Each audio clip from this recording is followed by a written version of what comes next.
Cool. Here we be. Here we is.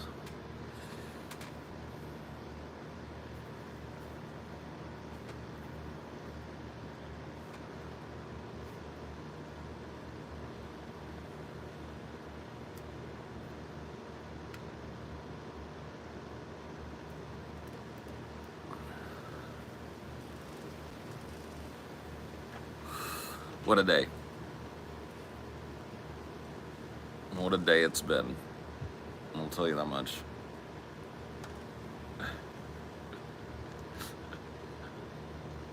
A shirt ripper of a day. God, it feels good out here tonight, though. I could not be happier with the breeze and the temperature right now. It's about perfect.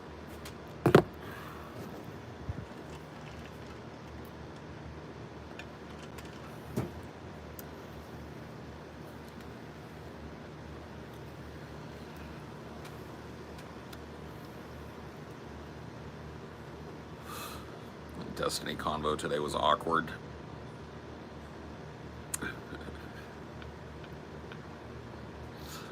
Yeah, I was like very confused for about the first 25 minutes.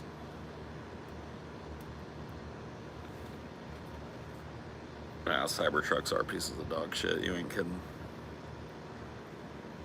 Yeah, I know.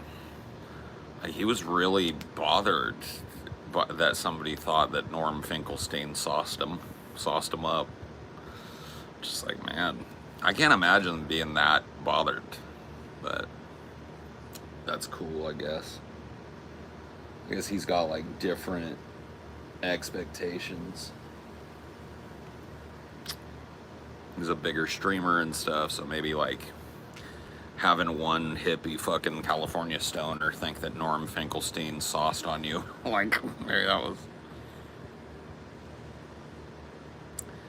Norman Finkelstein, I first became aware of him through a viral clip of a talk that he gave at a college.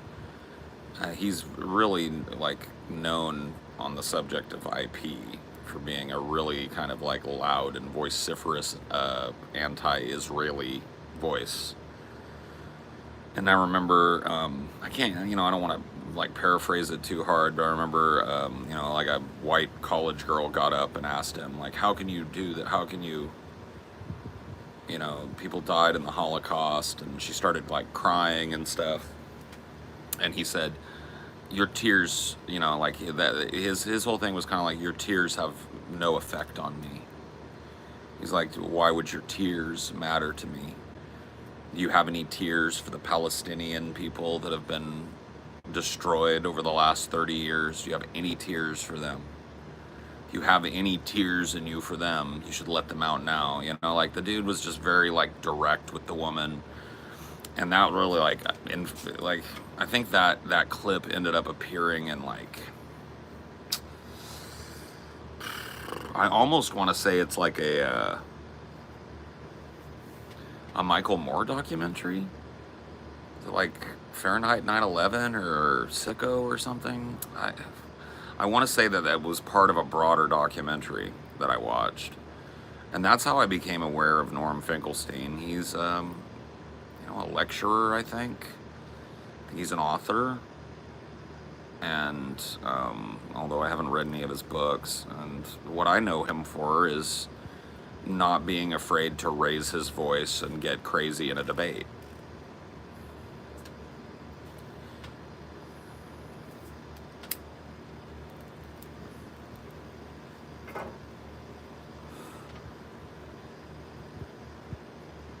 Fahrenheit 5/11.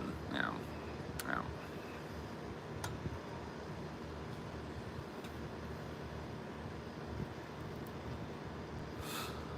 Yeah, I mean, you'll probably like the dude. I mean, he's definitely like a single issue guy as far as I know him.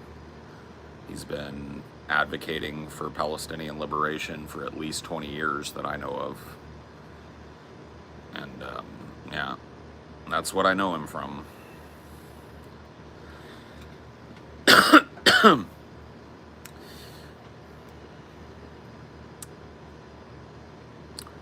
72. Nice. I don't know what the fuck it is here. Ain't no 72. You actually gonna watch that entire stream? Yeah, I'll do it. I might not do it all at once. It's a pretty fucking big chunk, and I don't think I could listen to something at 2x for fucking 2.5 hours, so maybe 1.5, and it'll take me 3.5 or something.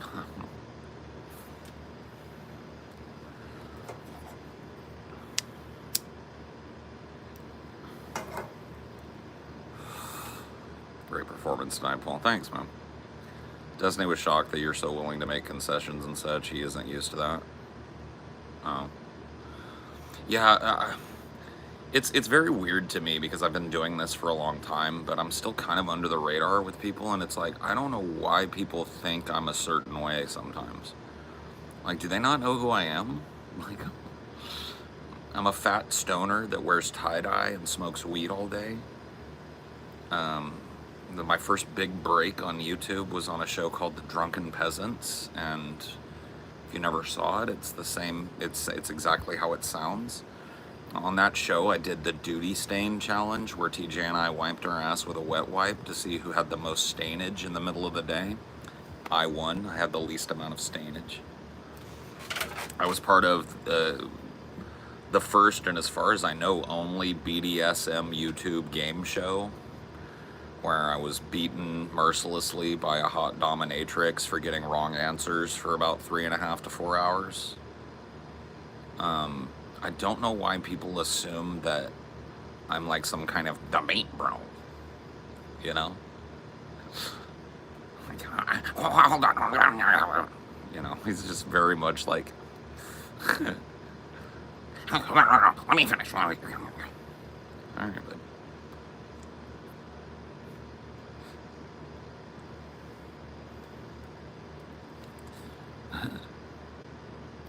I just don't get it. Like, it's very strange to me that, like, just by my appearance, like, even if you don't know who I am or what I've done, just by my appearance, you like I feel like Destiny was like super, and both times I've talked to him now, I feel like his guard has been like all the way up. Like, he's expecting a haymaker out of me or some fucking dirty trick out of me or something, and it's like, yeah, I don't really. First of all, the concept of like winning a conversation is completely foreign to me. I don't gamify everything like kind of modern people do.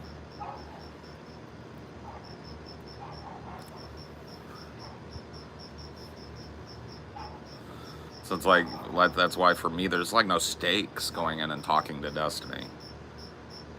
You know, like, I don't care if I come out looking good, I don't care if I come out looking bad, I don't care if people think I won a convo or like, well, if you didn't, you wouldn't come off as. Are you hearing what I'm saying, dude? I've spent 10 years being an online personality that's not about like debate.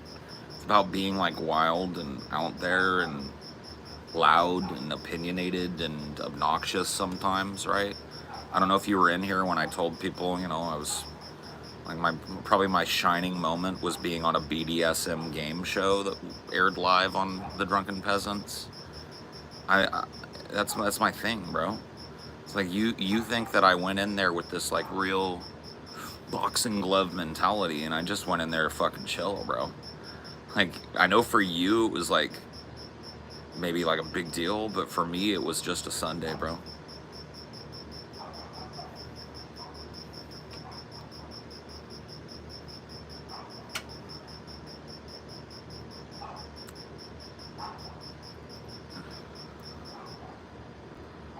I read the comment section of your debate with Destiny, and it was just people insulting you. No one can bring up a point against you. I mean, I don't think that's true. I think there were people that made points against me. I didn't, like, read the whole fucking comment section, but, like, the ones at the top or whatever, there were a couple that were just shitty, but there were a couple that were like, this guy doesn't know this, and this guy should have done that, and this guy should have. I don't know, I'm not going to say it's all just, like, worthless critique or whatever, but Yeah, there was a lot of hate. There was a lot of haterism. Thought you did decent on the second one. Didn't watch most of the first one. Seems like this guy's fans are more annoying than yours, but there's a lot more of them, so you'll never hear the end. I mean, I haven't even heard the beginning of it. Like I said, I found out live last night, sitting out here smoking weed, that there was some viral clip of our talk or something. Like, I'm not one of these people that's like obsessively monitoring my mentions and shit. I don't give a fuck. I really don't. I've been doing this for 10 years. I've been called everything under the book. I mean, like, dude, nothing will ever be as brutal as the Milo Yiannopoulos blowback was. At that time, the DP audience was huge and broadly expansive across the political landscape. There were progressives, there were fucking MLs and tankies, there were what would become groypers and all of that shit. And it's like the blowback from that was at a time where I was just a provisional employee on DP. Every comment was fire Paul, we don't want him on here anymore. And I was like, well, there we go. But I weathered that storm and it ended up vindicating me 6 or 8 fucking months later. This is a 30-second clip meme that people are going to forget about in 2 weeks. Right, exactly. I mean, they probably already have forgotten about it. That's the thing, is like, for some people, having a meme like that made about them would be the most devastating thing that ever happened to them. To me, it was Sunday. I don't care about my social media presence. I've been called every kind of fucking name. I've been undercut by every fucking person that you can possibly imagine. There's all kinds of, like, nasty shit. Embarrassing shit out there, too. Embarrassing shit, nasty shit. I've had people stalk me. I've had people fucking... It's just creepy shit. All of it. I've been doing it for a decade, bro. Solid. Non-stop. And I've been doing YouTube for 20 years, or close to it. You know, to me, it's just really not that tough. I don't look at a conversation as something that's like, I gotta put boxing gloves on and prep for her. I just went in there and had a, I mean, Destiny said it today. No, today's a casual conversation on stream. I was like, okay. And why is everybody treating it like it was some kind of fucking devastating debate loss or something for me? You know, okay, he wants the cake and he wants to eat it too. He wants me to be charitable to him when I'm talking about how Norm Finkelstein handled him. And notice the highlight wasn't about the substance of the conversation. No, it wasn't. No, the highlight was just his big moment. Yeah. He right? caught you in a brain fart. Right. Oh no. It wasn't even a brain fart. He asked me shit I didn't know. And I said, I don't know. But yeah, you know what I mean? It's just like, he wants me to be all charitable with him about his Finkelstein appearance. He gets mad because I laughed because Finkelstein kept calling him by the wrong last name. But then he wants to name 2 clips about me like, stupid fucking douchebag gets dunked. You know what I mean? He just wants his cake and he wants to eat it too. I think he's used to getting a lot of deference from people. I don't do deference. I don't give a fuck who he is.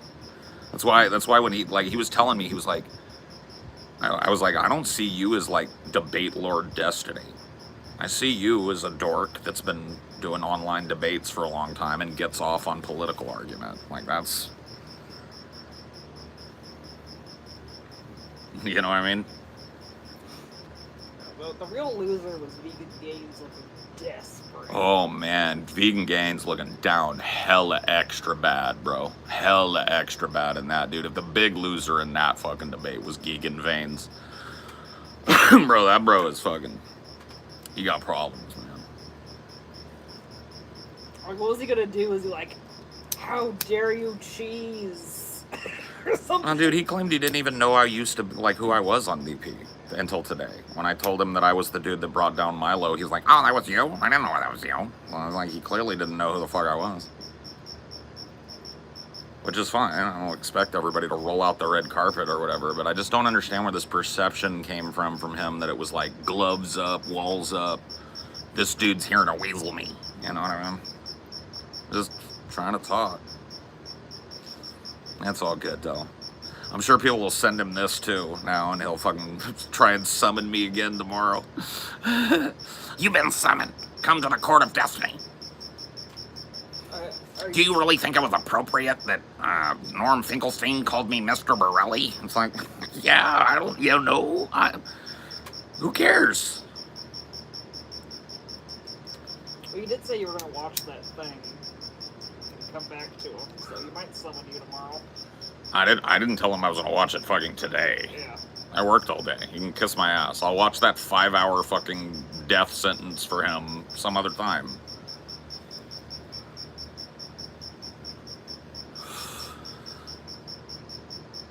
Who's Norm? What's the backstory? Do you really think that I'm gonna stop a talk that's been going for over 15 minutes and give you a full recap of it so I can catch your one dumb ass up?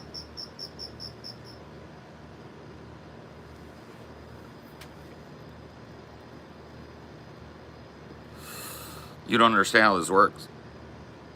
This is a multi-topic show. If you don't know what's being talked about, wait 10 minutes and something else will be talked about. Yeah, not only that, but it's just like, it's not only a multi-topic show, but there's 128 and counting people in here, and you're just one of them. You're one stupid-looking, cross-eyed face in that crowd. You're not the person we were all waiting for so we could get started. Ever drank moonshine? Yeah, I did a really long show on prohibition at the beginning of Deep Fat Fried, my show, like towards the beginning of it in like 2018, where we drank big jars of moonshine, like made fresh by a dude that made it there locally, and we got fucked up. And as the show went on, it became harder to be informational, which was the point, right? The point was to do a show about prohibition while we were Kirk's getting mom wasted. on there. Yeah. We had to. You were very affectionate when you were so drunk. You were like, "You're so awesome." Oh well, yeah, that's how I get. I'm a happy drunk. I love everybody when I'm drunk. Sorry, was affectionate the wrong word? I was like, I didn't hit on her, did I? No, I like their mom a lot though. Their mom's cool.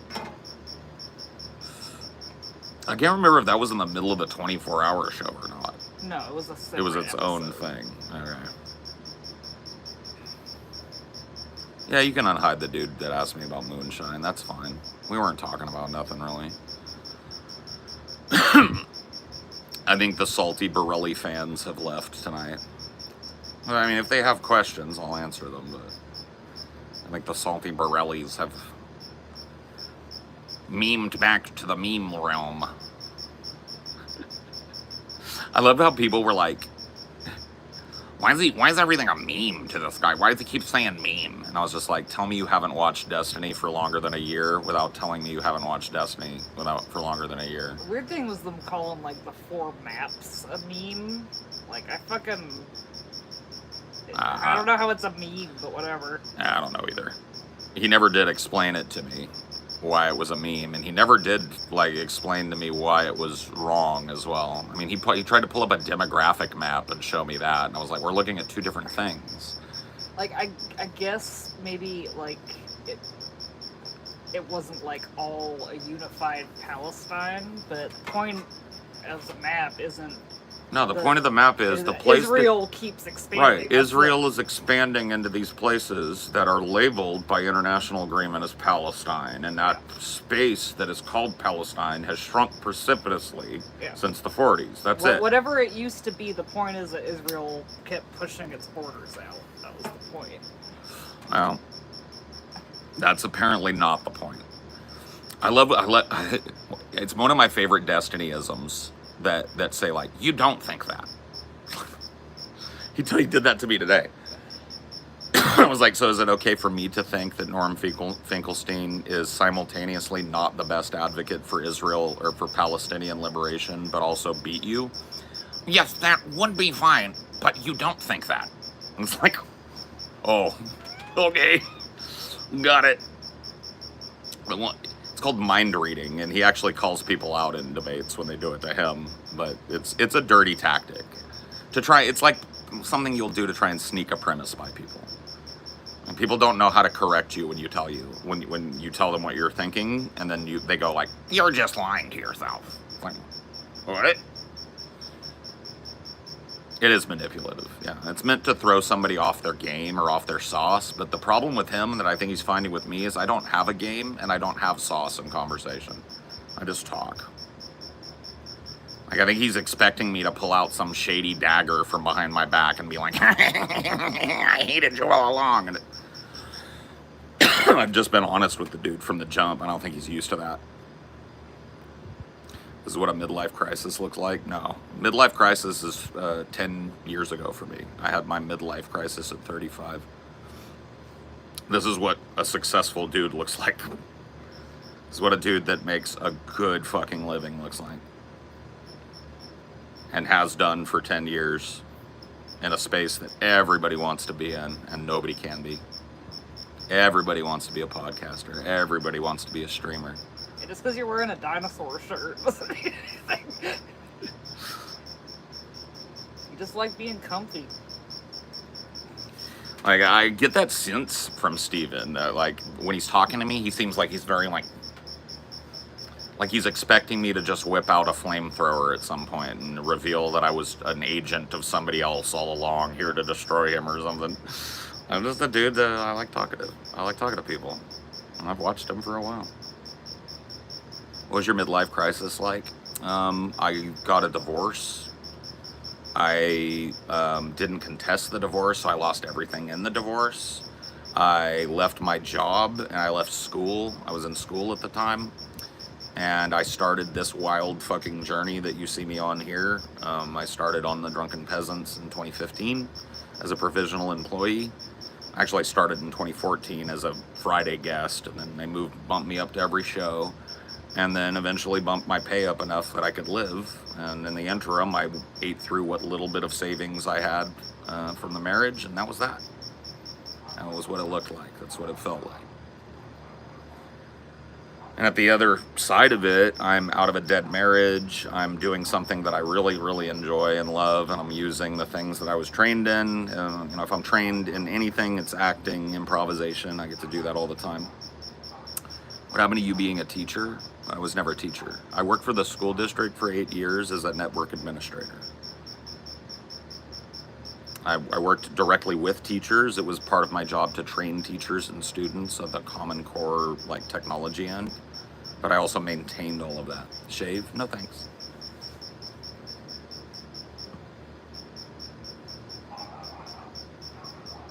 Yeah, I'm not a college graduate. I don't know how you got the idea I was a teacher.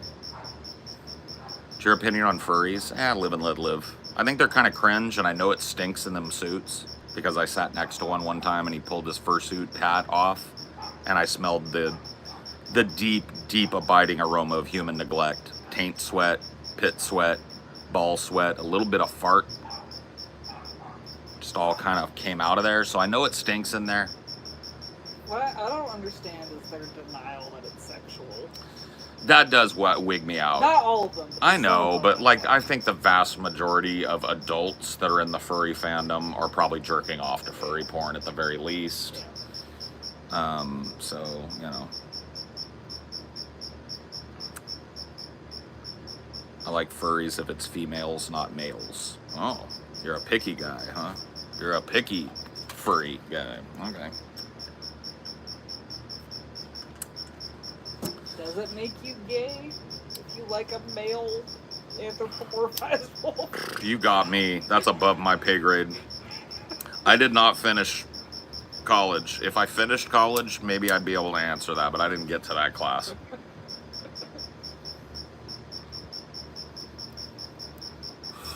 I feel like that's a little insecurity, like specifying which kind of furry you like. I'm completely unattracted by furry porn, but if I could shapeshift into a bird, that would be cool. Yeah, I think it would be cool to be able to shapeshift into an animal, but I'm not really one of those people that's like, and then I want to fuck as that animal. It's like, I kind of don't.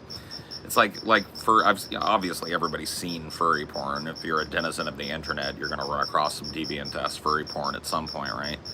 And it actually kind of grosses me out, the way I've seen it portrayed anyway, because it's like anthropomorphic body, looks humanish, cartoony kind of face, but still human-esque in the way that they portray it. Dog dick, like weird furry red rocket thing, and I'm just like, ugh. You know what I mean?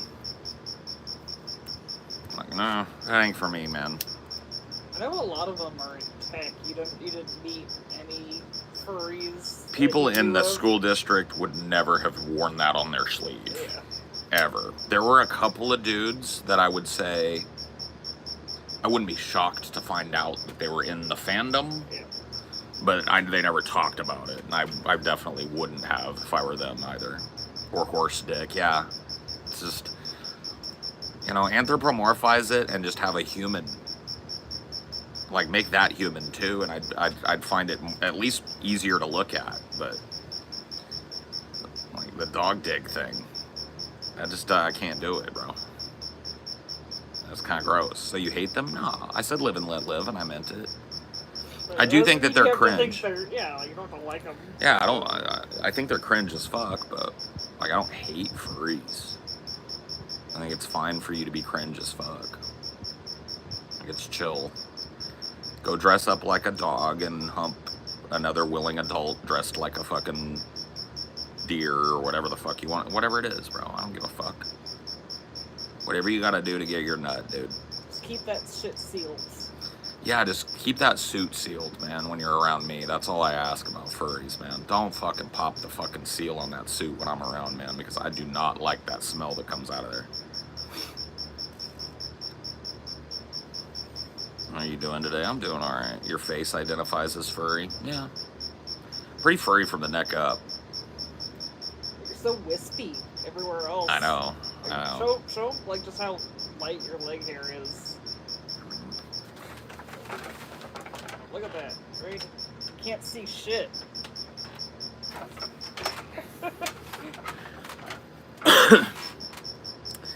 Can you please debate Mr. Girl? Who's Mr. Girl?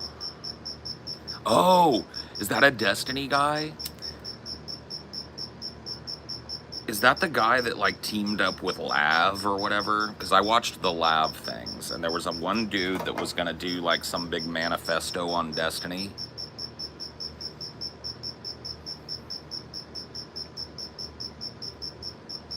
Oh, shit, dude. Wow, my feet are already out there. I did that fucking, Joker review with TJ where I had flip-flops on and everybody was like, oh, we got St. Paul's feet.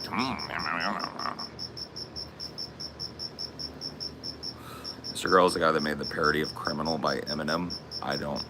That's not helping. You can't just throw No, out a name. I think it might be the dude that, like, joined up with Lab against Destiny and was, like, writing some big document about how Destiny's a rapist or something. That's what I think. That's what I associate the name with, I think. Okay, so yeah, I guess he's on the Destiny wiki. So I am right. This is a Destiny Orbiter question. He was best known for liking that movie Cuties. Oh, so he's a pedo? I mean, you can infer what you want from that, but that's, I guess... Well, I mean, yeah, like, liking the movie Cuties and then making it part of your online content are two different things.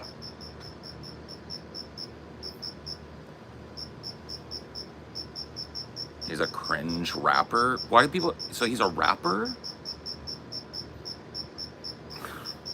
Bro, whatever. No, I won't talk to Mr. Girl. How's that? Because I can't get a straight answer from anybody on what he is. Yeah, he definitely is the one that worked with Lav. Okay, so I was right about that. Yeah, I don't know, dude. From what I hear, like, I don't know. I watched... What would you even debate him on? I don't know. That's the thing. Is like... It's the only opinion I see on here. Yeah, so Cuties? I haven't seen Cuties. So I wouldn't be able to really debate him on that. He unironically said he found the 12-year-olds and Cuties attractive. Well, if that's true... That's not a debate point. Yeah. You're not going to debate that. But I don't want to debate him about it. Like, I think that's pretty fucked up, but I don't want to debate him about it. Did you talk to Styx, Hex, and Hammer? I'll talk to anybody, bro. Talk to Styx, Hex, and Hammer. I have, yeah. Haven't I? Pretty sure you have at least once on TV. Unless I'm thinking of someone else. No, I think you might be right. I forget. I know Razor Fist for sure. 100% Razor Fist a couple of times on DP. Yeah. I don't know about Styx, Hex, and Hammer. Abandoned Hope was only 1 hour. Boo. Well, he's doing it every week, so. Yeah, you're getting more Abandoned Hopes, just shorter ones. You're still getting the same amount of Abandoned Hopes. He's just one of the most insufferable Destiny orbiters in debates and accused everyone of lying in debates. Oh, okay. Well, you guys, I have to tell you guys, I know there's probably some D-Man fans skulking. I don't want to be an orbiter. I'm not looking to be a Destiny orbiter, so I don't really care to know like the lore and stuff. And I definitely don't want to talk to somebody if they're best known for being an orbiter of somebody else. Like, that doesn't interest me at all. Hey, you got your own fucking show. I don't mind talking to Destiny and stuff, but like as far as like being all involved in his community, I don't think I'm a good fit for that, right? It seems like his chat pretty roundly fucking hates me and thinks my political ideals are pretty stupid. So I don't know what it would avail me of other than just like a headache to try and involve. I guess I could make money, maybe, by going on and arguing with Destiny, but I already make money doing something I actually like doing. Not that I didn't like arguing with Destiny, I'm just saying, you know.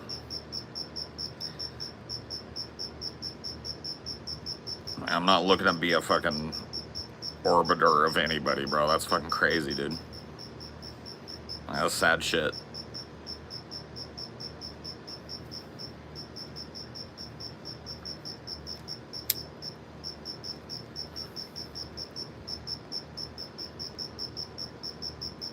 Yeah, I mean, you know, one of these days we'll talk, Phoebes. I don't know how we'll set it up, but we'll figure it out. You're in TJ's Discord. Well, if you're not, you should be, because that's probably where we would coordinate it, but we'll figure something out.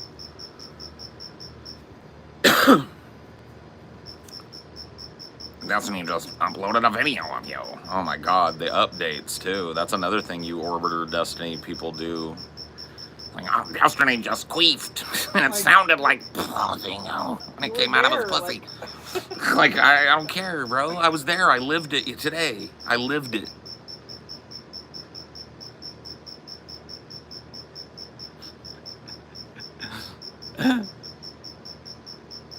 Destiny confronts leftists for a topic he tried to avoid. What? What?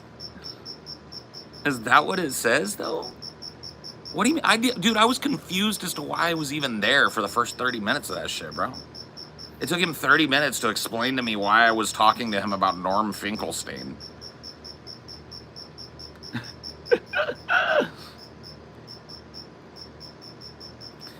Well, here's the problem with that, Phoebes, okay? I could be a Destiny orbiter, but I think that breaks the laws of physics, right? Are there any examples of a physical body larger by an order of magnitude than another physical body orbiting that body? Like, doesn't it usually the other way around? Large bodies attract small bodies? So wouldn't it be the first time in history that, like, a giant planet was sucked in by a tiny one and orbits a tiny planet? Or am I wrong about that? I'm not an astrophysicist. It just seems to be like mass, right? That's the reason why we have a moon in orbit, right? Is because our mass holds it in a stable orbit versus the sun's gravity, right? A black hole. Ooh. So is Destiny a black hole then in this analogy? And that's not really an orbit, it's a spiral. Yeah, that's a spiral. That's a death spiral, which might actually be a better term because, like, Destiny orbiters, some of them escape the orbit. Yeah. Like Vosh and Hassan, but yeah, dude, Lav and Mr. Girl, I guess. Like, I haven't heard those names in over a year when I was watching the fucking, you know, highlight videos that he puts out of his stuff. So, something tells me they're not doing too good. The death spiral. Yeah, so it's join the Destiny death spiral. It'll be great. Yeah, dude. That's a little harder to sell because an orbit is usually stable. Yeah. A death spiral, you know where that ends.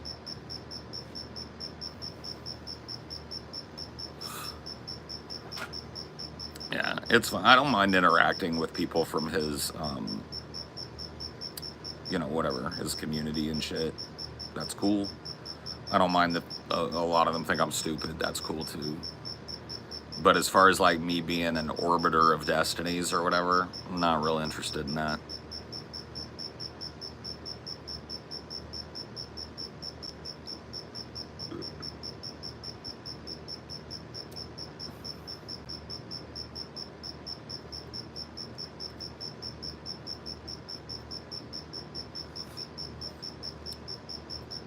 I could slingshot around Destiny and end up somewhere in the Oort cloud, I know, or I could just end up in the vacuum of space with nobody watching me, you know what I mean?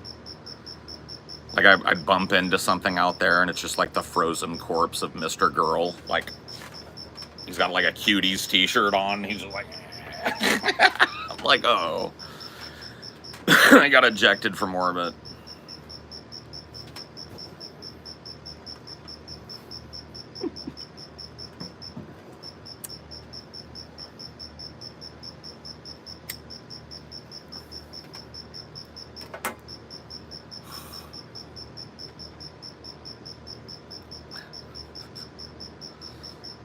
Why do you hate Vosh more than Destiny? It seems like you would hate Destiny more.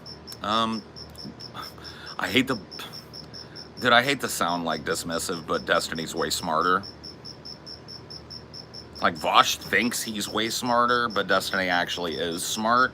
So that's why you know, his politics are probably worse than Vosh's on the whole. Well, that's but why that's you're not... so mad at Vosh, is because he's so close to you. Right, yeah. If Destiny wasn't so far from me politically, I think I'd be probably more apt to be more aggressive towards him. But, yeah, you know, and I know a lot of people think that's backwards, but I actually think it's the fire in which good ideas are forged. Like, it should be as iron sharpens iron, man. Alright, that is the pro and con of leftism. Leftists are like... I don't think it's a con. It's not a con, though. See, I don't buy this shit that, like, leftist infighting is a con. It isn't. It's because leftism is inherently dynamic. It's not stodgy. It's not doctrinal. It's not orthodox. It is mutable by nature. And it thrives on the chaos that is the Vox Populi. It's everybody's party. But it does make it less effective at organizing. Sometimes. Like the fact that there's like 30 different like socialism-esque parties instead of one labor party. Yeah, I mean, I agree. Like but... there's a certain level of infighting that's good, and then there's just like the fracturing. Yeah, I don't even really look at that as infighting, because it's like, look at this. Churches, right? There's 92,000 denominations of church.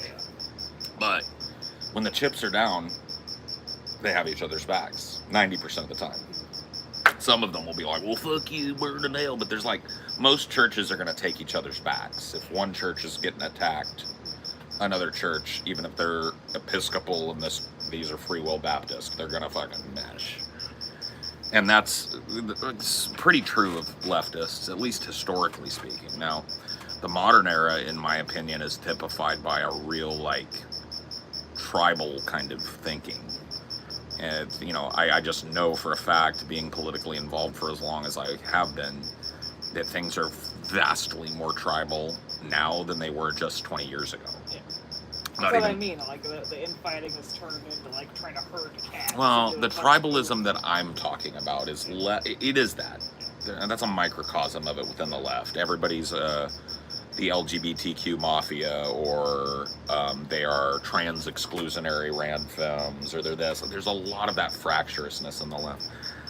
But what the polarization I'm talking about is, I'm a Democrat. Well, I'm not. I'm just saying, for illustrative purposes, I'm a Democrat. I'm a Republican. Through my whole life in the 80s, 90s, early 2000s. What's up, bud? Oh, well. Don't agree on everything. Want a beer? Right? It is not like that anymore, man. There's like a litmus test for politics now. And I think it's done nothing good for the country to put this barrier up in front of leftism and go like, well, if you like Donald Trump, you can't even look at what's over here. Fuck you. You know what I mean? I think that's stupid as fuck. Counterproductive as fuck. Goes against every political instinct that I have. People like cutting off family members because they disagree on some political shit. Right.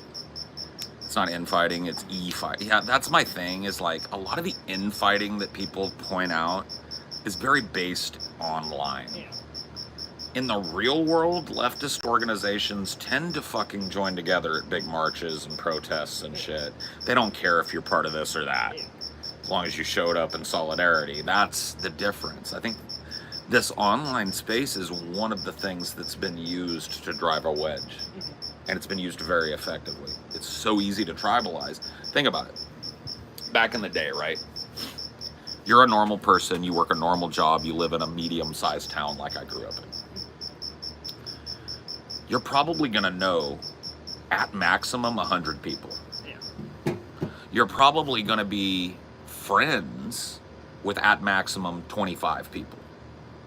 And you're probably gonna be close friends with maybe 4 or 5 people, right? That's a very small circle in comparison to being an average Joe from that same small town. Now you got a Twitter account that's got 20,000 followers, right? But you pour so much of your time and your effort and your personality into creating that Twitter profile that you neglect everything in your personal life where you have actual power. And so there's a deliberate funneling of people's interest from real world activities to this online space. And I'm not saying it's all done to suppress people's revolutionary instinct. Well, do you remember when Obama rolled out the White House petition website? Yeah. That was a funnel for sure. No, oh yeah, whitehouse.gov was like, we need to give some people a place to go blow off steam. Yeah. Because when's the last time you heard about a whitehouse.gov petition becoming law? Or even being talked about by a Democrat? You know what I mean? Like, it's fucking crazy. But that was just an off gas. It was like a valve that Barack Obama gave to people to try and diffuse some of the heavy feelings that were going on in the wake of his election. There were a lot of people that were scared that Obama was the fucking Antichrist because people are stupid now. Well, you have to keep that, and it was a rough build back from the recession. Well, not only that, but it's like people don't realize when was it? It was 2008, right? His first election. People don't realize people are still terrified. 9/11 was not that long ago. Yeah. It's less than fucking 10 years before. People still remembered it in bloody, gory, horrifying detail. And Bush had become their daddy. And their daddy just Well, left. yeah, and Daddy was leaving. Yeah. And even though people that hated him, see, here's the thing. There's an inherent hypocrisy to everybody's politics. Yeah. Because in the wake of 9/11, I didn't meet a single person for months, probably 2 or 3 months, that said one bad thing about Bush. Leftist, rightist, non-committed fucking middle-of-the-road centrist, whatever, independent. All the people I knew, and I was an activist at the time. I was involved locally. Yeah. I didn't hear one bad thing about Donald Trump. It took 2 months You mean before Bush. Bush. Sorry, just head comparison. Yeah, George W. Bush was king. His approval rating was absurd. It was something like 88% or something. His highest approval rating in American history, I think. And well, since FDR. Yeah.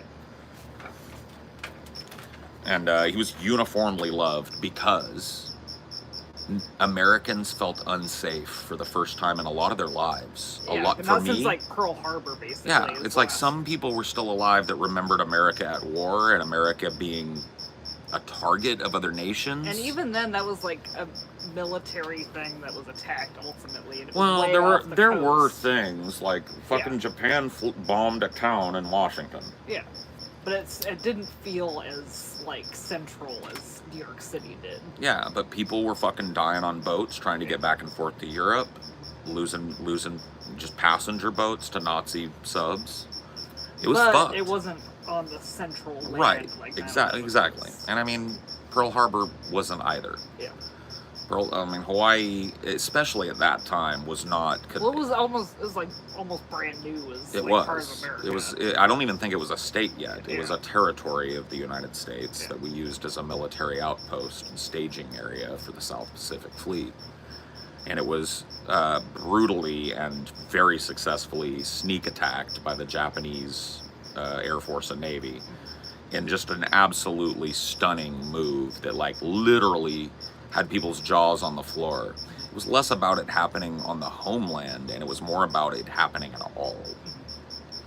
The idea of American soldiery and American tanks and planes just blowing up on the runway and not even getting airborne before they were slaughtered was unthinkable to America. Unthinkable. And so it really galvanized the public. 9/11 was different.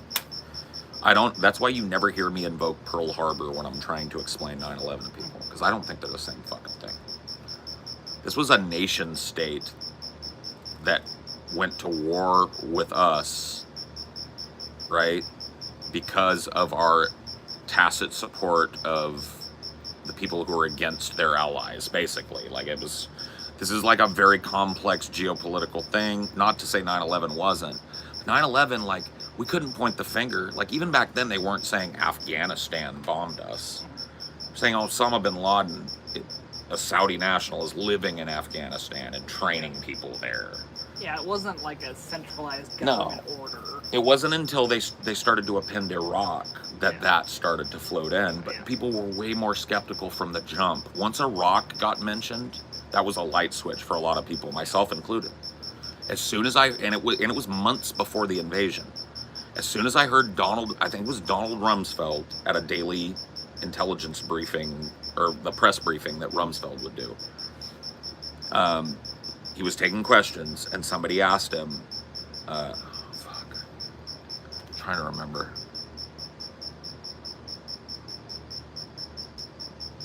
What were we, okay, so what was, leading up. Talking about when Iraq was mentioned before the invasion. Right.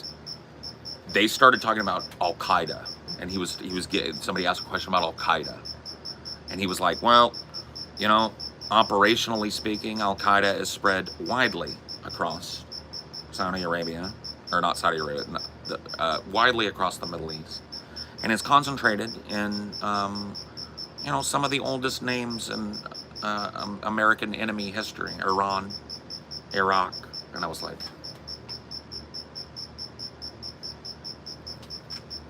they're doing it. And I started ringing the bell. I started telling people, like, you know why they're mentioning Iraq every other day now? Because they're going to start sending soldiers over there to die in Iraq. Iraq had nothing to do with this shit. And this was well known, too. Like, Saddam Hussein fucking hated Al-Qaeda. They were Sunni. He was non-denominational, but nominally Shia aligned. He did not want Al-Qaeda anywhere near him. So for them to append 9/11 to him somehow was just dirt, and everybody knew it. Not everybody, but I did.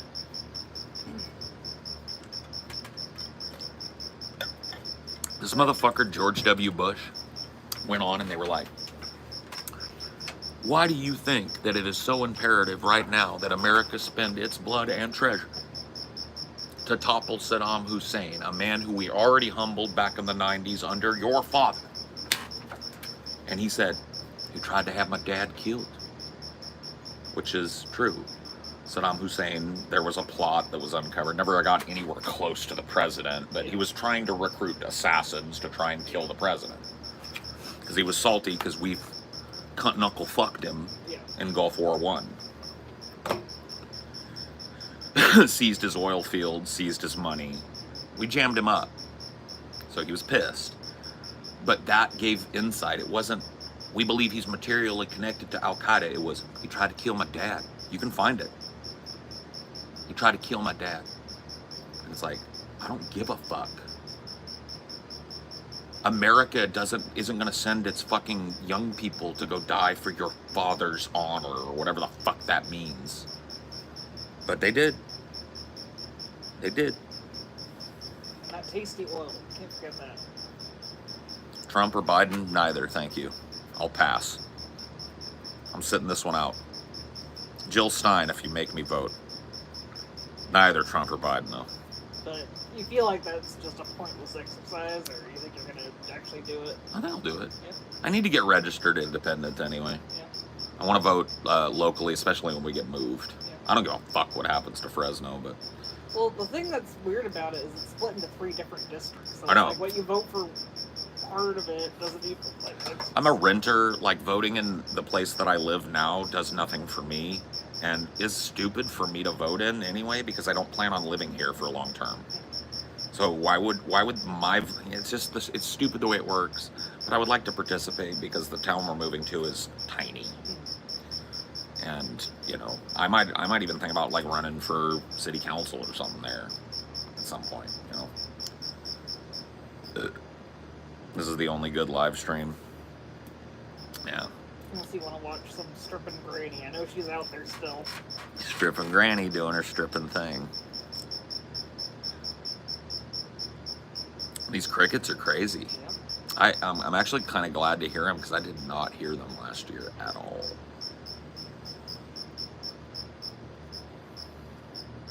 You seem interesting. I subscribed. Cool. Welcome.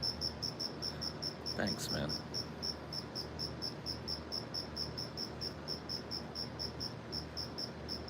Are crickets any different to you than grasshoppers, or they equally creep you out? No, I'm not creeped out by crickets as much. I don't like them, but I wouldn't mind picking one up and throwing it. Yeah. Whereas if you asked me to grab a grasshopper, I'd do it, but I'd probably have trouble.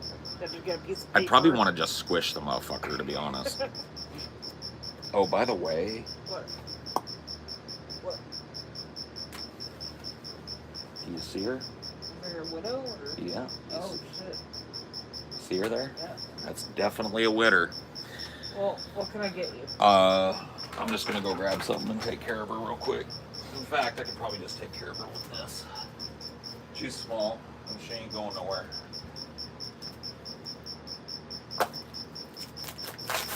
Yep. Did I get her? I think oh yeah, that's her. Okay, she's dead. See the smear? Yep. She dead. I go wash my hands just in case.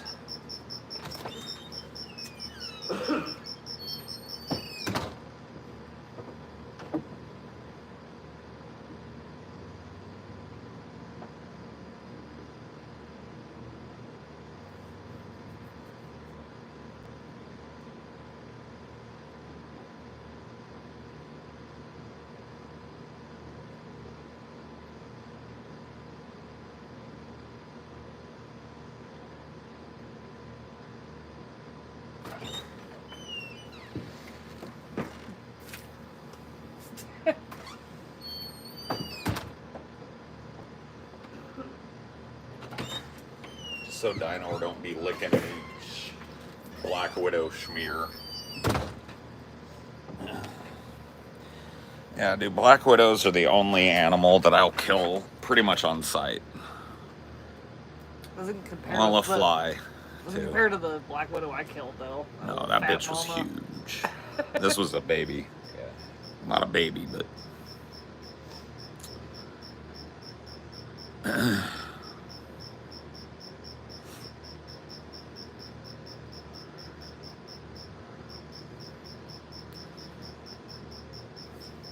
You just really tell that this place is close to a river. Even though it's not really all that close. We're still in the riverlands. Yeah.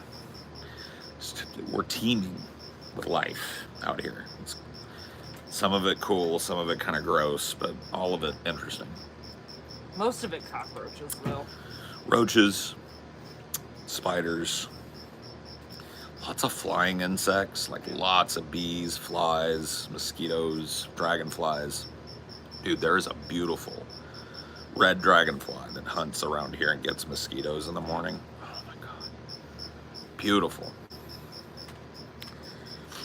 It's like a fighter jet, man. Do you think it's just been too hot for the birds, or do you think the cats ate them all?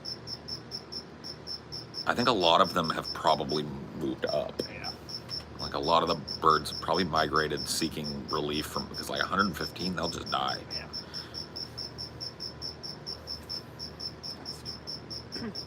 It's probably just too hot for them right now. What's a Black Widow look like? Very easy to spot, okay? So here's what you're looking for. Number one, shiny black carapace. They are dark black and shiny. Two, very long, spindly legs. You're talking very black legs that are very long and pronounced. You know how some spiders have shorter legs closer to their bodies? Or like really long spindly Or really legs. long spindlies. They're Yeah. medium but very pronounced black legs. And then on the underside of their abdomen, which is often visible because you'll see them on a web, there is a red hourglass shape. Very prominent, very easy to see. I don't need to see that to know I'm looking at a widow. I think the best way to describe it is like the most stereotypical spider shape. Yeah, I mean, the most evil-looking spider shape. The Yeah. spider you see in, like, MMOs when you're fighting giant spiders. Or like that you see in Halloween decorations Yeah. or whatever. Yeah. That's the kind of spider shape you're looking for. The red sheen is not on their backs. It's on the underside of their... Well, I mean, some of them might have a red sheen on their back, but they are very dark black. And the hourglass is on the underside of their abdomen, and it's often visible, like I said, because they stand on the web. They're pinned on a web, right, waiting for prey. But I do not need to see the hourglass to know a widow. And if you live in an area that has widows, you need to learn what they look like. There are two spiders that I know by sight and will kill on sight if I see them around my house. One of them is very common, black widow. The other is not very common, fiddleback. Or, I'm trying to remember what my mom always called them fiddlebacks, because The wolf? No, wolf spiders are harmless. Oh, brown recluse? Recluse. Yeah. That's the actual name. My mom called them fiddlebacks. They are very identifiable. Once again, venomous spiders have very identifiable legs. Fiddlebacks are brown, and if you look at them, their thorax and abdomen is shaped like a fiddle. There's a pronounced shape of the outline of like a fiddle. That's why they're called fiddlebacks. And I know that spider as soon as I see it, and it dies. Same thing with a black widow. And if you see a fat one, you gotta look out for egg sacs. Yeah, fat black widow is gonna have egg sacs.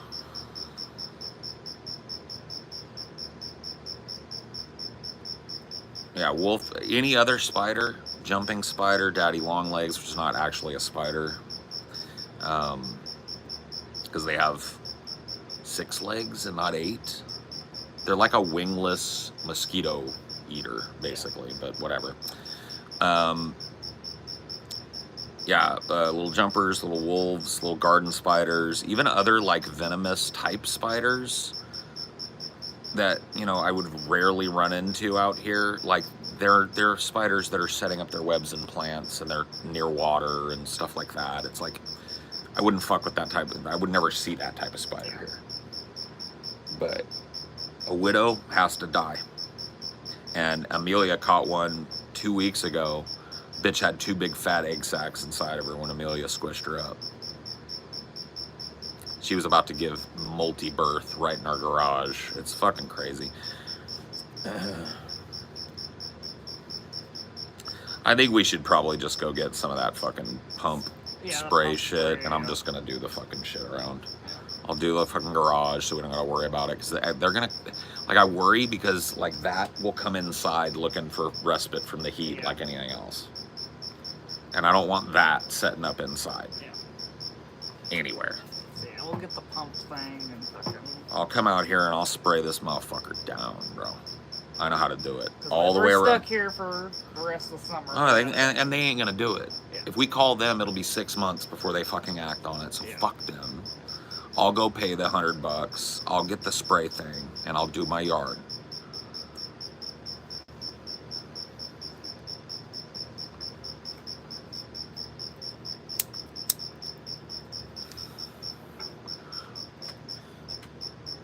I hate renting.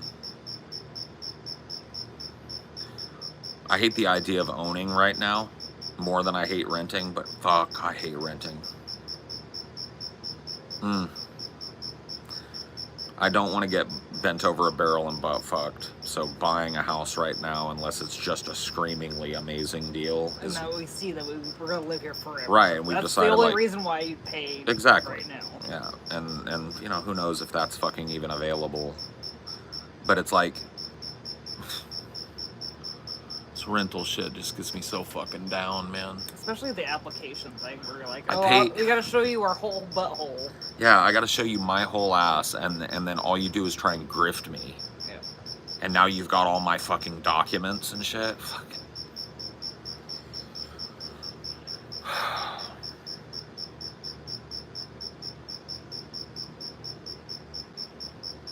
It's just fucking degrading and shitty.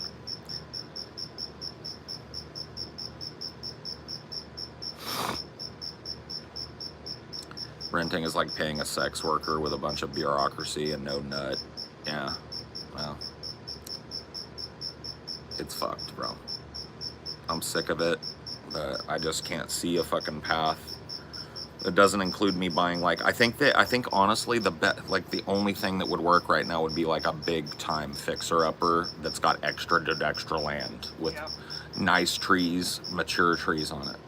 We could find like an acre or more, acre and a half, with a ramshackle piece of shit with a solid foundation.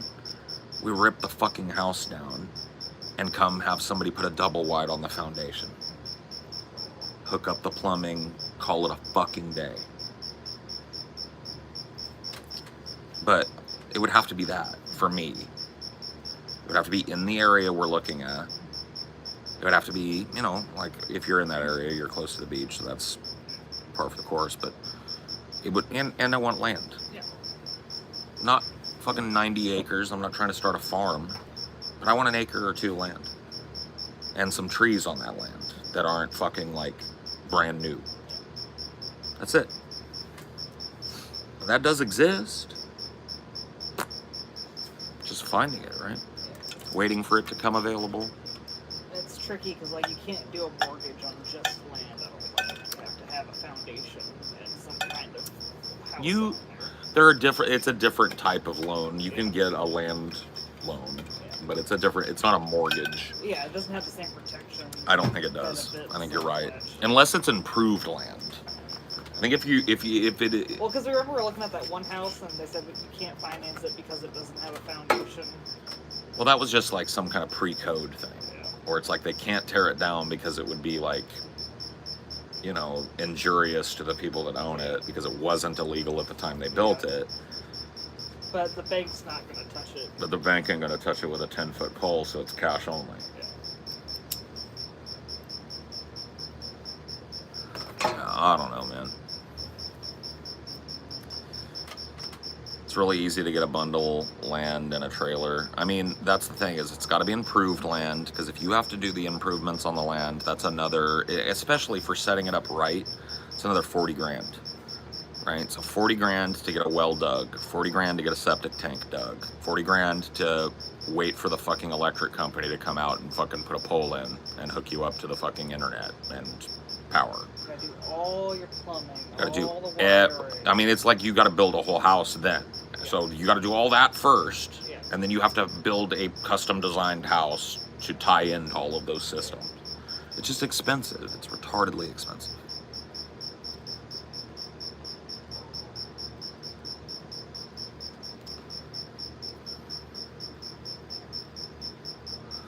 Yeah, I've heard of that, Phoebes, that there's like a way to bundle financing. If you are homesteading and buying a piece of land with the intent to improve and build a house, then you can bundle it in, but it's a special type of mortgage.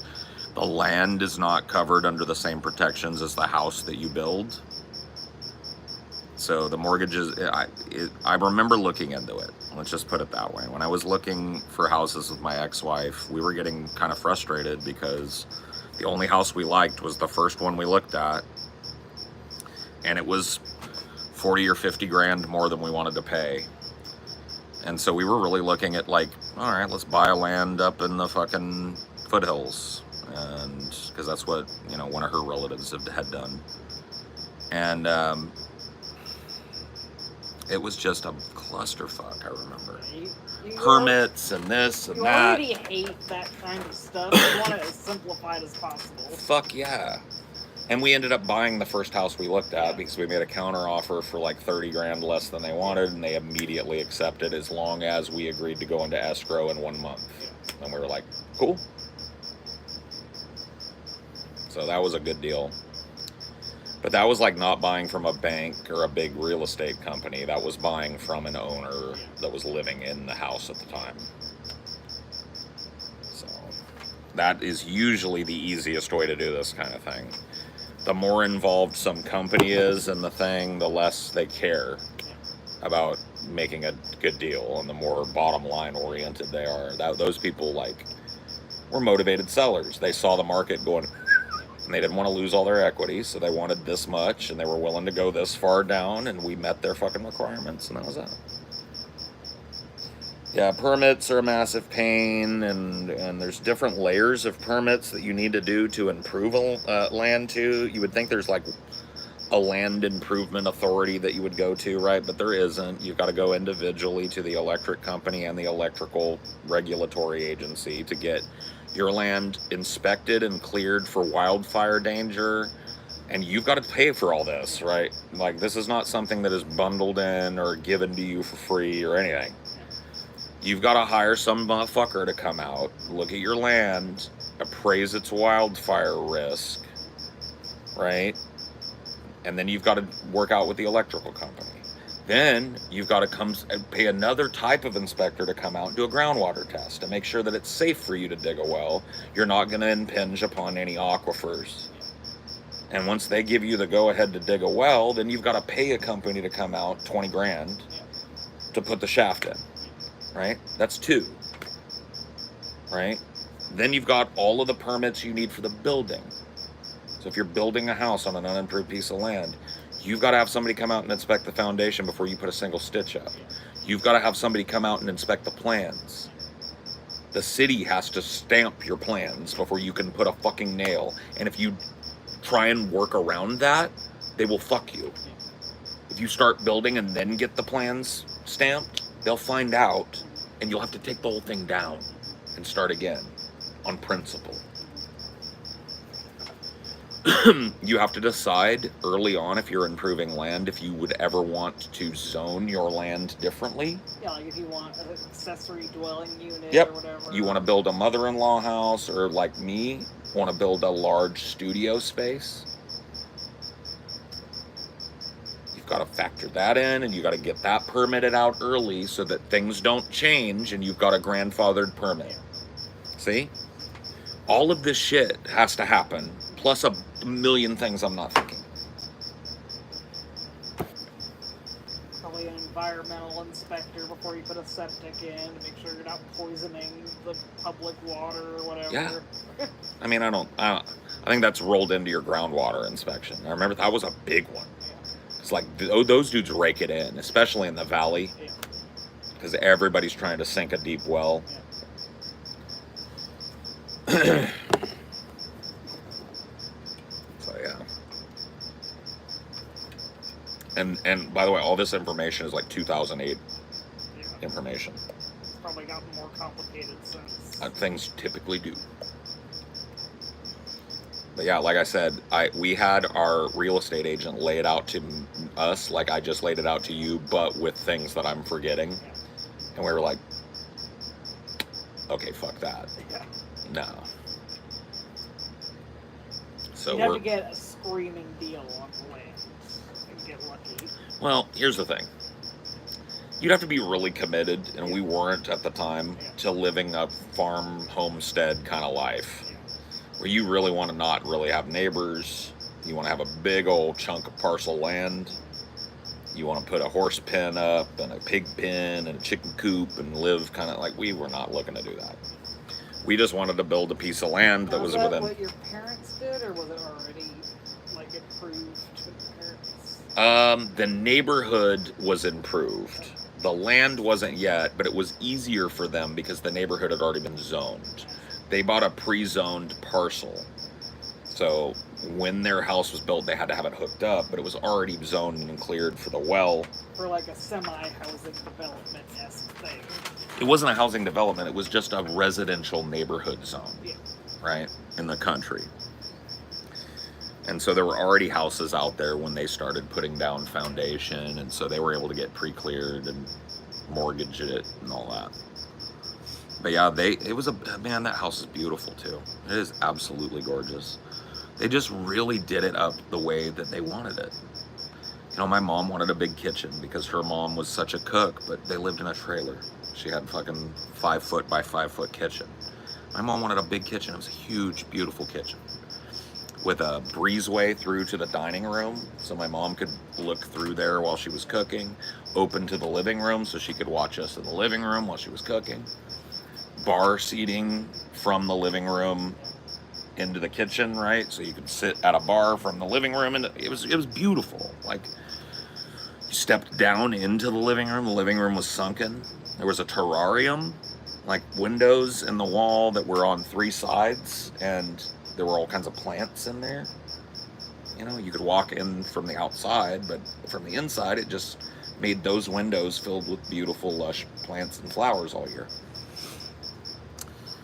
My parents had a sunken tub built, like a built-in tub, where you'd walk down steps, and it's tile. They had stained glass windows by the tub that they had custom made. I mean, it was a beautiful home on a blue-collar, 2 blue-collar salaries, right? My mom and my dad both working at the same factory. Totally, that's why I say, if I could take you back in time, give you a tour of the house that I grew up in, you would be like, you're a rich kid. If I showed you all the shit my parents owned, and all the Jeep, and the 3 different fucking quads, and the go-kart, and the town my dad built out there, the kid town thing, you'd be like, you're a rich kid. No. I'm just a kid that was born right at the end of blue-collar fucking, the blue-collar middle-class way of life. The middle class died after my parents' generation.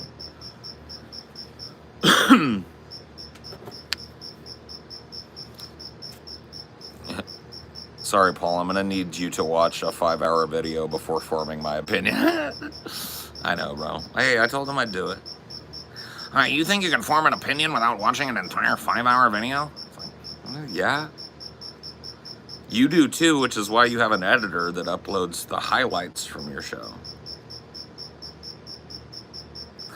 I don't know, man. But he's treating me like I'm some kind of dude that's like, I'm a debate guy. I'm trying to win points. I'm not, bro. I told you that too. Straight up at the very beginning, I was like, I'm not a debate bro. I don't give a fuck. Do you think Vegan Games is behind you getting on in the first place because he was so hot to trot to talk to you? Maybe. I don't know. He's fucking obsessive though, dude. That dude's creepy. Yeah. Like, in a genuine way. I think there's something really wrong with that dude. You're a good storyteller. Thanks. Yeah, I've been working on it my whole life. I was raised around really good storytellers. Not that it really matters, but it is a traditional thing. Both sides of my family are Scottish-Irish. Known kind of like tale spinners, storytellers, folk tale kind of relayers, you know? I think that's what we like, that kind of area does. And my family was very much that in that tradition. So yeah, it's probably the thing that I'm most proficient at in terms of like hundreds of hours of practice and performance. You're Scottish? Scottish? Oh, aye. Both sides of my family come from County Cumberland. All I remember is normal amount of genocide.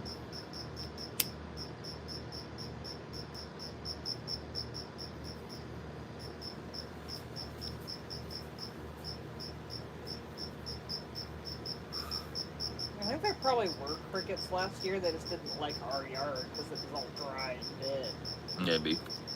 Now we actually have like water and grass and shit. Yeah, we got vegetation out here and shit, and little puddles every once in a while even. Yeah.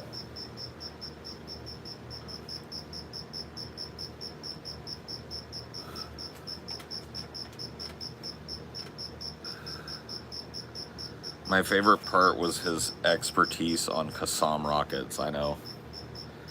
Destiny can't handle people getting energetic and impassioned when they discuss or debate, and that's why debate upset him so much. The other 2 guys who disagreed we're going at it, but we're fine. Yeah, I mean, it's clear to me that it like bothers him quite a bit, and like I said, I don't think that's actually the wrong thing. If if I was in his business and being correct in debate was my number one function, then I would be pretty pissed off if I felt people were like misconstruing how I did in a debate, and I would probably do my best to fight hard against that. But man, I guess it kind of makes me feel lucky to have the type of career that I do, because if you offered me Stephen Bunnell money, but that level of fucking online scrutiny, I'd just say no thank you. Being a dude that makes his money doing this anyway, and makes a pretty comfortable living doing it.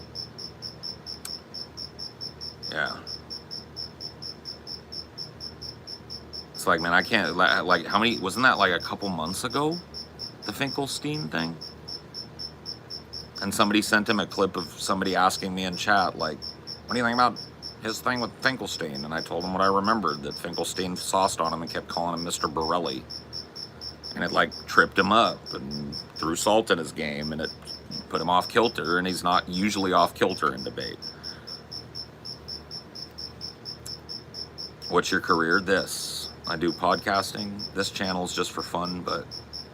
I mean, it's part of your brand, I Sure, guess. but yeah, my money comes from a show called Deep Fat Fried. You can check that out. We're live Tuesdays and Fridays every week.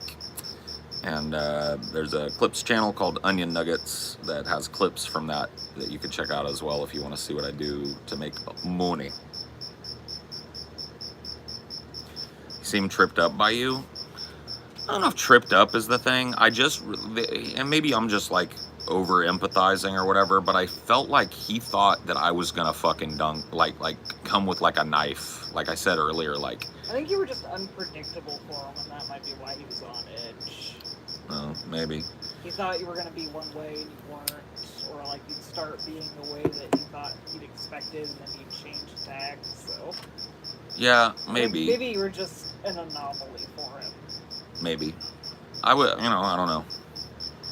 It's interesting. I got, like, the way it came across from me was the feeling that he was being very guarded. Mm-hmm. And that would make sense if he saw me as, like, a chaotic thing.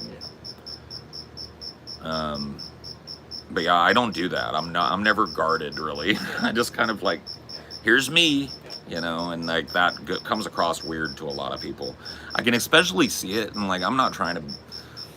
like over empathize with his community, because they do say some mean ass shit about me, but it's like when your primary content creator is super dedicated to like how he's perceived optically in a debate setting, and then all of a sudden a dude whirls in that is like the polar opposite of that, doesn't care what, like, he knows he's buffoonish and kind of leans into it. That's, like, I wouldn't imagine that cultivated audience reacting any other way to me. Yeah. In the same way that I think that Stephen Bunnell's, like, shtick wouldn't go over well with our audience, right? If we were to have him for a guest and he tried to do the shit that he did when I was on his show, our audience would be pretty negative. But his audience would drown that out, because they'd be there too. I think he likes you, but's not used to your type of discussion. What really got me was the discussion over debate discussion. Why can't you have a political discussion where you disagree? Yeah, I mean, that's what I thought it was. That's what I like to do. Him, Vosh, etc. are the type of YouTubers that are fake. Even if they make real arguments, excluding the Vosh, for the most part, they're still being a character. You're just you, that throws them off. I mean, I'm not going to sit here and lie to you and tell you that, like, there's no character. Like, I do turn on, like, the hot sauce for performance. Like, today I did a show and I ripped my shirt off at the end and beat my chest like a gorilla. Slapped my belly like Buddha, you know what I mean? Like, I wouldn't do that non-performatively, probably. Well, yeah, you have a performer mindset, too. Yeah. Like, you talk very loudly when you're performing, but you never, like, raise your voice to that level just around the house. not intentionally. Yeah. Sometimes you'll be like, you're doing a, well, not on here. Like on here, I'm pretty close to not doing a character. I'm aware, like I'm content aware. I'm not gonna claim that like this is 100, like, but this is pretty much how I would talk to you if you were sitting in the chair across from me here.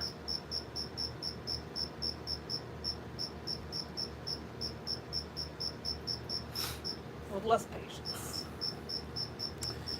That last comment was false. Destiny's the opposite of fake. He'll stand by what? No. Did I say he was fake?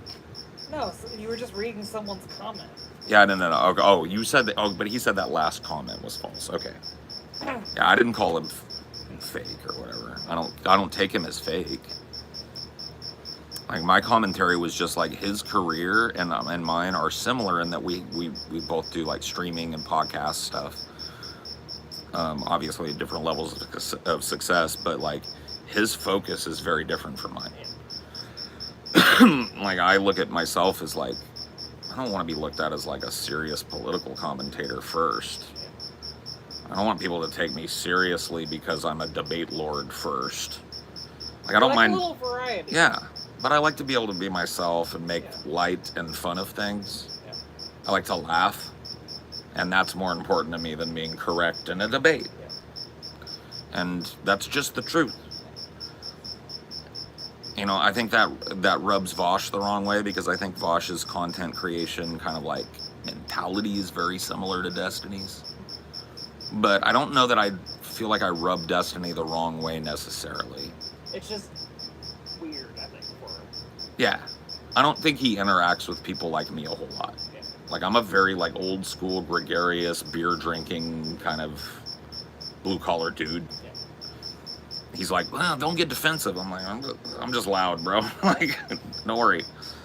If I get defensive, you'll fucking know it.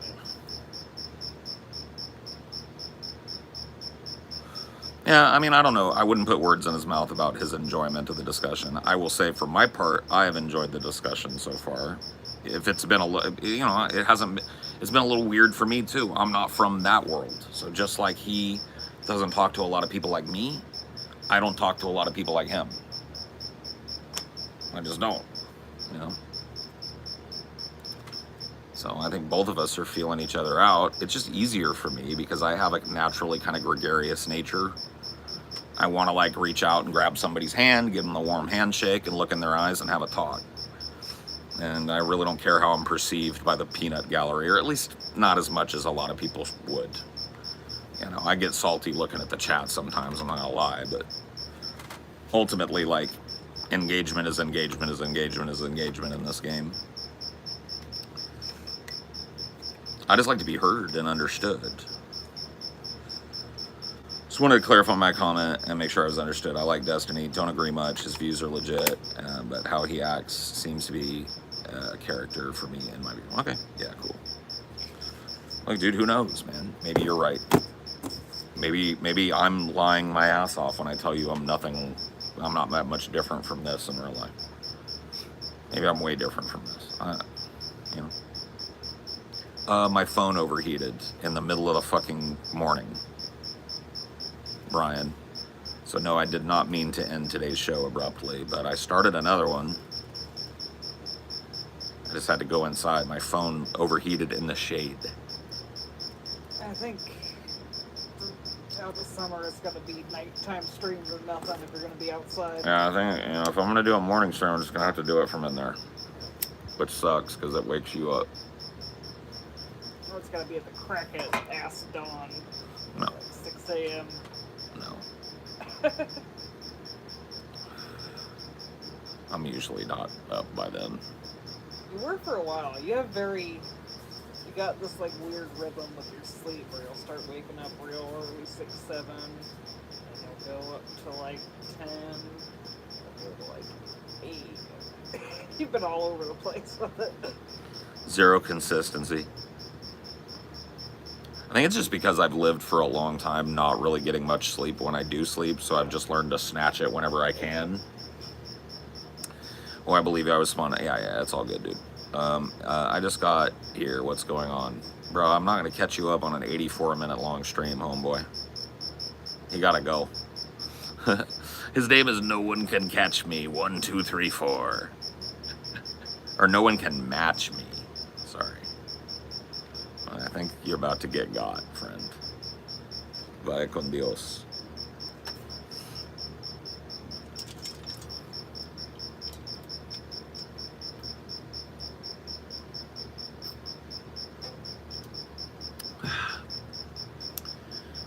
Boof. It's fun. I will tell you this. It's fun getting exposure to a new group of people. Seeing people react to me for the first time, whether it's negative or positive, is always kind of like a joy for me. I think that's a little bit of that narcissistic actor-y thing in me. Every actor loves the sound of their own voice and stuff. And so being introduced to a new group of people is always fun. And to be quite honest with you, meeting a new mind that I find interesting and a little inscrutable is always fun for me too. And it's nice to have an enemy that's not Bosch. He's not even an enemy. Well, I mean, like, his community, I guess. A foil. It's better to have, like, a foil or whatever. Yeah, sure. Yeah. Well, I mean, like, the community, like, Bosch's community is, like... Yeah. You say, like, it's Bosch community DS instead of... Yeah. Yeah, I don't know. I mean, from the community standpoint, Bosch's community is pretty rough. Destiny's is way rougher, though, from what I can see. They're also more numerous, so. Yeah, but they're meaner, though. Yeah. They were actually cutting to the bone. Yeah. They were like, dude looks like, a homeless fucking, what's that, Hagrid, Harry Potter wizard fucking dude. He's off the Zaza, LMAO. This guy's high as fuck. They were just like, they were nailing at me, and I was just like, every time I glanced over there, it was like I took a punch. I was like, I mean, whatever, bro. Do you sing? I do sing, yeah. Not super well, but I do sing. I was gonna say the exposure from the platform can be bad, and it's a learning experience. I mean, I guess everything's a learning experience. Like, to me, it was just a conversation with a dude that I've found him interesting for a while, and meeting him is not anything like I expected it would be.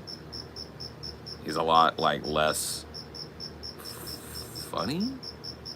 Not that I'm saying he's unfunny, but I'm just saying, like, I would have thought that he would have bought into my gregarious nature and kind of memed with me a little bit. He was very much like all business. I was like, hey, dude, I like those old memes when you messed on Deezer. He was like, yeah. Yeah, and I like the lab stuff. That stuff was kind of crazy, man. It was fun to watch, though. Okay, cool. It's like, all right. So what do you want to talk about, bud? Usually people are like, I mean, part of that I think is just like social lubricant too. It's like a person like me uses that kind of thing in social situations to break the ice, right? Because I like the ice to be broken. I think people talk more freely when they're not feeling judged. You might be more like, let's just get straight into it. I felt like he would rather me just go like, here is my problem with you, dialectically, and like, I don't have that kind of brain. Yeah. I have a roundabout way that I think it pisses him off. I don't think he likes my propensity to go off on anecdotal tangents and stories about my life that are tangentially related. Sorry, bro. Destiny's had some pretty bad fallouts with past orbiters, so he's far less lenient. Oh, yeah. He's more recently guarded, I guess. Well, I mean, and like, to be honest with you, like, he's in a tough position right now. Not to say that he doesn't do a decent job arguing his side of it, but like, this can't be easy to be a Biden person right now. I mean, a lot of people are fucking, kind of against you at that point. And he's probably, like, maybe that's another reason why his mitts were up a little bit with me, is he's kind of used to people wanting to have big screaming matches with him. And I really didn't want to do that with him, and I don't think we did. I yelled maybe a little. I got heated a little. He got heated a little. But, like, I didn't feel like we had anything like the kind of, like, weird pseudo enmity that Vosh and I had a couple of times, you know, like that was a way more painful conversation for me, honestly. He was way more gregarious at the beginning, though. Yeah. He was way more receptive to gregariousness than Destiny was. Yeah. Like, Vosh was cool just chilling for, like, the first part of every conversation, pretty much. But, you know, also, like, the whole Vosh discussion was pre-planned, Yeah. too. And the Destiny thing was kind of spur of the moment. You know, people told me to reach out to him. I did. He said, yeah, you can come on if you want. You know, I hit him up that day, and he brought me in, so... Different, yeah. But, you know, in terms of, like, the talk, I found the talk with Destiny way more intellectually, like, interesting, like, stimulating and interesting than the Vosh talk. There's a naivete to Vosh that is really hard to deal with because it comes with a whole lot of self-assuredness. And, like, naivete plus self-assuredness is, like, it's crazy-making to me. You know? It's like him saying, why does he invoke Clinton? And then 2 weeks later, he's fucking screaming her name from the rooftops. And he doesn't get the disconnect, you know? And that's not because he's stupid. It's just naivete. He hasn't been through enough of this shit before. Queso. Queso. And he's pointing at me, too. He's like, queso. Well, like, he probably doesn't even really understand why people didn't like Hillary Clinton in 2016. Probably not. I mean, like, how old is he? He's 32? So let's say he's 32. How old would he have been in 2016? Let's see. So if he's 32, and it's 20... Okay, let's just... Help me figure this. Subtract... so... 32, 2016 was minus 8 years 32. Ago, so 24.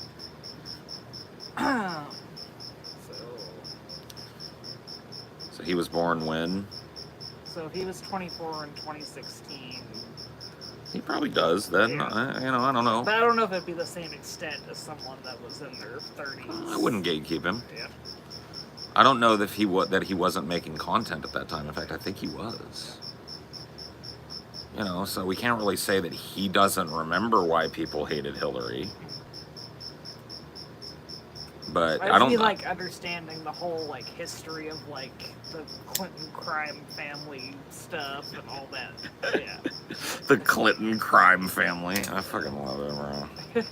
No, and I mean the trail of bodies is pretty fucking spurious. Yeah. Vosh is 29. He'd be in the late teens. Okay. Yeah. Well, that's different. Yeah. That's what I mean. Like, I don't think he understood where the animus against Hillary was coming from the country as a whole. Okay.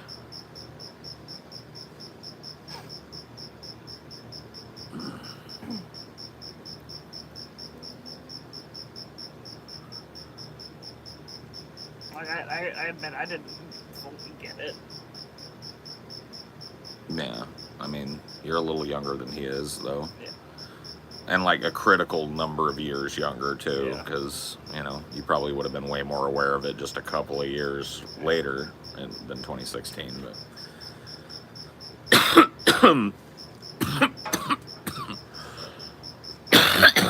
Yeah, I don't know, man. I've always liked talking to people, man. It's one of my great joys in life to meet people and to hear their story a little bit. I've never been able to parlay that into a job closer than this. I get to talk to people a lot. I get to meet interesting people. That's one of the great joys of my job for me, because I'm just like a brain picker, man. I'm interested in how people think.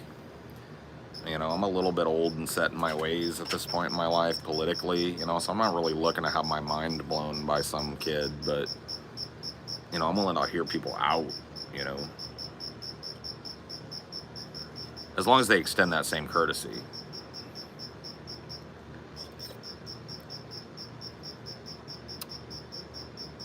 What's your podcast again? Deep Fat Fried. And you can check out Onion Nuggets. That's our Clips channel. Has a little more detailed and a little more recent like stuff from the show. Our shows go private after we broadcast them publicly, and they go live for our patrons after that. We have a pretty robust Patreon, and that's how we make most of our bread.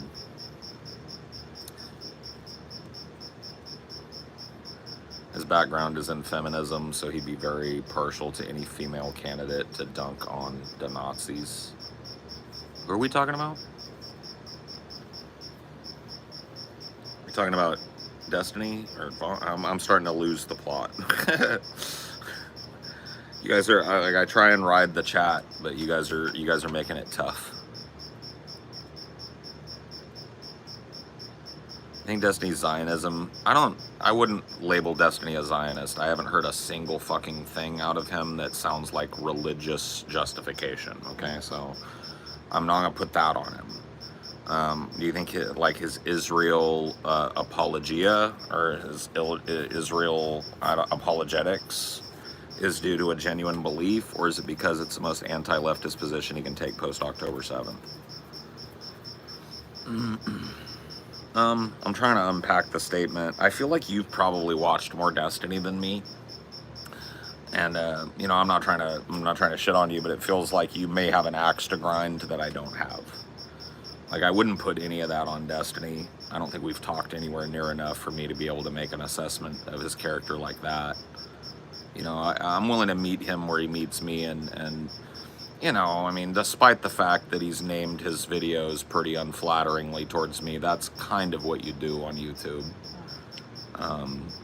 And other than that, in person, he's been very cordial and pretty chill with me, as far as I know.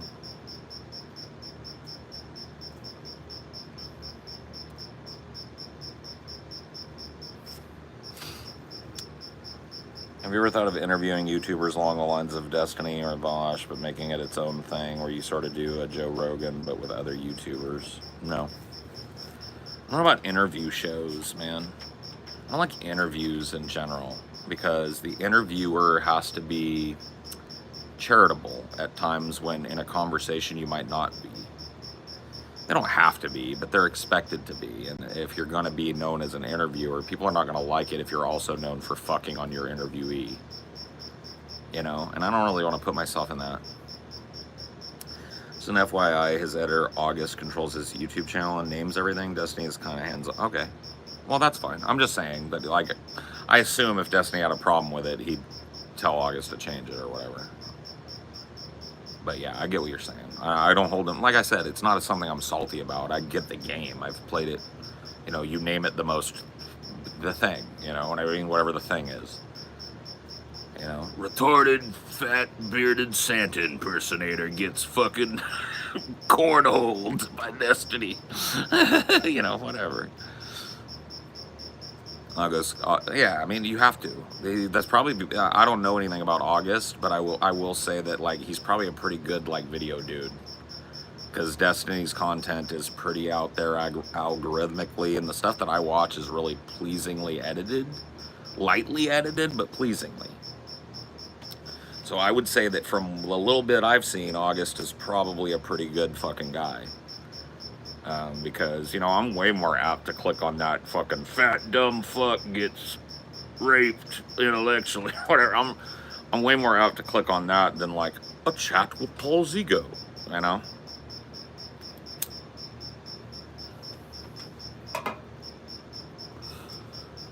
Yeah, I mean, I've been doing this for a long time, bro. I've been a YouTuber for almost 20 years. I've been a content creator exclusively as my only way of bringing home money for 10.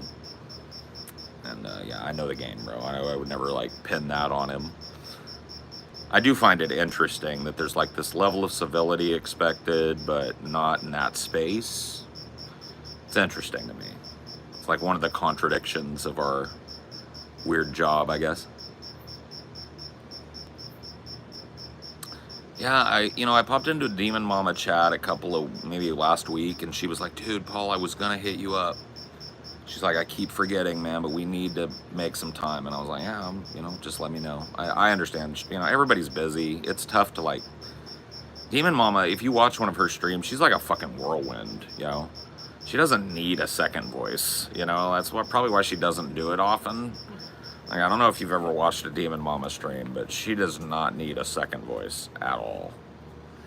Like, even more so than me. Like, I love having Amelia second voice me when she feels up to it, because it's just dynamic. But Demon Mama, like, she would be both voices and then another one. You know what I mean? Well, you had the longest onion nuggets ever when she came on. Mm-hmm. Scotty was like kicked back for like 3/4. And I'll tell you what, too, dude. If I didn't have like a modicum of idea that we needed to wrap things up eventually, that shit would have went on another fucking 5 hours probably between her and I. I get the feeling that if I do go on Demon Mama's show, it's gonna be a 12-hour. It's gonna spin into fucking, unless she just really has like segments or whatever, and that she allots this much time. But if like she has me on her show as a guest to go through whatever she's going through, we're just gonna jack off at the jaw for fucking 15 hours. It's gonna be retarded. She's one of those people that I click with kind of easily. You're I think. Also a little bit more like freshly out of the CPAP, so you were maybe had a little bit more pep in your step. Maybe, yeah. I was definitely like a little manic when I first got on CPAP because I had energy for the first time in fucking 6 years. Yeah, no. But no, I like Demon Mama, and her streams are really fun to watch. Her community is tight and fun, and really like warm to me, despite a lot of them disagreeing with me, which I find interesting. You know what I mean? I like that even though Demon Mama and I don't see eye to eye on AI, we don't see eye to eye on a number of things, right? We're still kind of like in the same boat together as far as our audiences are concerned, which is nice.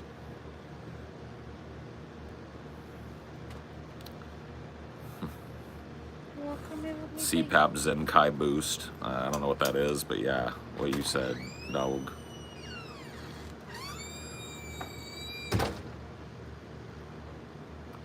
Yeah, bro. I mean, CPAP, the same thing for me. I thought I was dying, bro. Like, I legit thought I was dying for like 2 years, 2 or 3 years in a row, right? I got COVID. And then after that, I had, I guess what you would call long COVID. What I think happened was I already had sleep apnea, but COVID damaged my lungs and my lung function just enough to make it more pronounced. And all of a sudden I went from maybe getting 2 or 3 hours of sleep a night to 0. And my body started to shut down, bro. And for 3 years, the doctors had no fucking clue what to tell me. They were treating all kinds of different shit. They were telling me to lose weight, but my brain was telling me eat all these calories because like you have no energy from sleep. And it was just like, you know, I hate to say this because I really don't believe that most medical treatments are this way, but it was like a light switch. I slept on it one night. I got 8 hours of sleep. I woke up that day and it was like I opened my eyes for the first time in 3 years, bro. I felt like myself for the first time in 3 years. I wanted to get up. I wanted to stand up. I felt like I was rested and I didn't want to be in bed anymore. And it was like, fuck.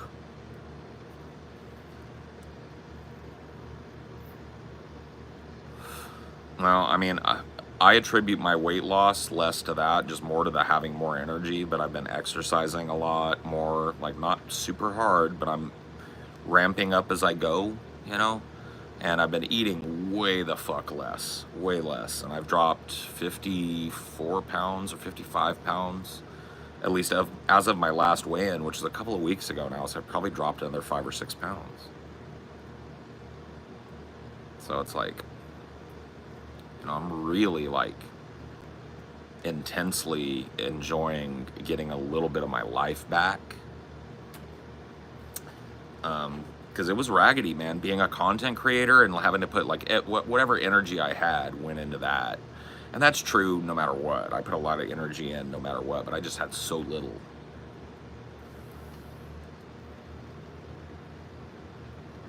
Yeah, Amelia is my wife, and she like carried me through the whole thing. I mean, she stood right by me, never fucking judged me, and it just helped me. I couldn't have done it without her, and I still couldn't. It's not like you know. It's just very much like we have a very healthy relationship. I feel like it's very caretaking in nature, like in terms of just taking care of one another and being partners in life, and I like that. Any chance for a follow-up chat with Dylan Burns? I would love to, yeah, man. I'm really not good at reaching out to people. I did with Destiny because his fans told me to DM him. or whatever, but I think that's just something he tells them to tell people because he's willing to talk to anybody. But I did, and he got back to me right away because I think that's kind of what he thrives on or whatever. He likes to have different guests come through and arguments and discussions and shit. But I'm not really good at it, dude. I really suck. Like, it was funny. People were telling me, he DM'd you, he DM'd you, he DM'd you. And I was like, where? I don't check my DMs. I don't check my Twitter, but once maybe every couple of fucking days, maybe. And I really don't care to, like, I'm not like, I don't have like alerts for anything on my phone. Like, I have a button on the side of my iPhone that I push, and I just don't even get alerts from anything. I don't care what the fuck it is.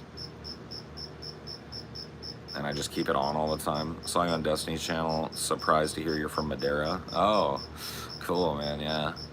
Yeah, born and bred, man. Born and raised. I went to Millview Elementary School from K through 6. My parents broke up. We moved across town. I ended up doing the last part of 6th grade, 7th and 8th at Howard Elementary School, Howard Middle School and elementary, and then I did high school at Madeira High South at the time, the South Campus of Madeira High, which is now Madeira High South. Yeah. So yeah, man. Madeira boy, you know, hung out at the Johnny Quick, the whole 9. Was a stoner, ran from the cops of Madeira, cut through Woodward and shit. Or not Woodward, Lions. Lions Park, we loved to smoke up in Lions Park when I was a teenager, so we'd cut through Lions Park and ditch the cops at night. They were trying to patrol. It was fun. What year did you graduate? 98. Graduated in 98 from, yeah, Madeira High, class of 98, yeah.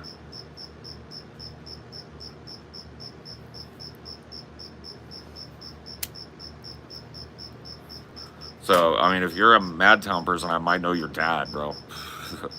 I might have went to school with your mom or your dad or, like, a cousin of yours or something. I probably know. Like, you know how Madtown is, bro. It's a tiny little fucking town. Like, your family probably knows my family, bro.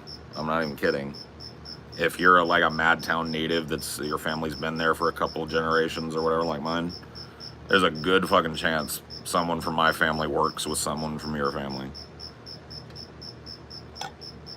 One of those things, man. Little towns are like that, man. Everybody knows every goddamn buddy on some level.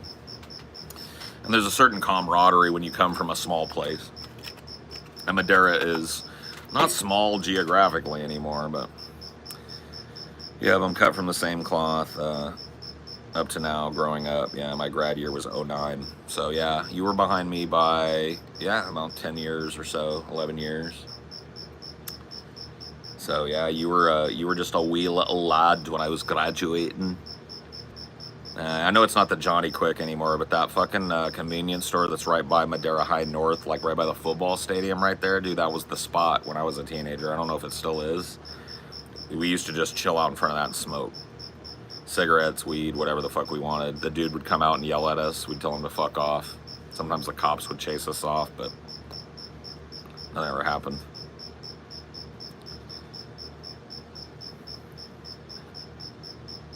That's crazy. It's just weird to meet somebody from your little town, you know?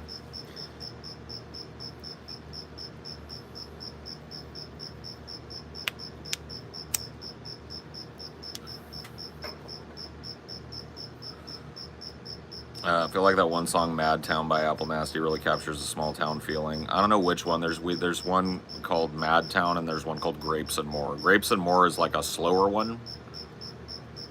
And then Mad Town is like the faster, more upbeat one. Off in the distance, a match is lit. Doo-doo-doo-doo-doo. In the back of the park is where we sit. You know it's not right to think bad about yourself. Doo-doo-doo-doo. 'Cause this Mad Town's making me blue. You know it's true. I moved to Fresno about 3 years ago. Dude, everybody from Madtown moves to Fresno, bro. Where you at now? Fresno. I'm right by Woodward Park, bro. I'm in that area, like Champlain kind of area. Well, I mean, obviously I'm not on Champlain, but Woodward area.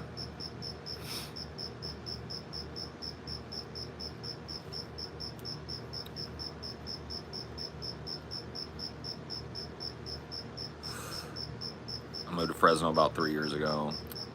Yeah, dude, like I did too. Like I moved straight out of Madera to Phoenix, Arizona, and lived all around there for a couple of years. Then I bounced back, bought a condo in Fresno when I was 21, right off of Sean Marks behind the Outback Steakhouse right there. And that was a hood, man. That place was troughed off, bad kind of crime area. And I lived there for 8 years. I owned that place for 14. Well, not 14. I owned it for 12, I think. Yeah. And then I moved all over the fucking nation.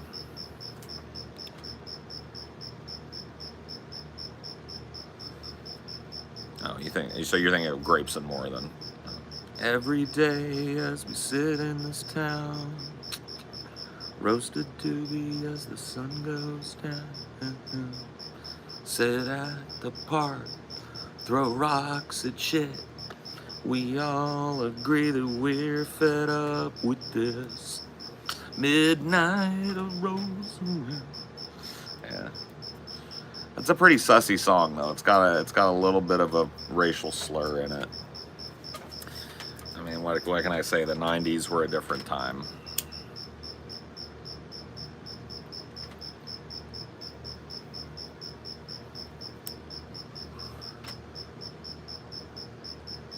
By Kings Canyon, I'm in a nice area. It gets rough about a half mile out there. I ain't got to go very far from where I'm at to get rough too, bro. I'm not quite in Clovis. Not that that would help much. But I'm looking to get the fuck out of here, dude. I can't do this 115 shit, bro. Went from Phoenix, Arizona, all the way to Tacoma, Philadelphia, Atlanta, LA. Went from Phoenix, Arizona, all the way to Tacoma, Philadelphia, Atlanta, LA. She's a girl, my lord, in a flatbed Ford, and she stopped to take a look at me. Take it easy, take it easy. Don't let the sound of your own wheels drive you crazy. We may lose and we may win, but we'll never be here again. So snuggle up and buckle in and take it easy. Ooh, ooh, ooh. Oh yeah, Central Valley's big time boomeranger, bro. Dude, there's a joke. It's a joke when you know somebody in Madtown and they're like, bro, on God, peace out. I'm gone, man. Never gonna see this place again. I'm like, see you in a couple years, homie. And that's exactly what happens, dude. People go like,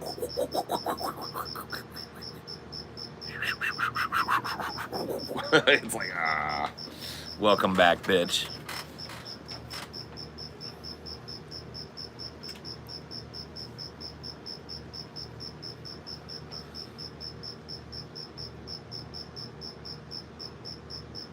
Constantine 2, dope, cool. I liked Constantine. It's not the best movie, but I liked it. I thought it was a fun movie, you know. I'm cool with it. I'm cool with it having a fucking sequel, is what I'm saying, because I know they're gonna get Keanu, and that's all they need. I just hope they get a really good villain. There's a girl, my lord, in a flatbed Ford, and she stopped to take a look at me. Come on, baby, don't say maybe. I wanna know if your sweet love gonna save me. Come on, man. It's been a hard night, and I hate the fucking Eagles.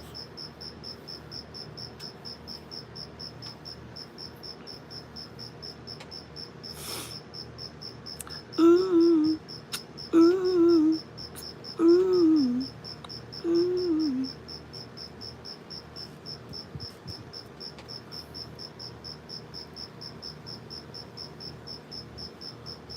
Well, maybe they'll get him to come back then, if he's still alive, but I don't really care if they recast the devil, bro.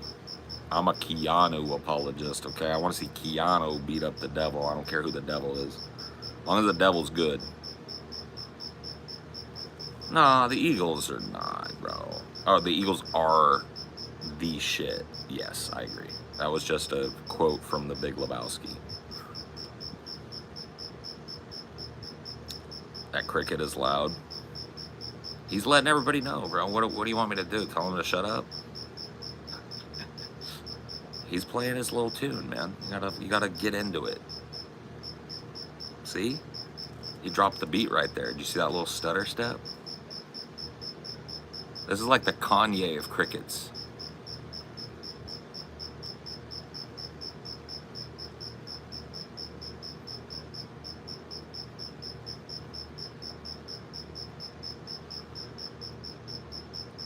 Is there going to be a tournament of terror again this year? I'm still salty about the thing. Lost the BJ contest to Hellraiser. That was such a garbage. Oh.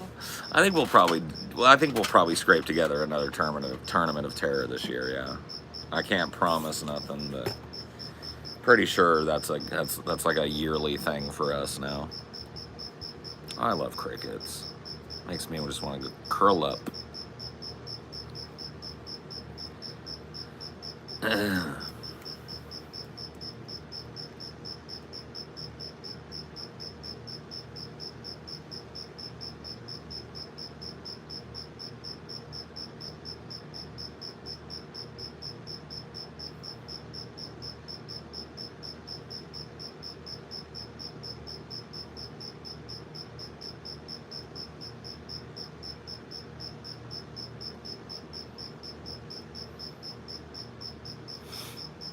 Man, everybody's just vibing to the cricket. Chat has just dried up even. Everybody's just vibing to the cricket. What up, Marshall? Yeah, dude, this is a cricket bop, dude. How do you feel about Arby's beef and Ched as an investment? Yeah, dude, it has paid dividends for Boogie. I heard that it helped him beat the surgery, which, like, God bless him, man. You know, this man's stomach got cut out till nothing was left except the size of a golf ball, like that. And he's still fat as the moon. God bless him. You know how fucking hard you have to try to stretch your stomach back out to a big ass sack so you can be fat and sallow again? Bro, dude, let me just... Encore. Yes. I'm just like, I've never had the surgery myself, but my first serious girlfriend had the surgery, lost a ton of weight, right? And then, like, I knew her after the surgery, and she had to eat very specific amounts and take tons of supplements. Even then, if she deviated, she would just throw up. She overate, she would throw up. It was horrible. She'd be in horrible discomfort. She'd throw up, right? Dude, Boogie had to overeat and puke probably like 180, 190, 200 times before his stomach started to like expand enough to hold a whole burger. And then he had to choke and puke down like a fucking big large fry with the burger, and then he added more room by adding Coke in there. This motherfucker like deliberately beat the surgery, bro. That's unreal. It's unreal, bro. It's the most fucking radical thing that they can do to try and save you from yourself. Cut out your stomach and reroute your intestines so that you're not absorbing 50% of the food. You know how fucking much food you have to eat to be fat? With that surgery, bro?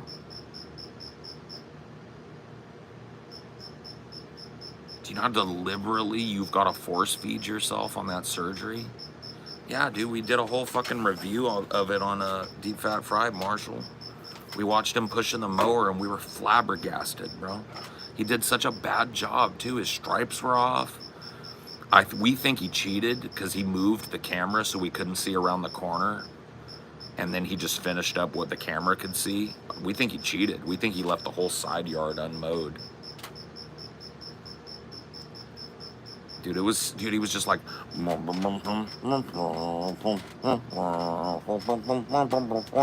then he would like take like 10 steps, and then he'd like drop it and go sit down. It was like,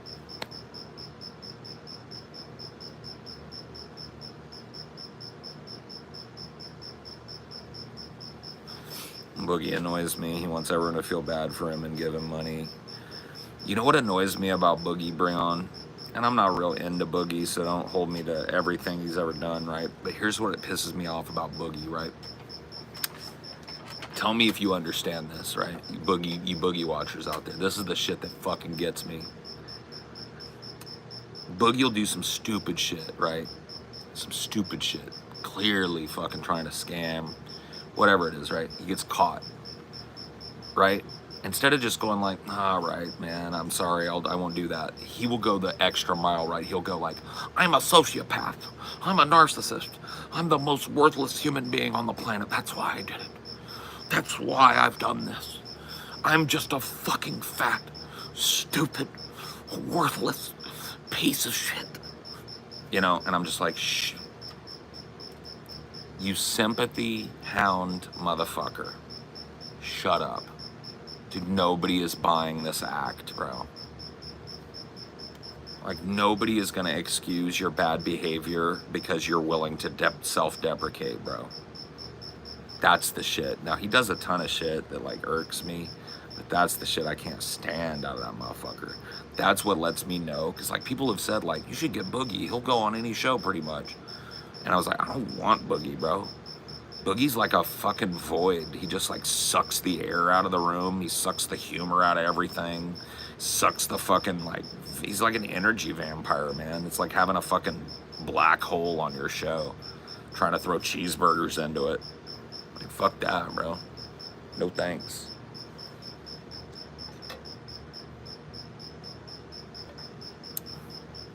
Me encanta tu contento. Gracias.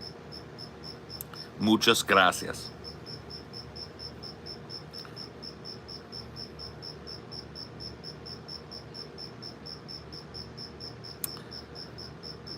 That's what gets me, Breon. But I feel you on that. I just hate his gaslighting shit. I hate that he'll like identify his mental problems but never works on them, never like tries to heal or grow or like make an effort to not be a sociopath or a narcissist or whatever he's calling himself, right? He just uses it like it's a fucking deflection. Like, why did you do that, Boogie? Well, because I'm a fat idiot.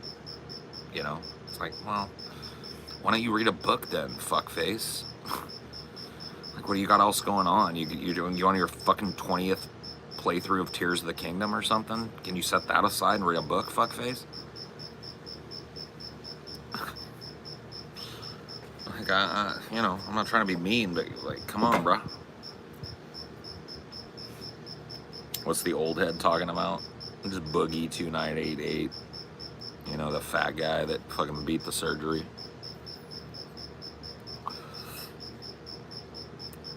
I'm still amazed by how far he has fallen from being beloved. I mean, can I be honest with you, bro? I've been a YouTuber since 2007, okay? I saw Boogie's first YouTube videos in 2011. He was not beloved. He was beloved as a fat guy that was willing to do silly shit, and people liked to make fun of him, okay? This idea that Boogie at some point was like the cream of the crop, he was actually just a self-deprecating jackass that didn't mind doing skits about him drinking Mountain Dew straight out of the 2-liter and getting mad and pouring it all over the floor and pulling his shirt off and flopping his big titties around. Like, nobody respected Boogie back in the day. He wasn't like this beloved content creator that everybody just loved so much. Like, that never, like, that's a story that he tells. I was there. The dude, 90% of the dude's fan base back when he was super piping hot and growing, like when he was doing the Francis shit, you know what I mean? He was completely and utterly garbage tier. Like, you go into his shit and he'd be like, this guy's fucking gross, this fat fuck. It was just like people curiosity watching because he was like a literal 500-pound monster. Yeah. Dude, the children would watch him because he was a big fat dopey guy that would fall down and spill his soda and plays World of Warcraft just like me. It was all self-deprecation all the time. That's the only shtick he ever had. But this like story he tells about him being really respected and loving and having a loving community never existed. Boogie's community was always antagonistic towards him. They were never like, there might have been supportive people in that community, but like overall, the timber of Boogie's community was always that he was being milked like a lol cow. And anybody that tells you different, including Boogie, is trying to rewrite history, bro. I was fucking there. I saw the dude's ascendancy. And his ascendancy was on the back of, he was a big 500-pound fat guy that was willing to show his big giant fucking underarm tit flaps, bro. And people were like, ew, gross. That's what he was about, bro. His underarm tit flaps were the star of the show. I'm not even fucking kidding you, bro. There used to be comments constantly on every video about how his titties never stopped and just went right under his armpit. I'm sorry, dude. I'm a fat guy, too. I can't really fucking hate too much, but I just remember reading a comment about that, like, every time I would look in the comment section back on the, you know, on the Francis shit, when he would pull his shirt off, there would be some comment about how his titty never stops. It just keeps going around the back of him. Like, his whole titty flap, it goes under his arm and around his back. It's the weirdest fucking shit, bro. Like that, but that's what he was about. Yeah, dude, that sex worker quit after begging him, I know. I don't like to infantilize women, but do you think he's just taking advantage of his girlfriend? It feels weird that he sexualizes her on camera. No, she's fucking a grown-ass woman. She's perfectly capable of making those decisions for herself. Is he taking advantage of her? I mean, it's harder to say that, right? Because I don't know what their true dynamic is. I don't think anybody's getting a look at what they're really like behind the scenes or how they are together, what their dynamic is. So I can't, like, you know, as much as I hate the guy, I can't really, like, speculate on that. As far as, like, her being, you know, scantily clad and sexualized in his video, she's a grown-ass woman. She can show off whatever she wants to show off as far as I'm fucking concerned. I'm not a prude, bro. I can't be prudish about it.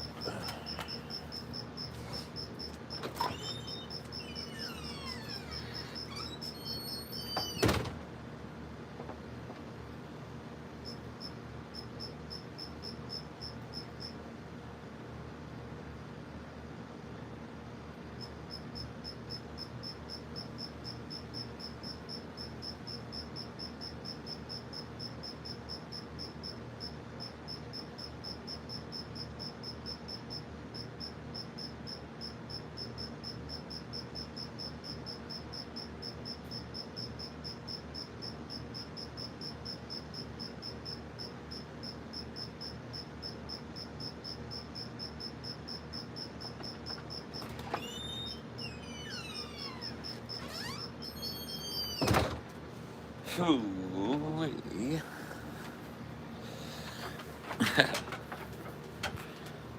No, that cricket. Whoa, dude. Me slamming the door spooked him.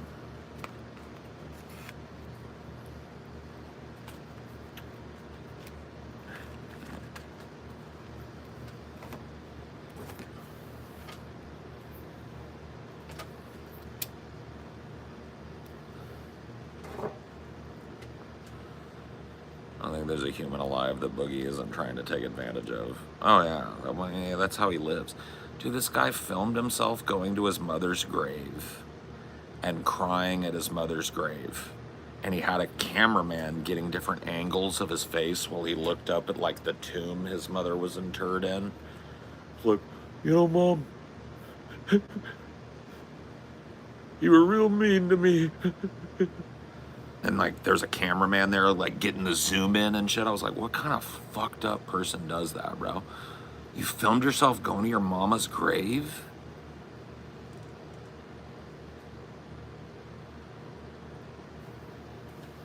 What a fucking idiot.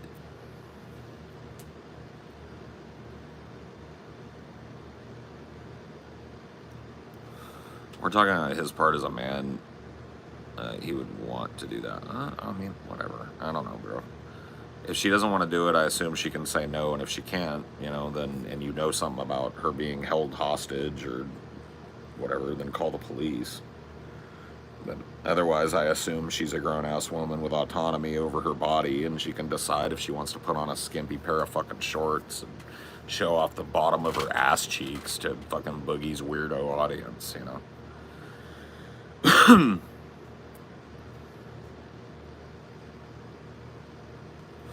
I get what you're saying. I just don't like that narrative because I myself am married to a woman that's 18 years younger than me, and people assume the same thing about her, even though she was just out here talking to everybody and like leading the conversation with me.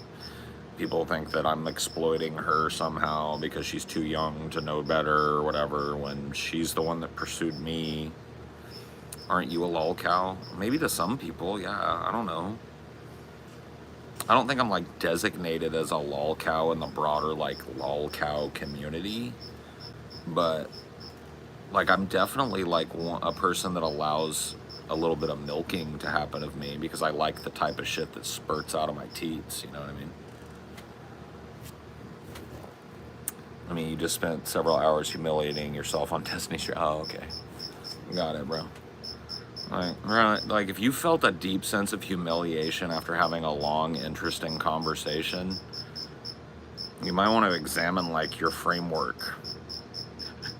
Like, I had a good time, bro. For you, that was, like, a big deal. For me, that was Sunday, dude.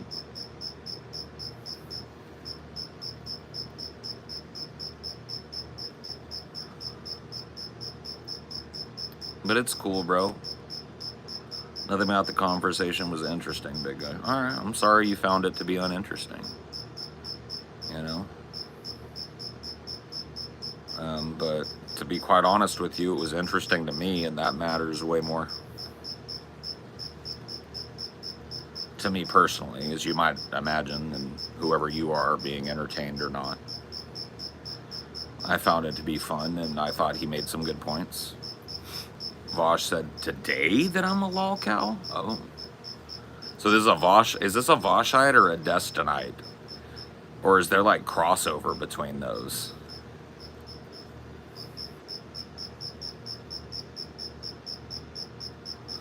Nah, you aren't a lol cow, man. Lol cow is extreme on the social spectrum. You just have a healthy dynamic with your audience. You're an entertainer. I mean, that's what I think, but... I mean, yeah, no matter what, at least you're not Brett Keane, bro. 220K views in a day. Oh, you're talking about Destiny's video of it? Yeah, bro. I think a lot of people found it interesting enough to watch it. But it really wasn't about that for me. It's cool, man. I'm glad you're still here, bro. You can engage with me if you want. Like, I'm down to talk with you specifics about, like, what you found stupid. I'm going to guess the first thing that you'll mention is, I know all theory. Do you know the Hegelian dialectic of internal combustion engines? You know, or whatever the fuck, and I didn't. But what about the other 5 hours of the conversation is what I'm just joining you. I talked to Destiny again today. He asked me to come in very briefly because I didn't have time. I had my show at 2, and he contacted me at like 1:15. I talked to him for like 45 minutes today.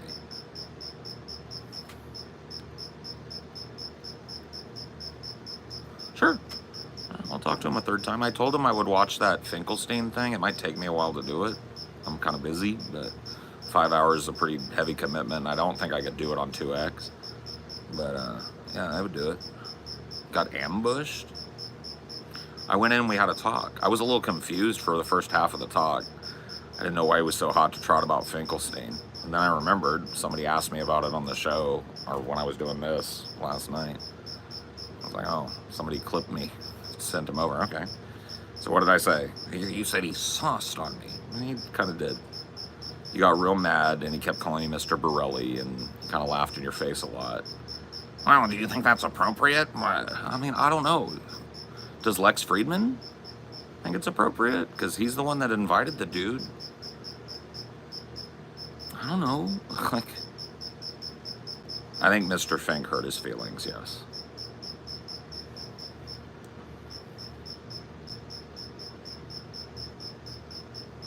He's planning on coming in and poning me? Poning me where? And how? And with what?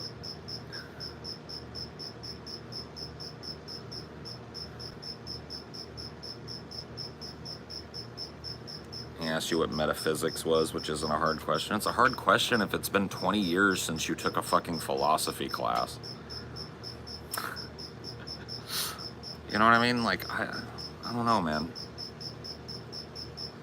Like, I made a post on the subreddit about it. I could have countered with, like, explain to me how you reconcile Thomas Ligotti's pessimist, like contemporary pessimist philosophy with Marcus Aurelius' Stoicism. Or at the very least, tell me how Thomas Ligotti reconciles those two oppositional worldviews. I could have said, can you tell me how Derek Jensen reconciles his anti-civilization bent and Endgame and Bright Green Lies, right? And he would have been like, right? But it wasn't about flexing books at each other, right? I don't think that moved the conversation anywhere. You want anything? I mean, like I said, I watched 20 minutes of it, so I only heard him use the Borelli one, or Bonelli. Did I think he was earnestly mispronouncing it? Not after, like, listening to him talk about it, but I hadn't heard those things, you know? But I don't care if it was earnest or not, it was funny. The fact that he was doing it on purpose kind of makes it funnier for me. But I'm a little bit kind of like trollish in nature. I think it's funny to make fun of people sometimes. I don't think everything has to be a serious-ass debate. Even if it's on Lex Friedman or whatever. Like, I don't know. Like, to me, whatever, you've got, like, a standard of professionalism that I don't have. We work in the same space, but I don't really care about being seen as a professional. Like, I was saying earlier, bro, like, I'm a dude that, like, I was on a show called The Drunken Peasants. I did a thing called the Duty Stain Challenge, bro. Where I wiped my ass with a wet wipe, and my friend TJ wiped his ass with a wet wipe, and then we held it up to the camera to see who had the dirtiest ass. I won by having the cleanest ass. TJ's ass was filthy. But we did that live on YouTube. We wiped our asses and showed the duty on the rag on YouTube. Like, I don't know why people are expecting me to come in the fucking room being like, Mr. Debate. Mr. Debate Prep. Mr. Appropriate, you know? Like, look at how I dress, too. Like, one of the reasons I keep myself like this is because I like the way I look like this. But another reason why I keep myself in general is because, like, I want people to know off jump that they're not dealing with a business guy. Like, I'm not a suit and tie guy, you know? My last job that I had in the real world before I started doing content creation, I had to wear a fucking polo and slacks and dress shoes every day to fucking work, and I almost killed myself, bro. Legitimately. Couldn't have a long beard, couldn't have long hair. Had to wear a fucking polo and slacks with a belt every day to fucking work, bro. That just ain't me, dude. And if that's you, that's cool. But, like, I try and broadcast as hard as I can. Like, I'm a fat stoner. I'm a stoner guy. I'm not really taking this very seriously, and neither should you.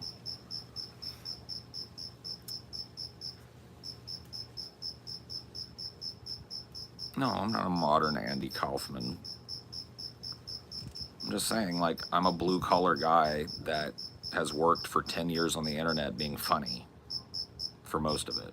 Like, I was on YouTube's first and only, to my knowledge, BDSM game show episode of The Drunken Peasants, where, you know, I was beaten by a hot dominatrix when I got questions wrong and shit for, like, 3 hours. I don't know why people think I'm going to come in there and be like, well, let me just dip into my deep historical knowledge about Israel. I'm an average Joe. Like, pick my brain like I'm an average Joe.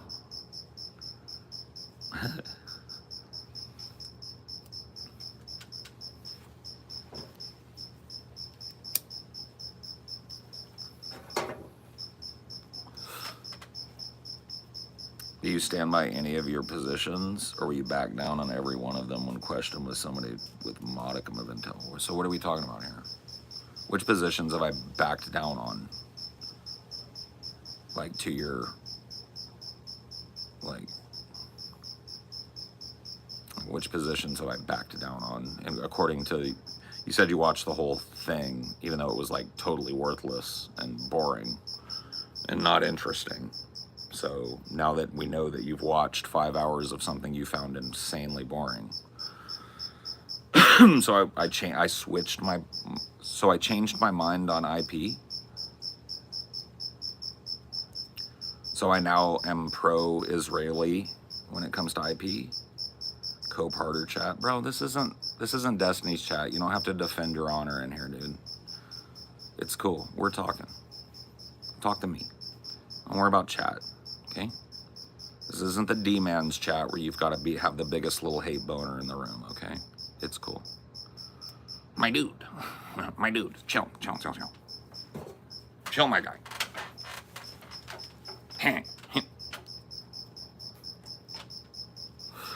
Go ahead. You were saying. He's just asking questions. That's why I was answering. I was just answering questions.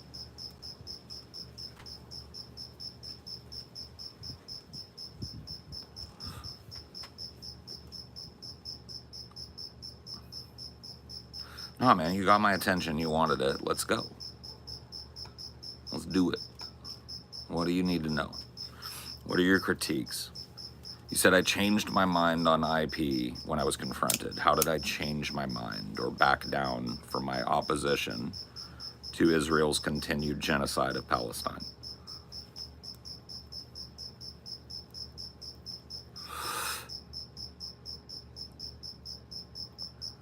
I haven't backed down yet, buddy.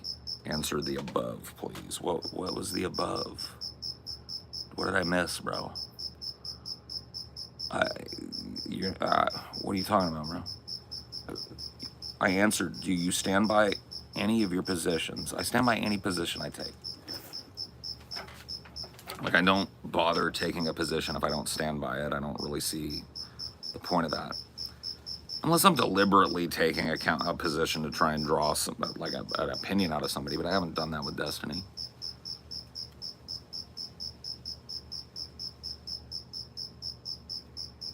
You got my attention, bud.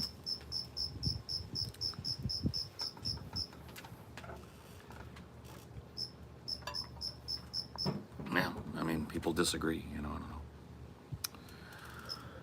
don't know. So Palestine existed as a state in 1937? I don't know. The waters are muddy on the existence of Palestine as a state in 1937. Can we focus on the ongoing genocide now?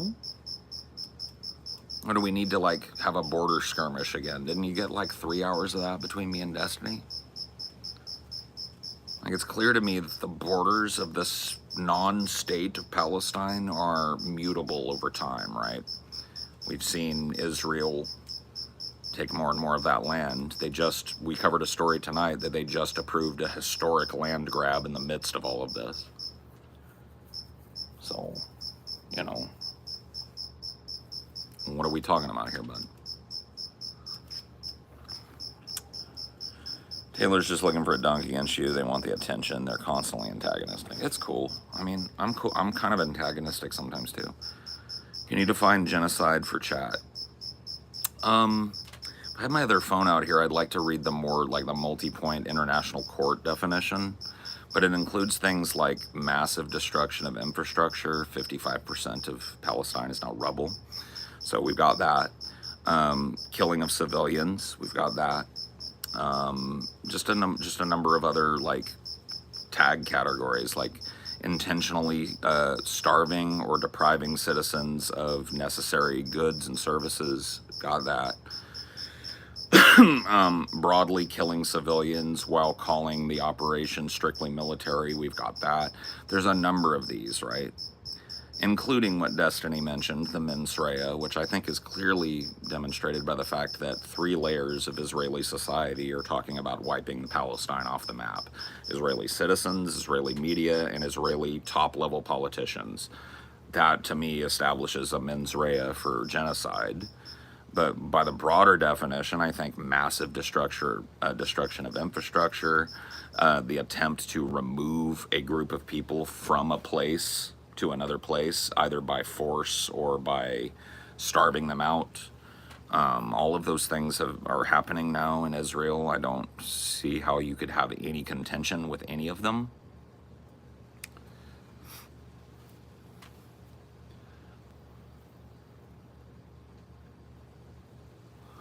Is every war a genocide? Well, you're not going to find much war cheerleading here. So I'm a principled anti-war leftist, and I have been for probably longer than you've been aware of war as a concept, I would imagine, given how you conduct yourself. I imagine you're about 20. So yeah, when you were born, I was already an activist. I was already canvassing for the DNC. I was already participating in picketing campaigns and union protests and all that shit for years. So, yeah, dude, I'm not a pro-war guy. So yeah, I'd be willing to say that war is a genocidal business, and we would be better off if it didn't exist. How's that? 32, try again, burnout. Well, you talk like a 20-year-old fucking college kid. And you've got a fucking avatar of like a furry anime character or whatever. So I'm sorry, I just presumed. I didn't know you were suffering from failure to launch at 32. Burnout? Bro, I probably make more money than you do. Call me a burnout again, bro, and let's go.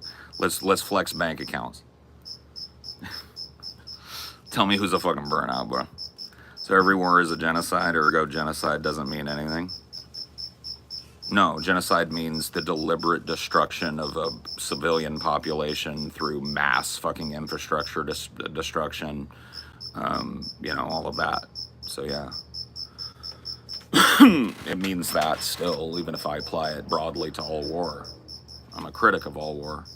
I don't think that there's been a justifiable war, like even rhetorically, since World War II.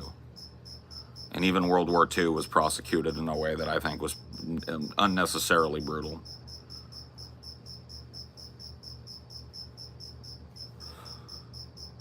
Keep smoking that reefer, bro. The brain is just rotting away in your skull anyway. Yeah, bro.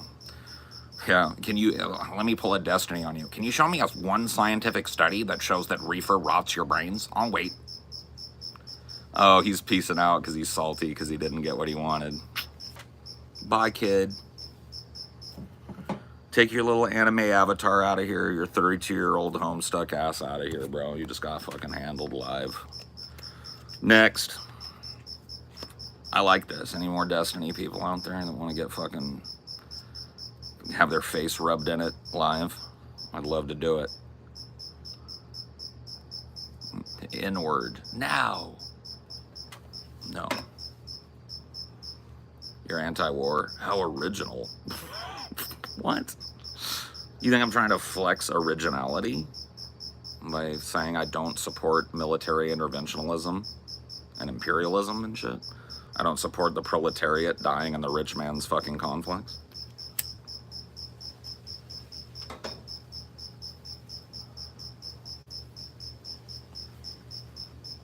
Laugh, laugh, laugh. Man. Dude, where's that fucking Wojak with the laughing mask? And then behind it, you can see he's crying. That's like, I'm not saying I feel that way about Destiny, but his fans are starting to make me feel that way, bro. Because tonight I've engaged with several of you guys, and you guys are just salty. You're the Joker to Destiny's Batman. You could build your career off. I already have a career. I'm not looking to build a career. I'm just looking to talk. He still supports police to police.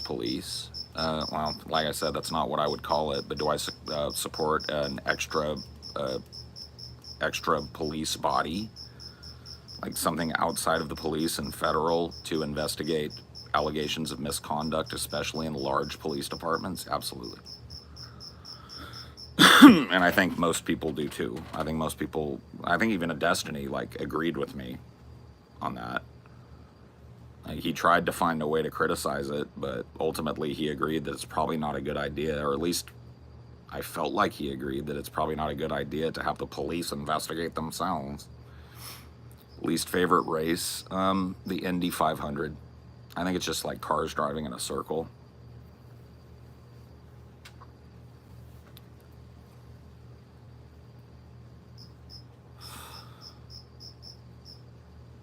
The fact that he thought at the beginning of that conversation that internal affairs was some separate organization was kind of wild, bro. The fact that he was like confidently talking about police stuff and thought that IA was some separate organization, like not just detectives recruited from the same fucking police body in the same building. That was wild. And then he, like, instead of going like, oh, I changed my mind on that, he like double, triple, quadrupled down to try and prove wrong that it's a bad idea to have the police investigate themselves for misconduct. It's like, yeah, it's internal affairs, bro. Like, what do you think it is? How is it external and internal affairs? It's like in the fucking name, bro. The fact that he didn't know that, and I believe he didn't, was wild. That was wild. Yeah, it's HR for police. It's a buffer for the police to squash whatever beef comes up and to make it look like they're doing something by throwing a couple of policemen misconduct cases to the wolves. But ultimately, if it's time to cover ass, they're gonna cover ass. They barbecue with these fucking guys every weekend. Their kids go to school together. They go to fucking Little League together. Night, Libby Tard. Night, conservatard or whatever. Can you lift Thor's hammer? Yes, and I will. Get Waz out of here, bro. He's a kid that still thinks cigarettes are worth fucking noting. Get him out, bro. Do you have the lighter? Throw him to the wolves. Yeah, sorry, baby. Yeah, dude, mods are fucking dead, bro. I'm gonna have to add a few more mods. Hey, dude, this is what Destinies do when they got nothing else to do, dude. When they got nothing to say, they spam little smoking emojis, bro. That's kind of sad. See you next alt. Let's see you, girl. Let's see your mom's pussy. You send me a fucking video of your mom's pussy, and I'll flip the camera on my girl. How's that? Fair? Fair trade? You can hit me up on Twitter, Instagram. Well, not Instagram. You can hit me up on Twitter, Discord, or Reddit. It's all Paul's ego. I'll be waiting.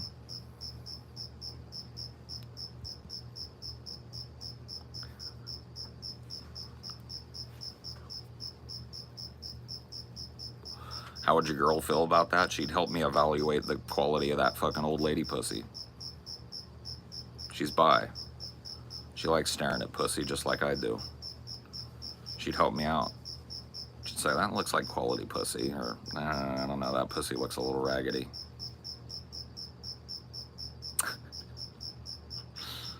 The one thing you said tonight I heavily disagreed with was saying that the new System of a Down songs were shit. What? I didn't say that. I did not say that. Fucking throw it up there, bro. That pussy looks beat up. I bet that dude's mom's pussy looks beat. Dude, anybody that wants to fucking scope somebody's girl because they just like hear them walk by or fucking incidentally say something behind the stream, I bet their mom's pussy is fucking not good pussy, bro. Bad pussy. Am I pussy shaming right now? Should I not be shaming this guy's mother's pussy? It's up to you. Is it bad, though, to body shame women's pussies? I mean, are you doing it just from a perspective of olds? No. I gave the option that if he did send the picture that it might be good.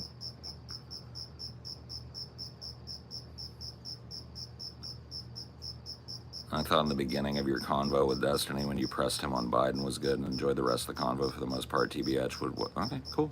Yeah, I'll probably talk to him again. I've got homework to do. I did tell him I'd watch that 5-hour Finkelstein stream and see if I could find anything that I considered to be like a substantive critique offered by Finkelstein of something that Destiny put forward. Because I asked him over the course of that 5-hour conversation, did he bring up anything of substance to you? Was it all just him memeing on you? And he said no, he brought nothing of substance up. And so I'm going to see if I can find anything that I could argue as substance. And we'll see, you know, once I've seen the whole piece of content.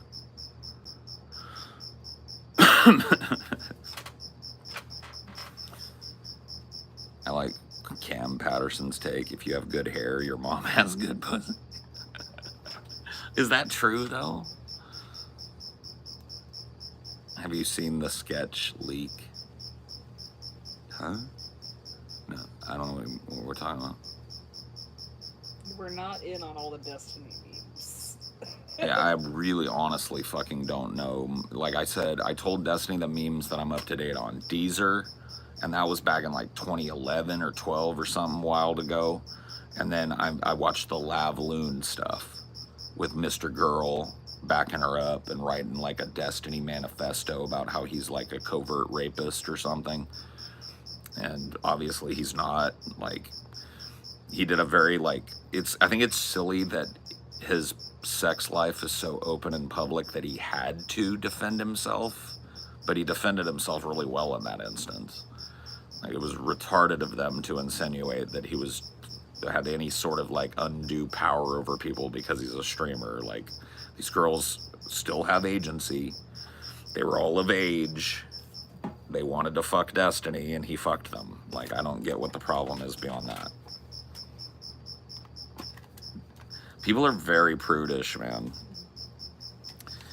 You know, I would not, if I lived like a polycule kind of lifestyle like Destiny does, I would probably not put it in my content. But that's not my decision to make for him. I just wouldn't want to spend all kinds of time defending my fucking personal choices to people. Is that noise from a cricket? Yeah. What else would it be, bro? No, it's just me with a tiny fiddle. It's vegan gains.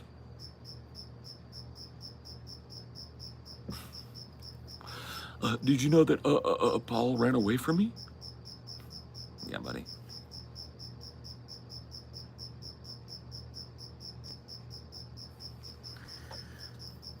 What's up, man? Is that a spliff I see? You know it. You know how we do in California. Come on. You don't even have to ask. It's not a spliff, though. A spliff is traditionally half tobacco, half weed. This is just a joint. Now, does the split necessarily have to have, like, tobacco leaves in it, or can it just be wrapped in tobacco? No, wrapped in tobacco wouldn't be a spliff. That would be a tobacco wrapped blunt. Okay. Yeah. A spliff is specifically you mix your weed with loose tobacco. And it's meant to stretch weed and make for a less harsh smoke. Like, you'll cough way less, especially if you're a cigarette smoker already, if you roll a spliff. They're not bad. I just don't, they're kind of a waste of time for me. My tolerance is relatively high, you know. Considering you've almost killed that 20-pack already. No. Yeah. No, I mean, these are little joints, though. Yeah. I mean, these are like 3-4 big drags, and they're pretty kicked. Where in Cali are you from? I was born and raised in the Central Valley in a little town called Madera. It's near Fresno. I live in Fresno, California now, but I'm desperately trying to flee climate change here and get north as fast as I can. As soon as I can find a piece of property to rent or buy that meets my requirements, I'm gone. Is there anything I can get you before I turn in? No, baby. I love you. There you go, baby. You ready to go bed? I've never smoked anything. What should I start with? I wouldn't be the guy to help you with that, to be honest with you. I'm an old school stoner. I would just say smoke some weed. Like, if you've got some friends that smoke, like, take one little puff, see how you feel, bro. But I'm not like a weed counselor. I think it's different for everybody, and I don't want to be responsible for you having a bad fucking run-in with it or whatever. I'm smoking the shake at the bottom of my jar tonight. I would roll a joint, but I don't think I have any papers. Way too late. Oh, well, that's cool, man. I'll take a big old fat fucking puff for you. Although these are tiny little pinner joints, but.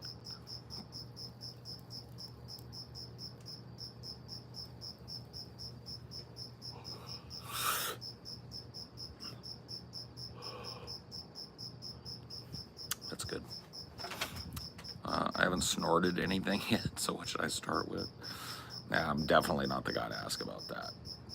I tried cocaine twice or 3 times in my early 20s, party drug style. It wasn't my scene, man. You plan on coming to Ireland again at all? Would be cool to meet. I'd love to go to Ireland one day, yes. How did you and Destiny get connected? I made a meme about him on Twitter. A bunch of people told me Destiny said to DM him. I DM'd him. He got back to me. He said, I'm doing a show tomorrow. You can come on. I went into his Discord. He pulled me in. How was that? Like, I made a meme about him getting cussed out by that dude in Israel for filming him. Like, why are you filming me, you pig fucking son of a whore? And Destiny said Pepe hands. He's just like... So I made a meme about that. What do you think of him? I like him. I think I've got a pretty thick skin. I think he does too.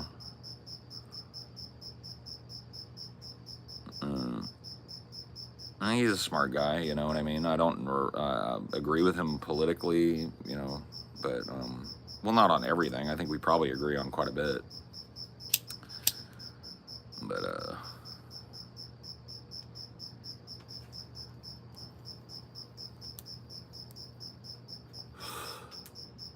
yeah, don't start with a dab. Don't give people advice in my chat about drugs and shit. This is not like a drug advice chat. I kind of like Destiny. I don't know why everyone hates him. I don't think everyone hates him. I think a lot of people like him. I think it's just very divide and conquer kind of mentality amongst a lot of like debate people. And their audiences tend to be pretty brutal because they have to be, I think, defensively sometimes maybe against other communities. But, you know, whatever. I don't judge Destiny by his community any more than I would hope he would judge me by mine. I mean, to a certain extent, you draw what you draw, right? But, you know, I wouldn't ask him to account for his community being shit.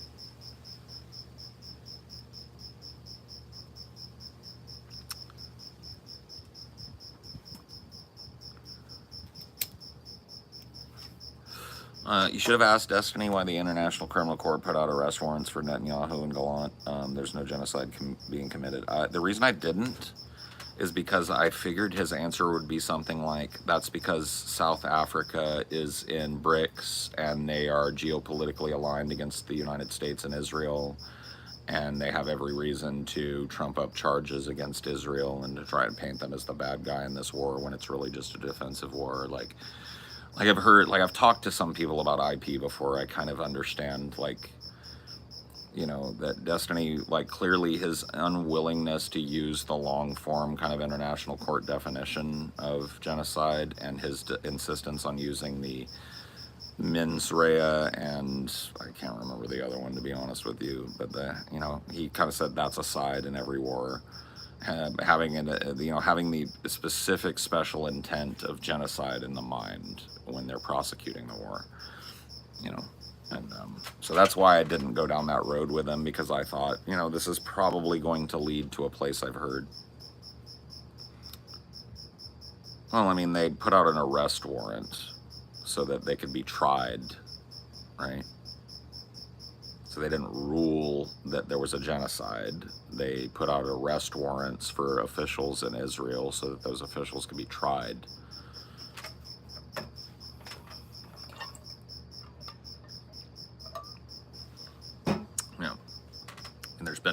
trial, right? So there can be no ruling. That's my understanding of how the court system works, right? Even the international court, criminal court or whatever. The ICJJ or whatever. ICJ. We didn't want to kill all these people, but shrug. Well, if one group has the intention is actively trying to eradicate a group of people, it's genocide, right? I mean, that seems to be the mens rea that I would look for, yeah.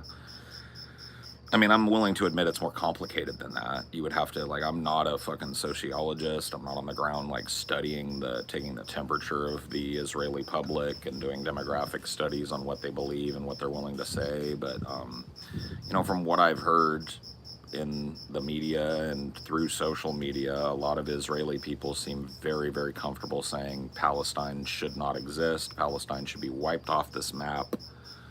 And if you got that being said by Israeli people and on social media and in the Israeli old media and by high-ranking Israeli officials, I think that demonstrates a sufficient mens rea. But, you know, I also would not say that Destiny and I got, like, a long-ass time to discuss all of the ins and outs of that. We would probably have a long conversation about that. Go to bed and get banned. It's okay, man. I mean, Destiny's on the wrong side of history. That remains to be seen. You can't say that now.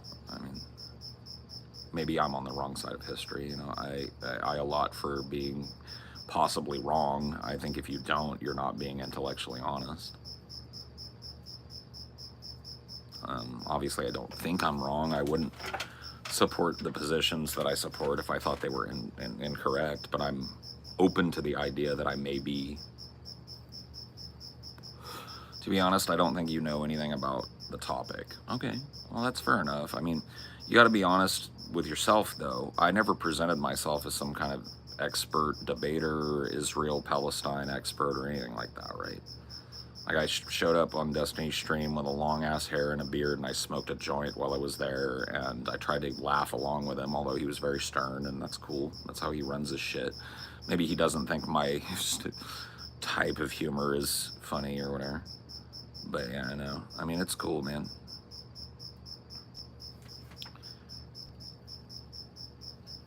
Is that the kid with the blue hair? He's not a kid. No, there's no need to little bro him. And yeah, I think at one point he did have blue hair.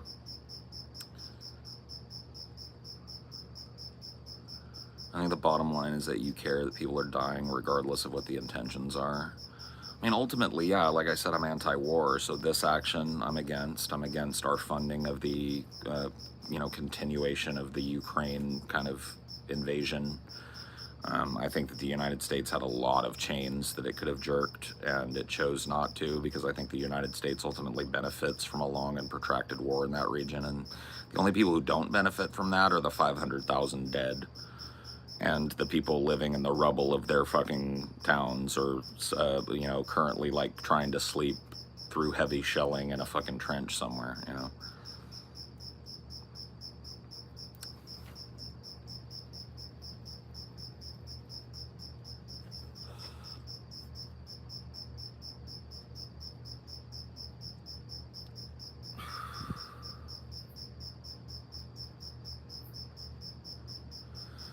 IP, like any good theistic apology, will always boil down to retort after retort, as if why on this side or that is actually completely innocent. Yeah, man, you know, I didn't get the really chance to go into it with Destiny, but, you know, my IP opinion is informed broadly by my opinion on war and the prosecution of war by moneyed interests. Right? I am a firm believer that blue-collar, working-class people should not be shipped to some foreign country to die, or even shipped to the borders of their own country to die in a rich man's land grab scuffle. I don't see that as productive. I don't see 500,000 people dead as productive in any fucking way. So, you know, we didn't get to talk Ukraine. He'd probably hate me for that, too. I would guarantee you his fucking chat would hate me for that one. But like I said, I have a principle when it comes to war. I'm eternally skeptical of war. I'm eternally skeptical of the machine that supports it and the corporations that foster it. I don't think that there's been a arguably justifiable war prosecuted by the United States since World War II. I think every other involvement or military conflict or peacekeeping operation that America has engaged in has been in furtherance of American imperialist expansion and hegemony, and not in the best interests of the people either abroad in these places or at home. And that's my belief, and it's a pretty unshakable belief. It's a very core belief for me as a leftist. What do you think about being anti-war? Will we benefit from war as American hegemony as citizens depending on the war? Just curious on your thoughts on that whole statement. Yeah, sure. Yeah, I understand that I personally benefit as an American citizen from American hegemony as it stands right now. But I don't think that I benefit in the long term from the instability that the multipolarity of the world is, starting to enforce, right? And I don't think that the United States is capable of doing anything about it either. So I think that, China and, BRICS in general is kind of like materially ascendant, at least in the long term. Probably not tomorrow, but over time it seems like they've got, at the very least, like economically a better plan, and from an exploitative standpoint, they've got a better kind of like outreach program and setting up all these like little fucking shipping towns in Africa and stuff. They're really starting to secure some of the areas that are going to be squabbled over once the resource wars really kick off. And that is something that I don't think the United States can properly check right now. And I don't really even think it's worth it for blue-collar people to check it anymore. Destiny has a kid. I think the kid is like in middle school. Yeah, I was aware he had a kid. I didn't know how old his kid was, but I remember him mentioning that. Not in our talk, but just in things I've seen. Gotcha, yeah. I agree with you in a lot of respects, but realistically what you're doing, aside from smoking a joint and preaching to 169 accounts. I mean, did I claim I'm out here changing the world? I do this for fun, bro. Like, it's not monetized here. You've noticed no super chats, no ads or anything, right? Except for the standard ads that YouTube fucking throws on everything. But I don't get any money from this. I make my money doing my main podcast. I do this for fun. I'm not trying to preach. I'm literally just talking to people like you in my chat that have questions for me, and I like answering them. I like talking about what I believe. That's what I'm doing. I'm not trying to preach. I'm not trying to present myself as some kind of like brilliant political thinker or something. I'm a fucking blue-collar leftist. I don't think that fucking blue-collar people should die in the rich man's war ever. And that's that,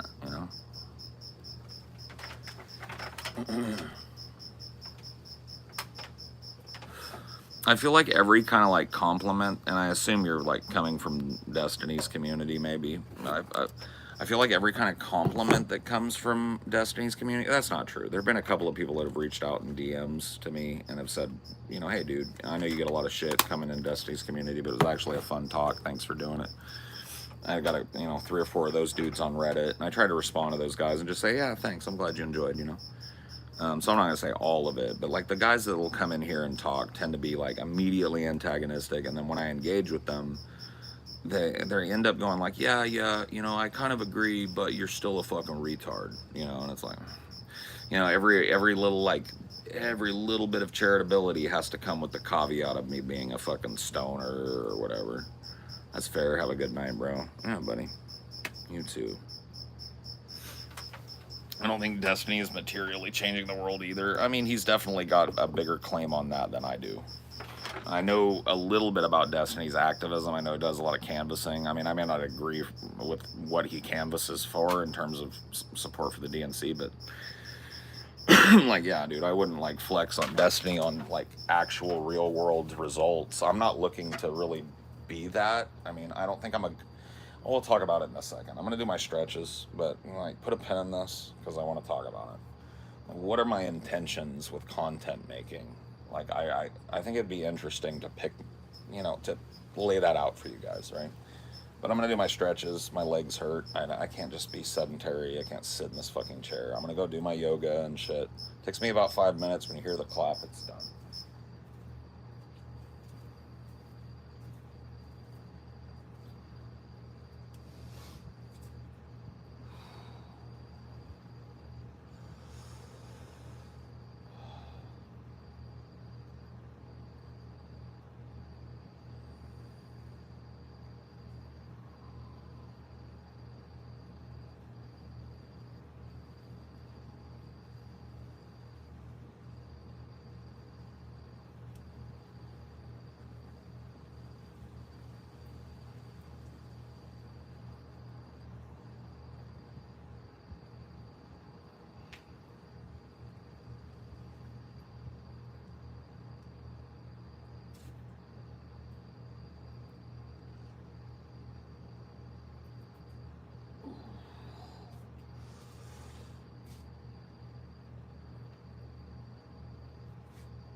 Hooey.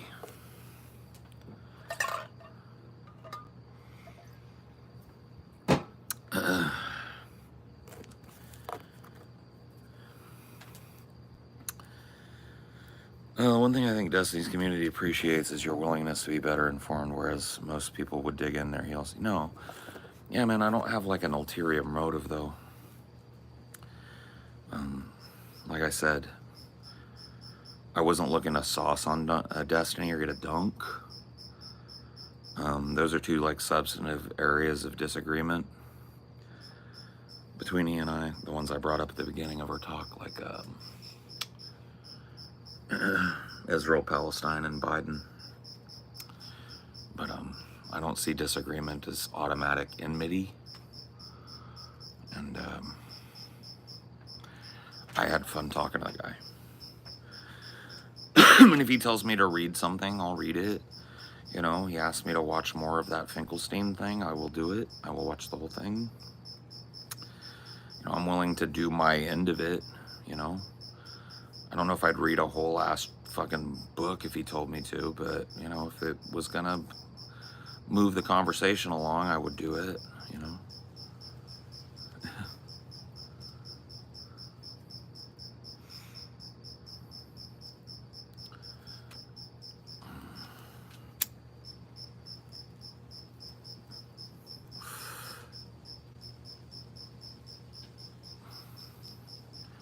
Okay. That's what I would expect to find, right? Given what Destiny said today. He hasn't revealed himself, at least in our conversation, to be a liar, I don't think, yet. Not by my standard. And so if he says that Finkelstein did nothing but meme and make jokes and made no substantive critique for 5 hours, and that's what I find, I'll be happy to report that to him. And we can talk about it from there, you know. I don't think he'll like the fact that it won't matter much to me. But, you know, I don't really care. I don't think online debate is solving anybody's problems, right? I think it's an interesting exercise, but somebody wants to troll their way through a debate, it's like about as worrisome as a cloudy day in my world. But, like, I don't do it for a living. Like I was trying to say earlier, if my content was less about just being a guy that talks to people, and more about trying to be like a really rigid debater and a political influencer and stuff, I'd be way more like protective of my own, like how people perceive something that went down. So like in my world, it was strange that Destiny was so worked up about Finkelstein. But the more I thought about it, right, like with me, right, the more I thought about it, the more it made sense, because it's like his job to not be misunderstood. And he feels that when I said Finkelstein sauced on him, that I was misunderstanding the principal point of that debate, which in his opinion, right, me not having seen it, I can't back it one way or the other, but his opinion is him providing substantive critique and Norm Finkelstein refusing to engage, right? And I haven't seen more than 20 minutes of it, and so I won't critique it beyond what I've seen. And what I saw was just a lot of kind of like snippy back and forth kind of between Destiny and Norm. I will say that I remember Destiny trying to engage more than Norm was. Norm seemed less willing to engage in good faith, like quietly and respectfully. But, you know, he did keep calling him Mr. Borelli and Mr. Bonelli. And, you know, now that Destiny showed me, you know, those clips of him kind of admitting it, maybe not admitting it like straight out, but like tacitly, and then off mic kind of basically admitting it. You know, obviously he was doing it to try and get under the dude's skin. And I think it probably worked. But that's not a good look if you're a debater, right? Because the things that I'm talking about with him today, and I wish we had more time to talk today. I felt like it was going in an interesting direction, but I had my show, you know, I had to do my show today. It was a great show too. And we did really well, so that's always a good feeling. But that aside, like, you know, like that's what I wanted to dig down into more than anything was, but I don't think I can do that properly with a guy like Destiny if I'm not gonna like do the due diligence of watching the whole thing. I don't think he's gonna take me in the least bit. Like he didn't think I read that article today until I was able to summarize the principle of it that wasn't just recapping 9/11 and the mystery surrounding some of the circumstance, right? When I was able to do that, you know, he was like, oh, okay, so you have read it. And it's like, okay, well, you know, I like the fact that you, and I understand because I said I'd read it, you know, I was being fucking obviously massively hyperbolic. I have read a lot of fucking books. He was right to say you've read a lot of fiction. I do love fiction, but I haven't read only fiction. I don't feel like flexing books back and forth, but I'm a relatively well-read guy, and I used to follow the news very closely. 3 periodicals of note a day, or 2 on weekdays, 3 on Sunday. You know what I mean? Like, I'm not... Just like I have a decent vocabulary, I have a decent, you know what I mean? Like, but I'm not a fucking journalist, I'm not a historian, I'm not a politician or a political science expert or any of that, man. I don't have any more than a little bit of college in any of those things.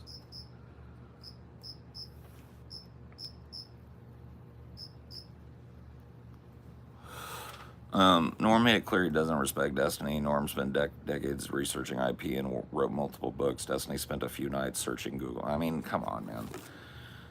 I've seen Destiny's research streams. I did not see any of his IP research streams, or at least ones that were identifiably researched at the time that I tuned in and watched. But from what I've seen of Destiny, like, he's very thorough when he tries to look into things, and he tries to be open to contrary opinion while he's looking into things. So I would not say that Destiny's like improperly prepared or lazily prepared. I also am not able to speak on how many books Norm Finkelstein has written. I've never read one of them, so I wouldn't know that either. But I think it's an unfair characterization, to be honest. Like, in a certain way, probably designed to be, but...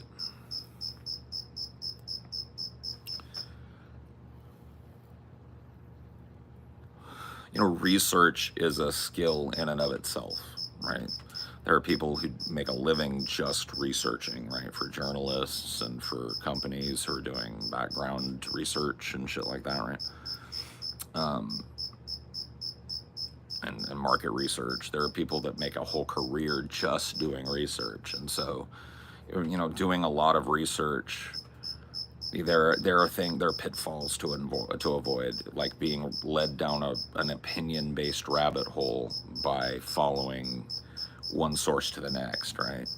And I see Destiny actively trying to break out of that when in the times that I've seen him doing research. Now, I'm like, once again, I was honest, I don't watch Destiny a whole fucking lot, but I have watched him do research streams and prep streams for like manifestos and stuff. And I appreciate the amount of thoroughness that goes into his research and his kind of like commitment, at least when I've seen him do it. The research streams that I remember seeing, or maybe not, well, the one that sticks out of my head wasn't really a research stream. It was a presentation of a document. He presented a document on the streamer called, is it Keffels? I think it's Keffels. Pretty sure it's Keffels. And yeah, it was very thoroughly researched and documented. And you know, that didn't seem like a willy-nilly document to me. I also watched him doing it wasn't IP research, but it was some kind of foreign policy research. It might have been Ukrainian research. I think I watched him right around the time we talked to Dylan Burns, and I think he was looking into Ukrainian politics and the history of like the kind of like you know, some people will allege that there was like a CIA-backed coup in 2014. I'm not saying there wasn't or was. I haven't looked into it deep enough to know. It wouldn't surprise me if there was, but you know, I can't say that I know. But yeah, I remember him looking into some of that. This is embarrassing. What's embarrassing?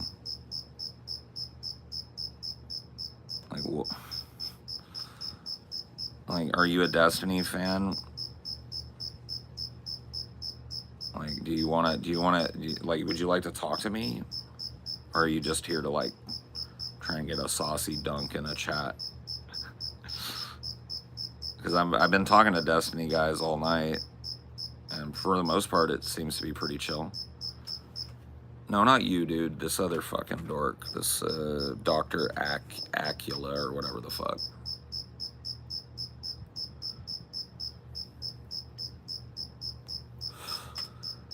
Someone else said if your research is tilted in a way, it confirms your bias. The research that right, but that's why research is a skill, right? And I'm not a master research. No, not you, Blaster Master either, dude. You're being very cool. I'm talking about that fucking other dork up there that said this is embarrassing. I don't know what's embarrassing about it, but it's chill. Anyway, yeah, no, wasn't talking to either of you. We're chill. It can be hard when you're not like reading chat. I try and read everything that comes through here, you know. Beavis brought me here. Cool. I liked the old Destiny Beavis impression days, but he doesn't do it very much anymore, does he? I like the old Destiny Beavis, you know. Not a fan of Destiny, and I'm not a fan of neoliberal sophists like Destiny. Okay. So you're an anti-D guy, but you probably watch a lot of D, right? You're one of the like dudes. It's cool. I mean, it's cool to like surround yourself with people you agree with and you don't agree with. I mean, that's broadens, right? But there is something a little weird about hate boner people that just like hate people but watch everything they do. You're a few seconds behind. It's cool. Catch up, man. You're not gonna miss nothing. Professional D hater, yeah, bro. That's cool. I mean, whatever. Like, it's a vibrant community over there, bro. People were fucking brutal to me, man. Like, you see how I do with chat, right? I try and read the ones that make sense and shit, and try and respond to the ones that are like asking good questions. And like, this whole fucking chat was just like, this guy fucking sucks. Combo 9x, you know? It's like, oh fuck. Shit, bro. I better step my game up. I'll put on a tie next time. No.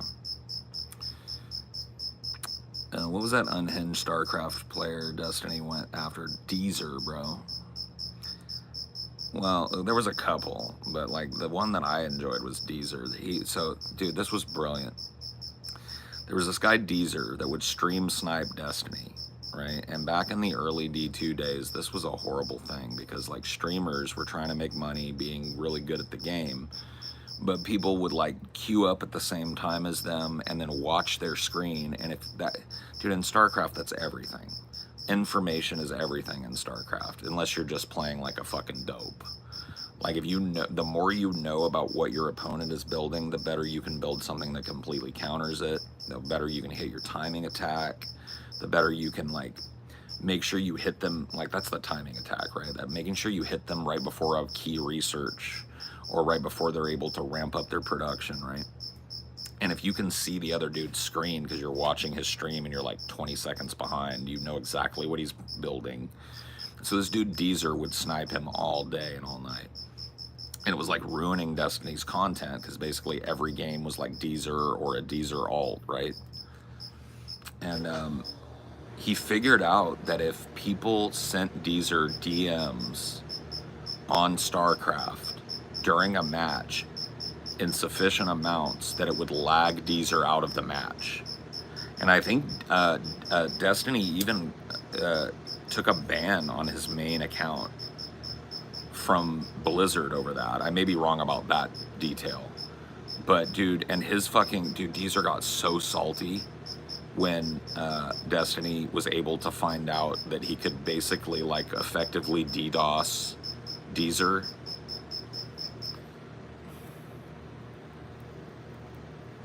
You know what I mean?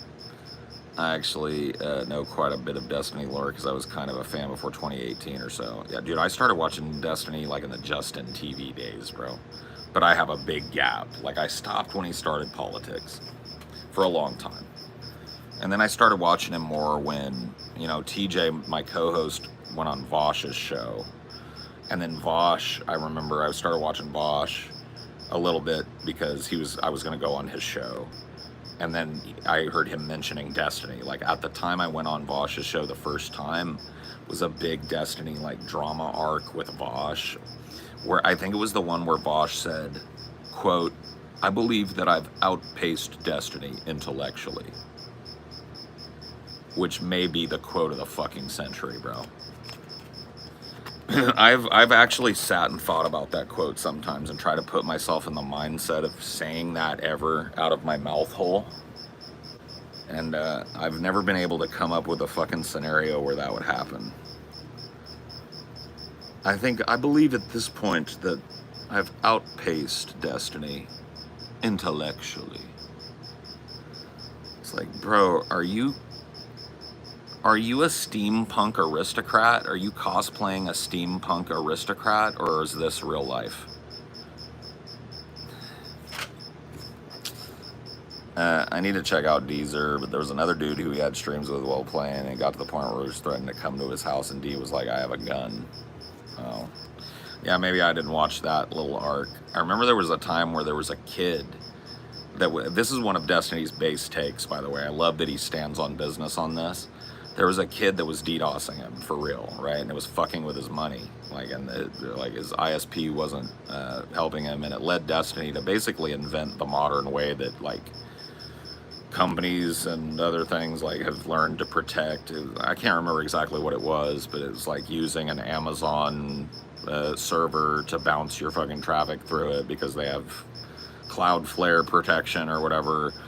And it showed you how to set all this shit up, right? But like the thing was, like, while he was figuring that out, he was back and forth. He called this kid's parents, and the parents were like, "Fuck you, leave our kid alone." And Destiny was like, "I'm gonna kill this kid." He was like, legitimately, like, what am I supposed to do, dude? Like, he's like literally coming to my job and wrecking shop every day. Like, I'm gonna kill him. And then to this day, people will try and like dunk on him and go like,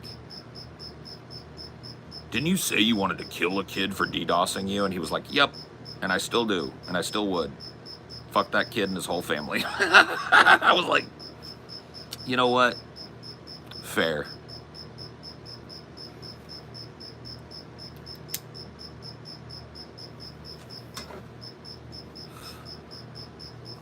And that tube guy 66 an example of worldview before. I don't know who that is, bro. See, you guys have too much deep lore for me. I'm not like a DGG or whatever, so you guys are gonna have to help me out there. But not help me out. I just have to understand.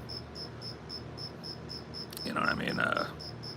Yeah, I don't know all the shit. It's from his chat. Yeah, I imagine.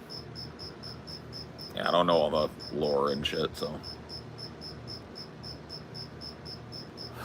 I really did enjoy the Lav arc though, because that shit was fucking wild, bro. You like, just for like peeping purposes, it's like, you know, Destiny and I are very different in a lot of ways, I think, and one of those ways is like, dude, my sex life and like, I like talking about human sexuality broadly as a topic. It's very interesting to me, but like in terms of like my sex life and shit, it's not something like I want open for discussion with people for the most part.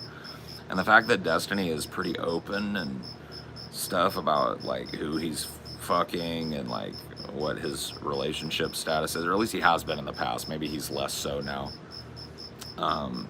is interesting from just like a voyeuristic perspective, right? Paul, when did your VDS break the stream? Huh?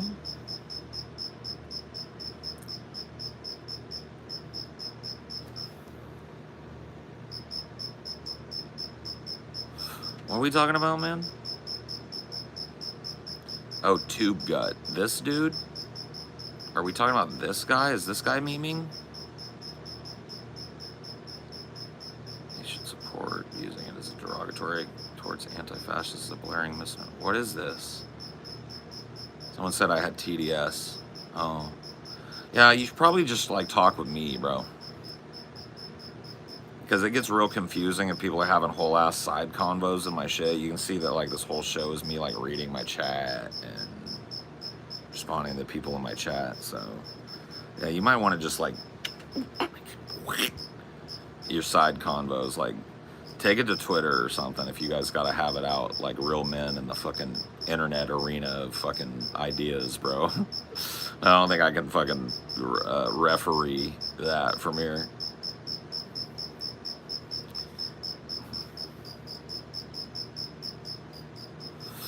Yeah, no side convos, man. It's just conversation stopping.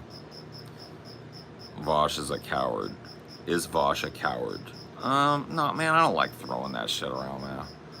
Like, I wouldn't call him a coward. Like, I would say that, like, he's intellectually dishonest. How about that? I think that's very fucking light critique. To take it a little deeper, I think he's a fucking deeply disconnected douchebag who's had his entire life handed to him on a silver platter and knows nothing about the plight of a working person. Like, absolutely zero. Yeah, I mean, I hope he does leave the fucking country. He's a drain on American leftism. Let him go fucking shout from the void in Europe somewhere.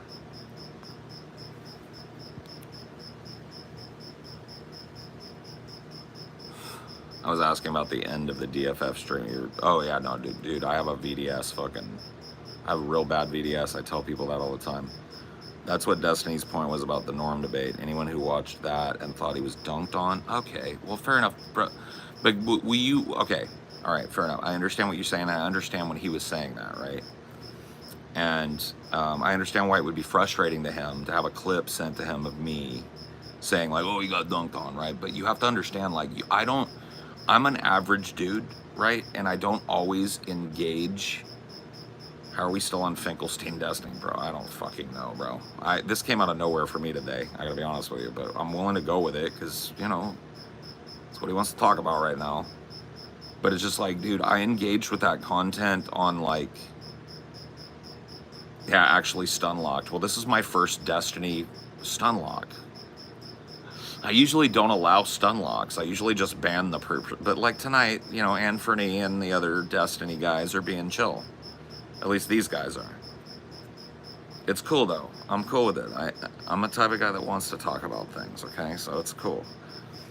I engaged with that content at the level of I was bored, I was on my phone, I was probably laying in my bed, and I wanted something to pass the time. And I happen to think Destiny's wrong about IP, and I happen to like Norm Finkelstein's fucking style, and watching him call Destiny fucking Mr. Borelli and watching Destiny get mad about it was pretty funny for me. I wasn't like watching it to try and like, let me unpack the entirety of this, right? I just wasn't like in the mode when I saw the piece of content, right? To like sit and unpack a 5-hour fucking debate. I'm hardly ever in that mode, but like I have done it. I will watch a long form piece of content like that, but it's very like, you know, like I do a lot of work. I stream a lot. I fucking, you know, it's not my hobby to watch streamers, so it's not something I do all the time. Yeah, no, it's cool, man. I don't, dude, I think these guys would be respectful if I was like, hey, that changes the subject, but I'm cool with talking about this. I have a totally different perspective on the Finkelstein debate than Destiny, but I agree with him when he says Paul should watch it. Yeah, I'm gonna watch it. Like, dude, I just chuckled at it, bro. I thought the Borelli, Bonelli, Potterelli shit was funny, bro. I don't know. But I understand Destiny's perspective. Like, he takes his shit seriously when he gets on to go on a debate. He's prepped, and he's not trying to, like, fuck on the other guy for internet points, and to have that done to you can't feel good. But that doesn't mean that, like, I'm a bad guy for chuckling at it or whatever. Or for saying that I think that he sauced on Destiny, because, like, honestly, what I wanted to dig deeper into with Destiny was, like, the tactic of agitation, right? So he's talking about, like, good faith debate. But you have to understand, as a good faith debater, that there are going to be bad faith debaters out there. And I think you need to know how to, you know, it's hard to prep for that. But a guy like Norm Finkelstein seems like the exact kind of guy that's going to reach down, like I said to Destiny today, grab a fistful of sand and throw it in your eye, right?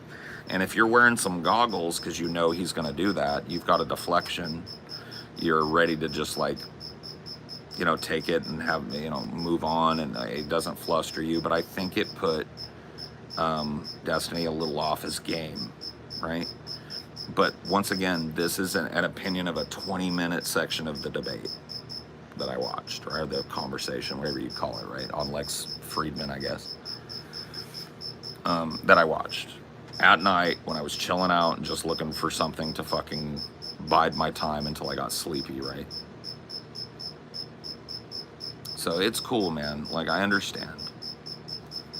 Well, that's the thing, though. That's why, and that's another thing I was trying to dig into with D, was like, like Lex invited this dude and you, right? And he tried to say, like, Norm Finkelstein is not known for being like, but maybe he's not known for doing, like I said, I haven't seen the whole debate. And if it is true that Norm does nothing but meme the whole time, then that would be shocking to me, because that is not the few things I have. But Norm is known for yelling at people, insulting people. It's cool. I understand. And my definition of an agitator may not have been clearly articulated today, right? I have a perspective on it that I don't know that I got to clearly articulate today. So anyway, that's cool though, right? Like, I was limited with my time that I could talk, and I tried to make the most of it.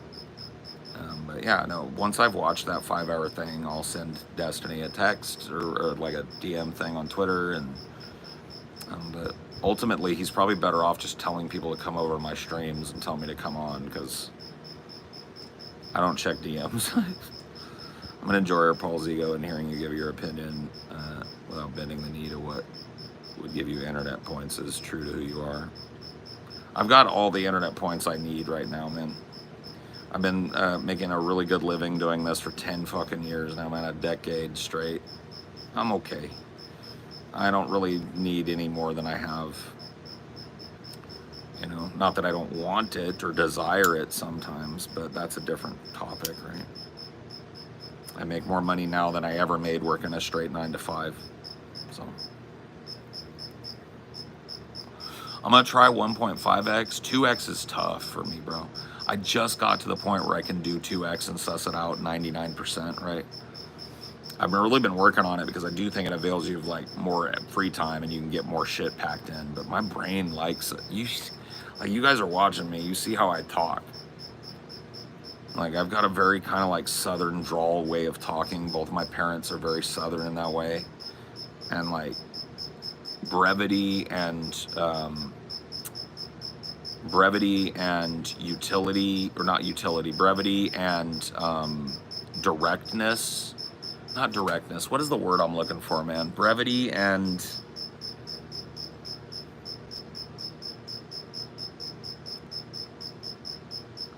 like timeliness are not things that conciseness. Yeah, there. Brevity and conciseness are not the first concerns I ever have. And I understand for a guy like Destiny, he probably does. Time is money. In a debate, you got to make the most of your time if you have a time limit and shit, right? Even if you don't, you got to make sure you're getting enough mic time. So yeah, but I don't. I told him from jump, I'm not a debate guy. I don't think that this is a debate.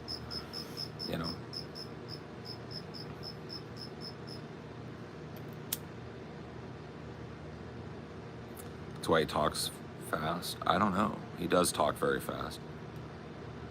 Norm does have a very, very deliberate way of talking. And if you try and interrupt or try and move it forward, and if you will listen to me, sir, you will listen to me, sir. And if you are not willing to listen to me speak very, very, very slowly. That's my Norm Finkelstein. I'm working on it.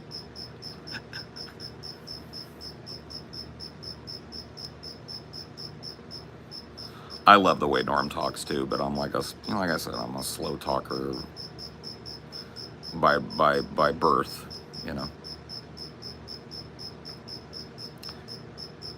Yeah, well, it's a debate tactic, right? Going slow to take up time, going slow to be deliberate. Maybe he really, maybe it's like a way to be to make sure he isn't misunderstood or misquoted. There's a number of ways why I would think you wouldn't want to rush your way through every sentence, but Steven is very good at deliberately speaking fast. So he's usually not a guy that bumbles, stumbles, fumbles, and tumbles, right? He backs up his fast talking nature with the ability to do that, which is good. I can talk faster, more with more, gusto than I am now if I need to. But I wouldn't say it's my wheelhouse. I'm better at like, medium pace of conversation, I would say.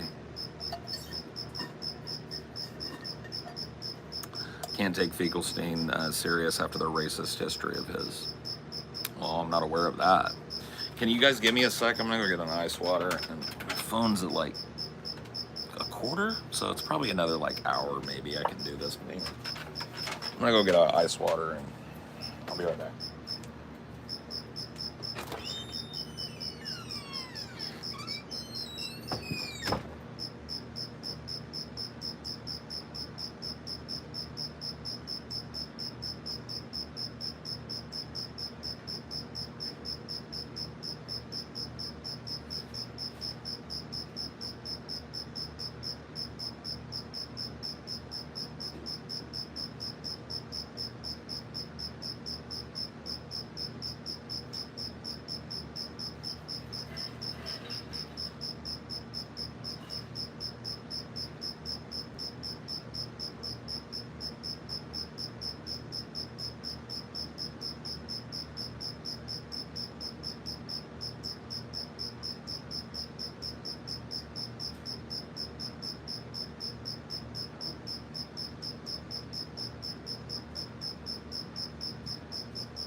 I don't know if I'll take it home tonight.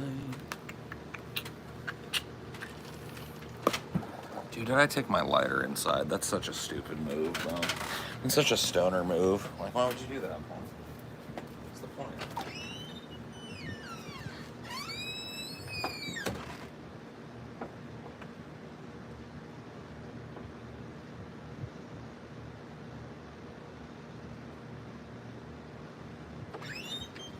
I don't know if I'll take it home tonight. Smoke cigs too? I do, unfortunately. I'm on like a health journey right now, and I'm trying to do it in a way that like is more of a lifestyle change and less of like I'm trying to quit. So I've addressed my eating habits and my lack of exercise and stuff, and I've lost close to 60 pounds, right? In the last 5 months or 6 months or so. Quitting cigs is tough. I've been smoking, dude, I'm 44. I've been smoking. Now, I had a big quit. I switched over to vaping in like 2012, right around the time when it became like commercially available, but it was very weird back in the day. It was very different. You had to have this big mod thing, and I managed to quit for like a long time, bro. And then I had a breakup, and dude, the first fucking thing I did was go to a gas station and buy cigs. I don't even know why, bro. And I've been smoking ever since. But yeah, dude, I had my first cigarette when I was like 15, 16, 44, bro. It's rough. So I'm trying to kick it. Like I said, I'm trying to get a little bit healthier. I'm not trying to be an Adonis or like a gym bro or whatever. But I would like to not be over 300 pounds, and I'm very close to not that now, which is very nice, another 10 or 15 pounds and I'll be below 300 for the first time in like 10 years maybe. No, not 10 years. I got down to like 260, 250 something when I was on Drunken Peasants. So that felt pretty good. I think I want to get back to that. Nicotine pouches, bro. Yeah, I could try those, man. My cousins swear by that snooze shit, but they fucking dip that all the time, bro. Does Destiny do gym shit? Is he a gym guy? He looks like he's pretty fit, like not like ripped or whatever, but he looks like he does. Is he like do gyms? Because like the reason I'm asking is because like Vegan Games was like, bench press update, my dude. I think I'm gonna push 9,000 pounds by tomorrow. No more lateral tearing in my pecs, bro. He used to when he was with his Swedish wife. Oh. Well, I don't want to dunk on him for his... Dude, like I said, man, anybody's relationship goes through a fine-tooth comb. They're not going to come out looking great, dude. I feel for Destiny on that, for being a public figure, even though he really does decide, you know, to put himself out there in the way that he does.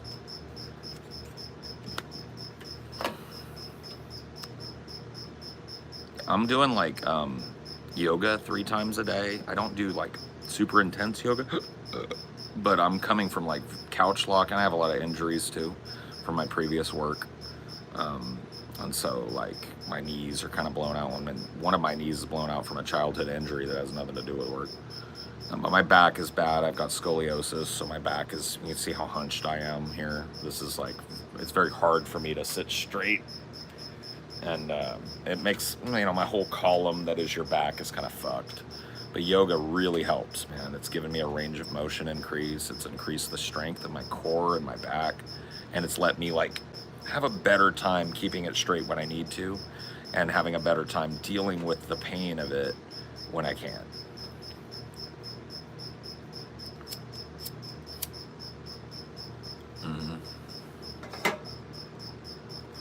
Oh, y'all, boss, I did a month and a half of yoga and lost a ton of weight, but I got too aggressive and tore some shit. Yeah, I'm really doing like early kind of low impact yoga shit, all standing. I don't do floor poses because it's very hard for me to get down on my knees. My knees are busted, man. But I do work my knees. I do squats. This is actually a win for me, dude. When I first started doing my yoga routine, it's a zazen yoga thing that I do, right? I do mindfulness meditation at the beginning, and then I try to maintain mindfulness meditation throughout while I do a series of yoga poses that I've adopted that help with my back. Nicotine pouches, edibles, knees over toes. Yeah, bro. Yeah, I you know, like, honestly, usually when people try and give me advice and shit, I don't take it. But I really am trying to find something that'll help. So maybe I will pick up those pouches, bro.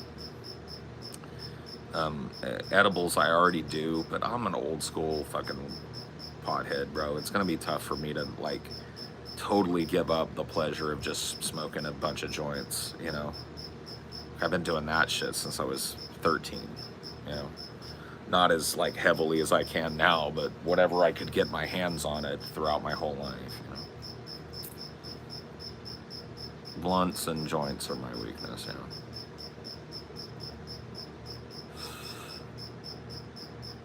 Yeah, edibles are, like, I take them from time to time. Usually when I'm wanting to just, like, chill for, like, a good solid 5 hours and feel that real body hit.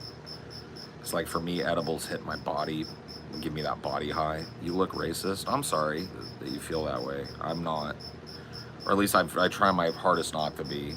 You know, I'm from the 80s and 90s, so I may have a little bit of racist preconception. Like, I did a Norm Finkelstein impersonation that may have been slightly off color given, you know, his accent. But, you know, I try not to be overtly racist, and I try and live my life non-racist.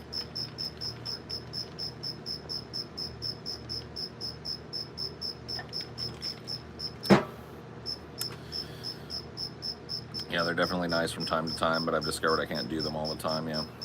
If you ever get a massage, ask for some range of motion work. It really helps. Cool, thanks. I'll try that, man.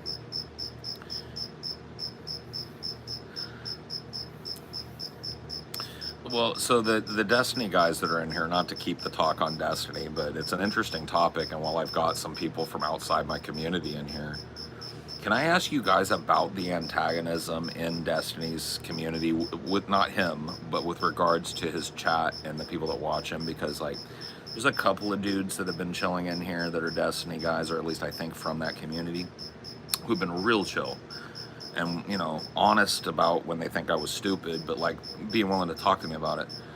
But by and large, especially live, that chat is like, you know, like very nasty, right?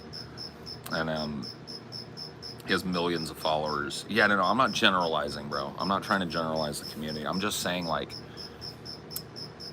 so I imagine that Destiny has probably tried in the past to purge certain elements from his community, right? Because I imagine, like, he doesn't want, like, Nazis in his fucking community, right? There's a lot of free-flowing fucking angst in his community, but I didn't see any swastikas or Nazi shit, right?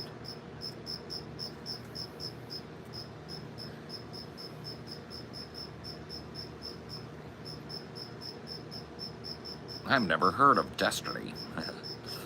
From what I've seen of my limited time watching Destiny, it seems he doesn't argue in good faith, and I didn't have that experience in my limited time talking with Destiny, so I wouldn't back you on that. I didn't feel like he was doing anything in bad faith. I feel like he's got he's very good at like hammering a position, and I'm very good at finding the ways to dodge the hammer, you know, and I think that may be why, you know, I've liked talking to him so much, because it's a good, you know, it's like a little verbal sparring thing. You know, it's not like a fight, but it's like a, you know, it's fun. We're picking each other's brains. We're very different types of people. There's some people who like Destiny because they align with his views. There are others who generally just like the process. Yeah. You know, I found that, like, I did a little bit of limited kind of like arguing in his Discord, and I found that there were a few people there that were kind of lame, but like most of the people there seem to be genuinely interested in the process of figuring out what another person believes. What do you think of Hassan? I don't really watch him much. I definitely don't watch him as much as I watch Destiny, or have watched Destiny. Like I said, I'm not a big Destiny viewer, but yeah, Hassan he's just not like, dude, can I be honest? Like, I don't think he's wrong about stuff. Like, I have seen Hassan clips and Hassan's takes on this, but he's done some dumb fuck shit, bro. And, you know, like, I think it might just be youthful inexperience, maybe. Like, dude, did you guys see when he had that fucking guy on that was like, he was a Houthi? I was like,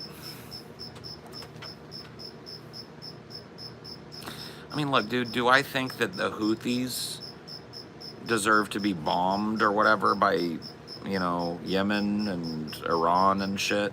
And do I think that the United States, you know, should have bombed the fucking Houthis? No. But do I think that, like, having a Houthi on, and then it was so cringe, bro. He was like, can you tell him he's like Yuffie from Doki Doki Literature Club, Doken no Retsu Battle 8 or whatever? Dude, the anime shit is cringe as fuck to me, bro. And I was just like, dude, that Houthi fucking guy, that poor Houthi bastard. You know what I'm talking about, bro? That shit was fucking cringe as fuck, bro. I was just like, but that, like that, and then there's another thing, bro. And I'm not trying to hate, so please, like, set aside the hate, all right? Hassan, like I said, I probably agree, but I think the same thing about Destiny. Like, when it came down to actual policy and, like, what we believe at the core of our values, I don't think there would be huge contention with me and Destiny. Maybe there would be, though, but I don't think it would be, like super, like, negative contention. I think it would be interesting contention at the very least, but, like, with Hassan, bro, I don't even know where to start. Here's what I don't get, bro. Can you guys tell me what this shit is with these dudes, like, being lefties, but, like, flexing that they're wearing, like, $500 fucking pants and, like, $9 million knit sweaters and like fucking expensive jewelry and Gucci glasses, and like it's okay to own like like I have a nice watch on. I'm a watch collector. But I'm not like wearing a Rolex. This is a fucking affordable mechanical watch, right? Like, can you tell me what's up with that? Like, do you guys know anything? Like, what's behind that? Because for me, like, hold up. I'm not trying to be like Mr. Aesthetics, because what you look like shouldn't matter, right? But like for me, when you're wearing like a $900 alpaca knit sweater and then like a designer pair of Gucci flip-flops, and your hair is cut by a dude that charges $2,000 a cut, and you're driving a fucking Lambo, that doesn't, like, for me, that's not lefty. Champagne socialism or limousine liberal, is that well, I guess he wouldn't be a liberal, but that's a thing that we used to say back in the day when I was like in the 90s and 2000s. We would say limousine liberal.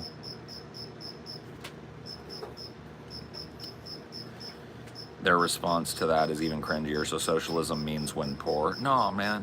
No, like I said, bro, like I'm not like, a lot of people will come in here and meme on me and go like, you homeless? I'll wear nice t-shirts. I'm not trying to say I'm poor. I don't think my aesthetics are like reeking of poor. But if they are, it's because I grew up poor. I've been poor most of my life. You know, maybe that has something to do with it. Like, I'm wearing a fucking Walmart shirt. I don't know, that I've had. By the way, I got this shirt for my birthday when I was like 34 years old. So do the math on that shit. And I'm not saying that makes me more leftist. I'm not trying to be, because I think that's bad faith. Like, I don't think leftist is when poor. I'm just saying leftist is when you understand the optics that poor people see when they see you wearing a fucking $1,000 sweater. You know what I mean? Like, dude, a poor person, I would never, like, dude, I would never put on something worth $1,000 and leave my house with it, bro. That wasn't like maybe my iPhone. You know, iPhones are expensive, but I didn't pay for that shit. That came with my plan. You know what I mean? I wouldn't take, like, something that's, like, obviously expensive on my body out. Like, I would not be able to leave the house with that shit. And that kind of mentality is something that I don't think those dudes are at all in touch with. Like, I remember there were these pictures of Hassan that came out when he went to this, like, I think it was like, what the fuck is that thing called? Not Lollapalooza, but the one that's like down in the desert in Arizona or Nevada or some shit. You guys know which one I'm talking about? South by Southwest, no. Woodstock, no. I'm trying to think festival names. Astro World, no. Not Burning Man. Coachella, that's the one, bro. I think he was at Coachella, and the bro, like, somebody broke it down, and bro was wearing like $8,000 worth of shit on him at Coachella. And I was like, you know, at a certain point, bro, do you know how that looks to the people that you're trying to advocate to? Yeah. I remember, like, the breakdown, bro. There was like $8,000 because, like, he had a $1,000 shirt, he had a $500 sweater, $1,000 pair of fucking Nike Dunks on. His pants were like True Religion at $800. He was wearing like a Rolex or some shit that was like $10,000. It was fucking crazy, bro. Or maybe it wasn't a Rolex, but like, you know what I mean? Like, I think the breakdown was he was wearing like $8,000 on his body. And like he's posing in front of like his Lambo and shit, or like Ferrari or whatever he's got. It's like, dude, do you know how that looks to poor people? Like, are you aware of optics at all? You know, and Destiny's probably richer than both of those dudes, I would imagine, but he doesn't come off that way to me. Like, Destiny's, like, so the shot behind him looks pretty fucking normal. I don't see Destiny, like, taking pictures on the hood of his car and, like, running around in fucking, like, rare-ass fucking limited edition sneakers. Like, maybe he does, but he doesn't, like, drip with that, you know?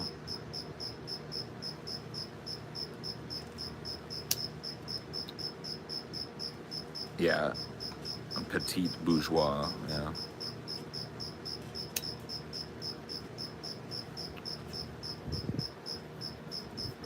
Petit bourgeois. I see $70 sweater and dude, yeah, me too, bro. Dude, when I recently, like, my shirts were getting all holy and shit. I was like, I need to refresh my shirts and have, like, 5 or 10 shirts to wear. So I went and just got some cool, like, band shirts and shit. But, dude, I was shitting myself. They want a brother to pay $30 for a shirt. Or 35 if you want to get, like, the good Hanes shirt, you know, that's going to last. If you want it to be on the good, you know, you want to get something printed on your shirt and you want to have a good shirt, they want a brother to pay $35. Ow. You know what I mean? Like, fuck, bro.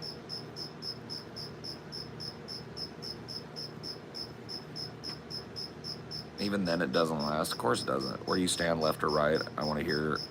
I'm like, I'd probably be in your, by most people's standards, pretty radical left, like at my base, right? Now, I have some positions that, you know, might tend towards a little more authoritarian. I have some positions that might even tend towards a little conservative, maybe. I don't know what I would say those were. Maybe like abortion. Like, I'm not a big fan of abortion. I don't think it should be restricted. But I also, like, and this is just a personal anecdote, and you know, like, I know that that's not what I should make the whole prescription on, but like I said, I'm not anti-abortion, but there was this woman that I knew in my 20s, and she was friends with my girlfriend when I lived in Arizona, and this woman used, like, it was like a cycle with her. She would get pregnant from her dumbass boyfriend that was unemployed. She would come crying to my girlfriend, and my girlfriend would have to go, like, fucking console her for hours, right? She'd get an abortion. Then, like, 3 months later, it would happen again. And it would happen again. And it would happen again. And it would happen again. And it would happen again. Like, I think this woman, in the 3 years that I lived there, got, like, 4 abortions, bro. And I was just like, man, what is the deal, dude? You know what I mean? Like, is there no personal responsibility here? Is there no fucking, can you not afford a condom? Like, you're driving a car.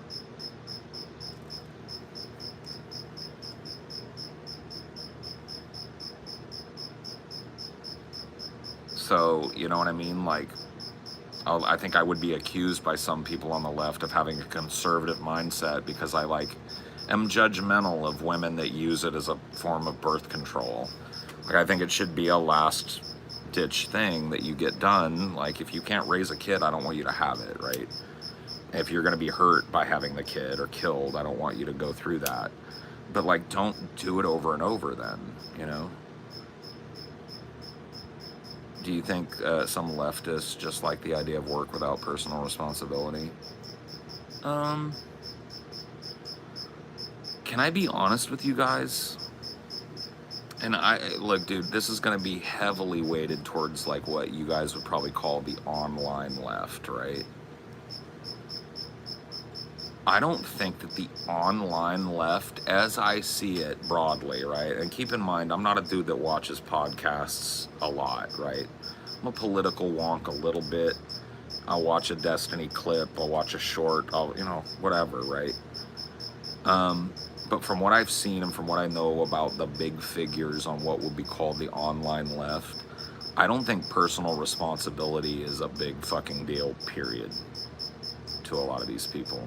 And it drives me a little bit fucking nuts because I'm a labor leftist, I'm a blue collar leftist, and dude, what you know about unions, if you know anything, is once you have your contract, you work your fucking ass off. There's no excuses. And there is personal responsibility taken for your fuck-ups because it affects everybody's ability to get that contract when it comes up again.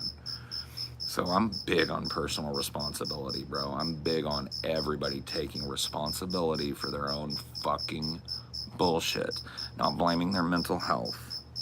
Okay, I'm not saying you can't be mentally ill. And if you do something wrong because you're mentally ill and you apologize for it and you go forward trying not to do that, then you're doing your best, okay? I do that. I have mental health problems, okay? Sometimes I lash out in a way that I shouldn't, and I try and make that okay after I do it. But I get the feeling sometimes when I'm, you know, just listening to, and this is only the online left, right, that I've seen this in. I think that personal responsibility is almost like a fucking dirty word or a dirty phrase. You know what I mean? Like, responsibility? Isn't that like the hallmark of adulthood?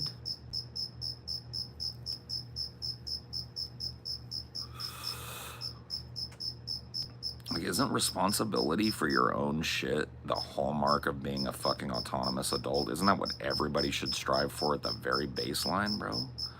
And why would you want to make excuses for lazy fucks? Why would you want to have, like, those people? What are they going to do if there's a fucking revolution?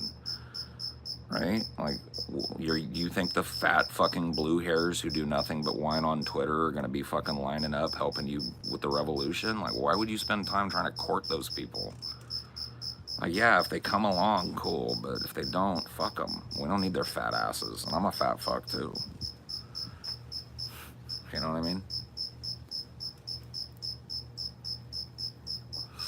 But, you know, I will hit the fucking line and have in the past. You know what I mean? I'll put my money where my mouth is. I'll hit the march with you, you know? But, you know, it's like people don't know that about me because they never pick below me saying I'm a leftist, I'm a globalist, I'm this, that, and the other thing. I'm a hardcore fucking unionist. I'm a pan-laborist. Like, I'm very fucking...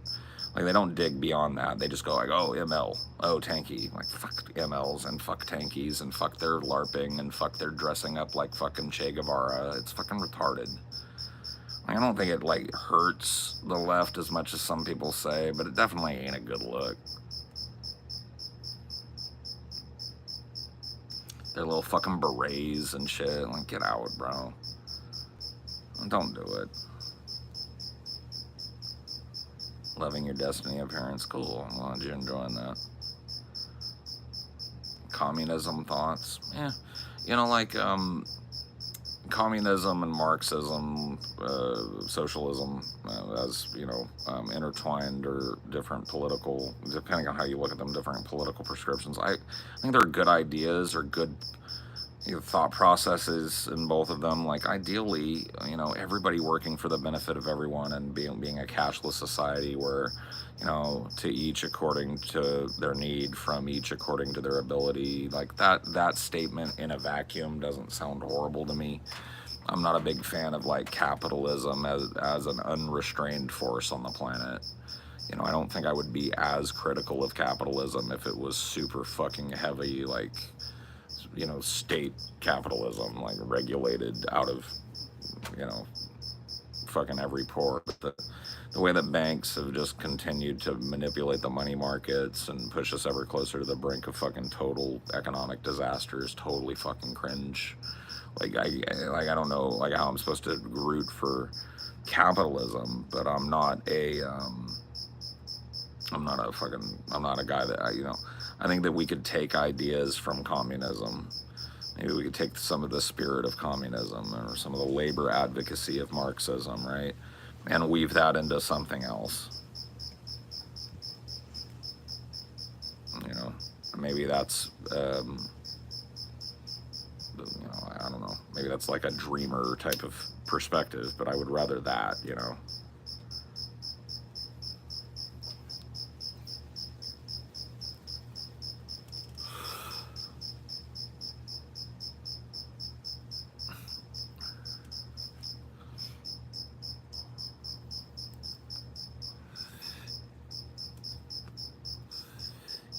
I don't know what's going on in the chat, but it's wild, bro. I feel like there's bots, yeah, botting in the chat going on. There's this odd shit going on. There's like these people that are talking like straight out Russian bots, bro.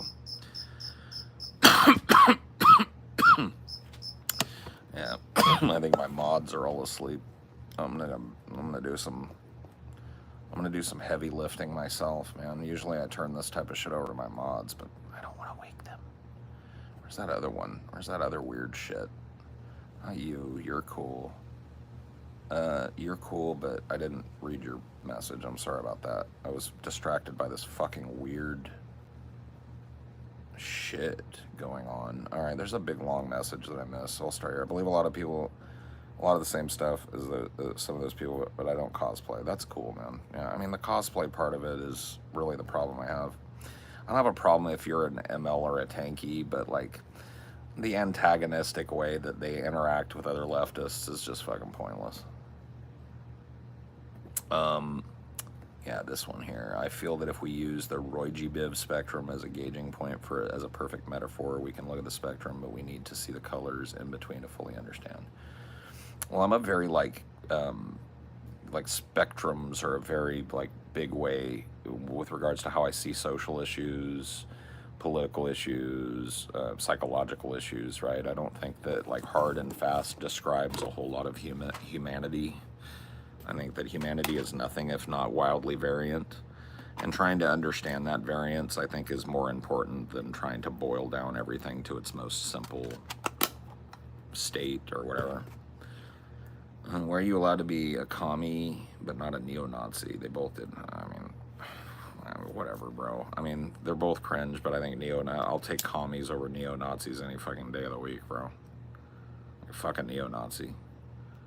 So, like, I hate how these bitches, too, are, like, hiding their bitch-ass little faces so they can continue to be members of the community while being Nazis. I think we need to have a movement to strip these masks off these motherfuckers, dude. Just have people run up and strip some masks off and get some pictures of these faces, bro. Yoink, yoink. So do like a quick-ass zoomer run by, you know what I mean? Throw on your dunks and just go like, run by one of these old fat white ones and grab the hood off his head and then have somebody right behind you get a big fat picture of his face and then find out who he is and ruin his fucking life, bro. That's another thing that I believe. Nazis and Nazi ideology have no place in any fucking government or in any country. It's not part of tolerance. They shouldn't be tolerated, bro. Like, Nazis should not be tolerated. You let Nazis like foment in your country, it's just bad news in the long terms. You know, I'm not one of these like super tolerant motherfuckers, bro. I think that certain ideologies should be just fucking forcibly stamped out. And Nazism is one of those ideologies. Fuck these cunts walking around waving some fucking Nazi flag in the middle of some southern town with a hood on your head. Get fucking fucked, bitch.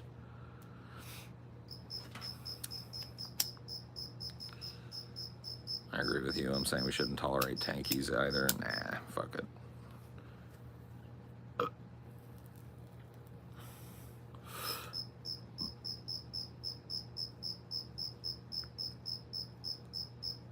Whoa. Dude, there's a fucking cockroach dragging a joint away, bro. I've never seen something so wild in my life, bro. Hold the fucking phone, bro. Let me see right here. This little motherfucker right here has a roach. It's a roach with a roach. Hold up. It's fucking hella blurry. And if I get it up, he's gonna fucking run. Okay, that's a roach on the right, and on the left, that shadow, that's a roach. Okay? And this little motherfucker, I shit you not, was carrying that roach. I saw him skittering, and I thought that's a roach with a roach. My dude, hold the fucking phone, bro.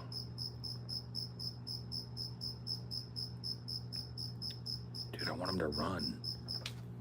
I want to spook him with something. I want to see if he runs with the roach, bro. What can I throw? I'm gonna throw this empty box of cigarettes over there, bro. Hold up.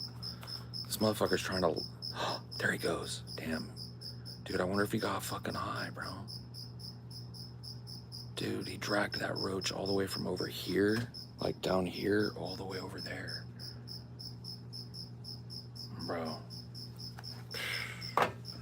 Dude, this is some National Geographic fucking... Dude, somebody needs to call David Attenborough right now, bro.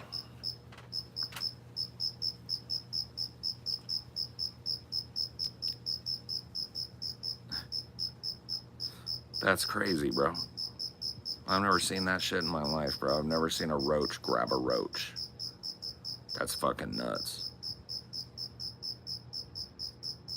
Like, what are you gonna do, bro?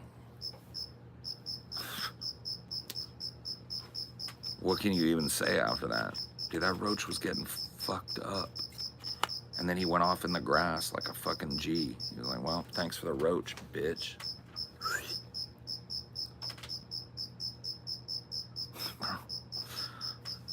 I'm still flabbergasted right now.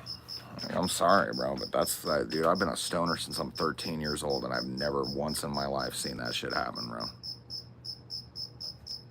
In my life, bro.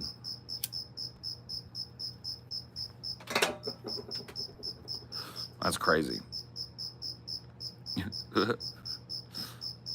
He's coming back for your kitchen later. Damn.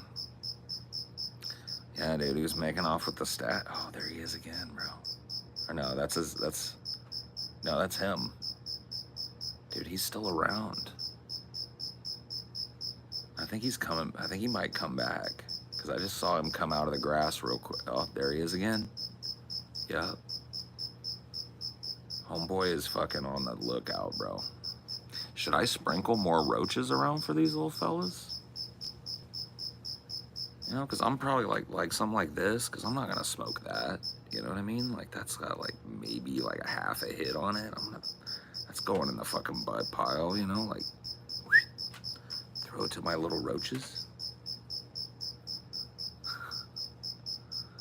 Don't want the dog to eat them. Well, Dinor doesn't eat anything. Like, dude, Dinor, like, you could put like peanut butter down in front of Dinor and he'll be like,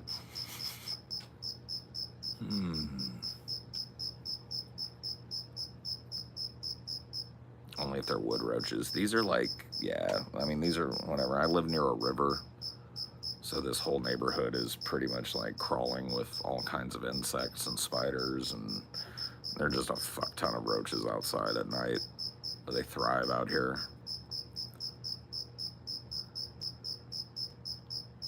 The Roach King, yeah.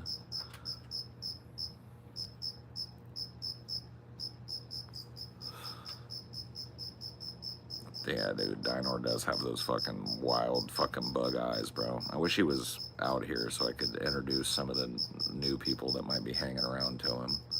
Everybody loves to meet my dog, Dinor. He's a great guy. He's very crazy. He's a little stoopy, but he loves everybody, and he's the most lovable, cutest little pup. He's a special boy, yeah. What do you do for work? This. So I'm a podcaster. I have been for 10 years. I used to do a show called The Drunken Peasants. I did that for 4 or 5 years. Now I'm on a show called Deep Fat Fried.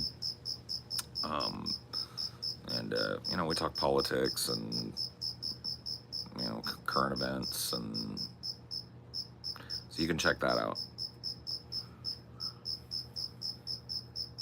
I'm very lucky, honestly. Like, it's something that I'm like connected with, because like I worked normal ass jobs until I was 35. I got my first podcasting job at 35 years old. And like, dude, I didn't realize it at the time, but dude, you know how many, and like, I'm not trying to flex, but this is like, I'm actually in awe of this, and I feel very lucky.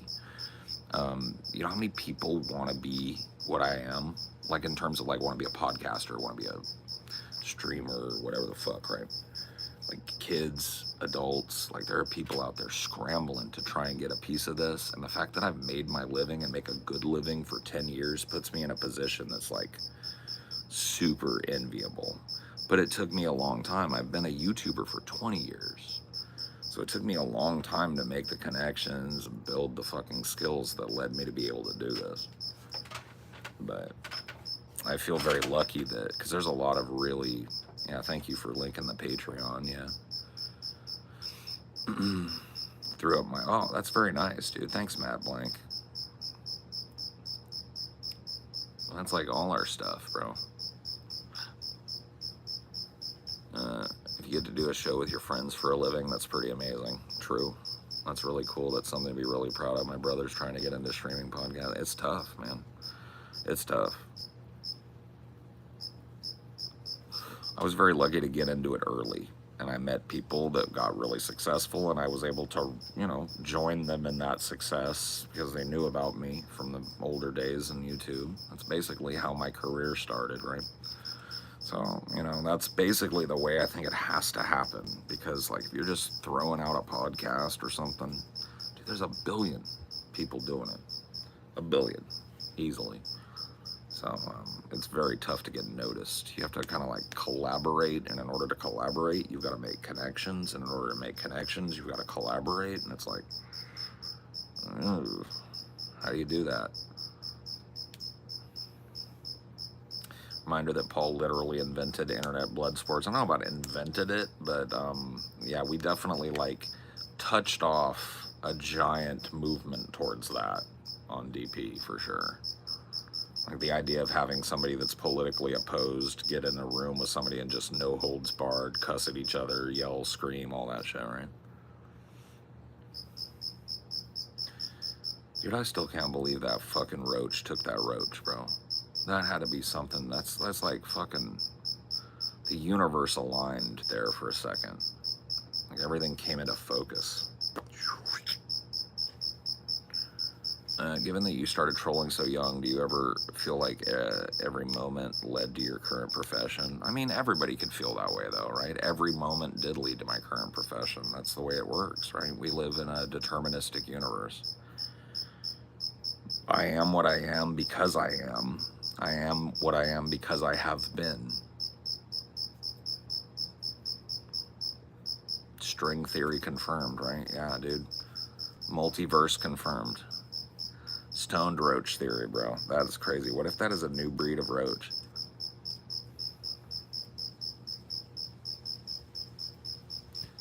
Can I ask you guys a question? There's a song by oh fuck, what are they called? I'm brain farting on the fucking name. It's so stupid. This happens. This is a stoner problem. They have that song. They have a bunch of songs. They have that. I don't practice Santeria. I don't know why I'm brain farting the fucking, like, who does that, right? That band. There's that song, Sublime, thank you. I don't know why I fucking brain farted that. Okay, so, you know that, does they have that song? Music. They sing, music from Jamaica, all the love that I found makes it hard to keep my soul on the ground. That song, right? There's a line in that, right? And it says, finding roaches in the pot. Garden Grove, yeah, that's the song. Take a step down Garden Grove, smells like Lou Dog inside the van. Oh yeah. You're a fool, don't fuck around with my dog. But finding roaches in the pot, does he mean like finding roaches in the pot? Like going to your bag of weed and finding that somebody like rolled up a joint and then just threw the roach in it? Or are they talking about finding cockroaches in the pot? Double meaning? Ooh. Yeah, double entendre. Okay, all right, fair enough. I always wondered.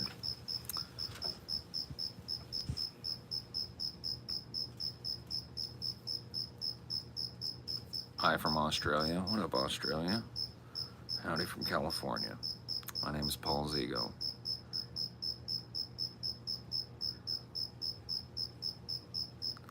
Probably roaches, the insect. They used to get into pots. Well, no, finding roaches in the pot. He's talking about weed. You were complaining about heat during DFF today. As an Anchorage native, I say come join us, bro. Historical record high is 90, and the maritime climate keeps it from ever being balls freezingly cold. Bro, but I'd be so far from everything that I know, bro. I'm such a California kid, bro. Every time I go to another state, and I've lived all over the country, to be honest with you. Well, not all over the country, but I've lived in a lot of states. I've lived in California, Arizona, Washington, Texas, Louisiana, Ohio. And I find them all lacking, bro. I always end up bouncing back to Cali, and I'm just afraid, like, dude, it would take me fucking forever. Oh yeah, there's a bunch of crickets. There's actually like 2 layers of crickets that have been going off here. Yeah, you know, like, I don't know if I'm willing to commit to Alaska, you know. We were, like, looking briefly at, like, North Pole, but I was like, fuck that. When I looked at, like, how much snow gets up on the roof, I was like, oh, no. Why'd you call your cat Cricket? Because that's his name. His name's Cricket. My cat's name is Cricket.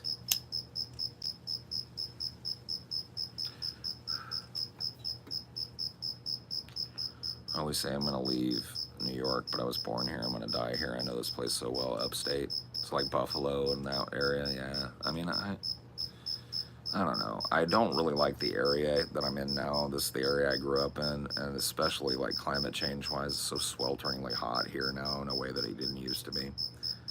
I gotta go, but I don't think I could leave Cali. I definitely don't think I could leave the West Coast. I need ocean. I need the Pacific Ocean, bro. I'm a creature of the Pacific. I need to touch it. I need to be in it. I need to be near it. If I can't, I fucking wither up. Also live in an urban area with forest and coconut trees and palm trees. That's neat. Yeah, I've got palm trees all over the fucking place, but I'm in California, you know. I'm just not saying a lot. Schenectady. Oh, yeah. Schenectady, New York. That's a good, it's a good P.S. Hoffman movie. I want to live overseas for a few years. I don't know about living overseas. I want to visit overseas. You know, in all my years, I've never really gotten to travel any further out of the country than Mexico. I have been to Mexico quite a few times and kind of like all over Mexico. It used to be way safer to go to Mexico when I was younger, especially when I was like a little kid. My parents used to just walk across the border into Tijuana. We'd go, you know, they'd get a couple beers, we'd get some food, we'd get some souvenirs, we'd go home, you know, and it was never any problem.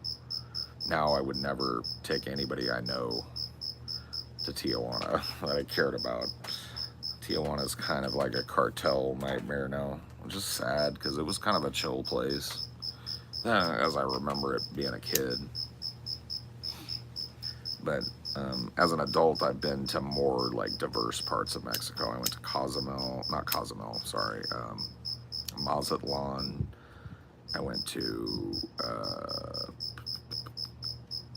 Cabo San Lucas. I'm trying to remember the name. Ensenada and Puerto Vallarta is where I've been in Mexico. So I've been kind of up and down.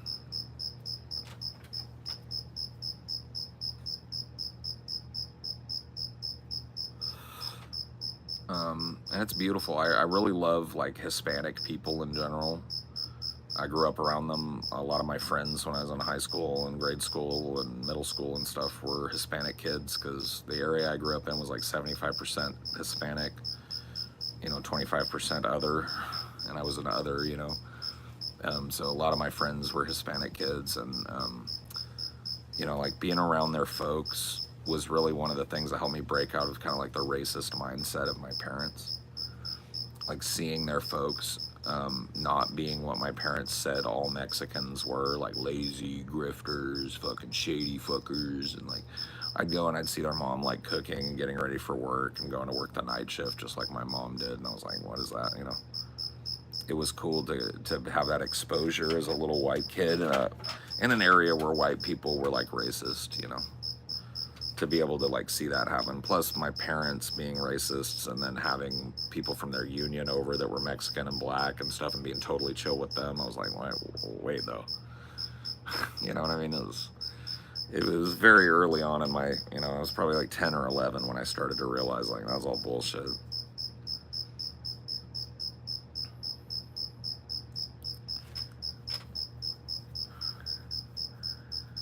I made another Hispanic friend, Cuban streamer Destiny. Oh yeah, I forgot Destiny's Cubano by heritage. He said he did a stream with his mom. I'd like to go check that out. It might be interesting to see that dynamic. I was sorry to hear that she has Alzheimer's disease. An uncle that passed with Alzheimer's. And I also had an aunt that had dementia at the end. It's an ugly thing to lose somebody that way, or to have somebody go that way. My grandmother also had dementia at the end. And yeah, I mean, like one of the things that hollows me out when I think about my grandmother on my dad's side, my dad's mom, right? She was like the sweetest grandma. And the last time I went to see her, she died of cancer. She had breast cancer that metastasized to her lungs and throat and brain before they caught it. And so she died pretty rapidly, and she was mentally declining before she was diagnosed. And at the end, towards the end, I didn't know it was towards the end, but I went to visit her one day with my sister, and she recognized us, invited us in, and she looked very weak and stuff. And it was sad to me that she was there by herself too. And we sat and talked with her for about an hour, and then she got tired, and I could tell. And I said, well, Grandma, we're going to go. This is the last time I saw my grandmother. I said, well, Grandma, we're going to go. I love you. And she said, I love you too, Sydney, my cousin. So she, the whole time I was sitting with her, she thought that I was my cousin, Sydney. That, like, oof. Man, that just hollows me out to think about. The last time I saw her, she doesn't even know that I came to see her. Sydney is a boy.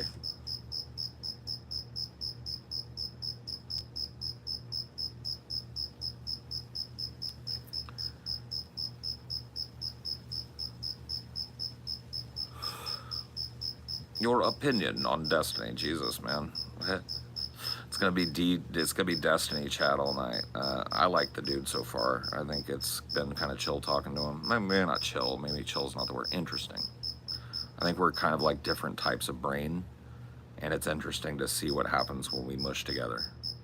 I've had fun with it at least, so I kind of like the guy so far. But I've also like enjoyed his like brand of humor and stuff for a long time. Although I don't think he would classify himself as a humorist. He does laugh quite a bit. Who's Destiny? He's a streamer, a really popular political streamer that I've been interacting with lately on my, well, not on my show, on this kind of platform. For me, on Kick for him, but he's a giant multi-millionaire streamer guy. And I found him to be pretty interesting to talk to at the very least. I don't agree with him so far on a whole lot, but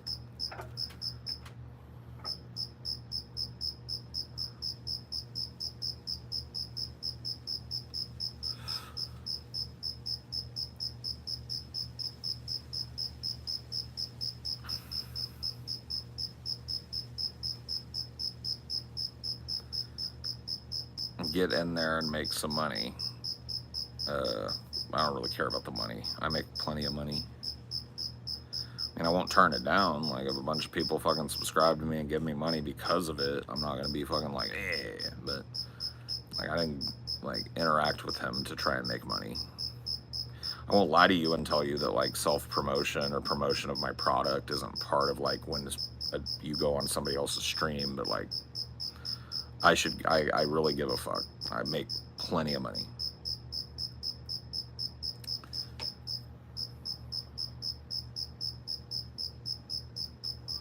No, that's okay, Churchy. You've been chill. But yeah, it's just been a very kind of like long night of interacting with Destiny's like fan base and such. And it's cool. Most of them have been pretty chill. Some of them have been kind of like lame and like football politics, kind of like rah rah rah, you got dunked on. What do you think your fan base is still interested in breast keen? Oh God, ooh, Freudian slip. Yeah, I think it's because lolcow culture has blossomed, and I feel like I had a hand in inventing lolcow culture. Like, I don't think I was, like, at the very, like, you know, Chris Chan was before DP. And a couple of the other big lolcows of the past were before DP, but we really, like, brought lolcowism to the YouTube masses in a way, and, like, now it's out of control, bro. But people are still, like, they love us dunking on that fucking idiot. You know, and to be frank, like, it was fun dunking on that fucking idiot.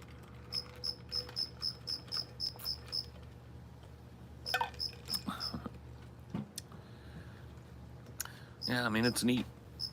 I've interacted with a lot of people that are way bigger than me. I've gotten to meet, like, genuine internet celebrities and stuff, and it's always wild for me because I'm a kid from like a little tiny town, you know, and you know, what the only thing I ever really truly wanted to do with my life was to be a fucking stage actor, and it's the one thing that I studied and poured my heart and soul into, that I would say that I've spent the thousands of hours needed for mastery doing.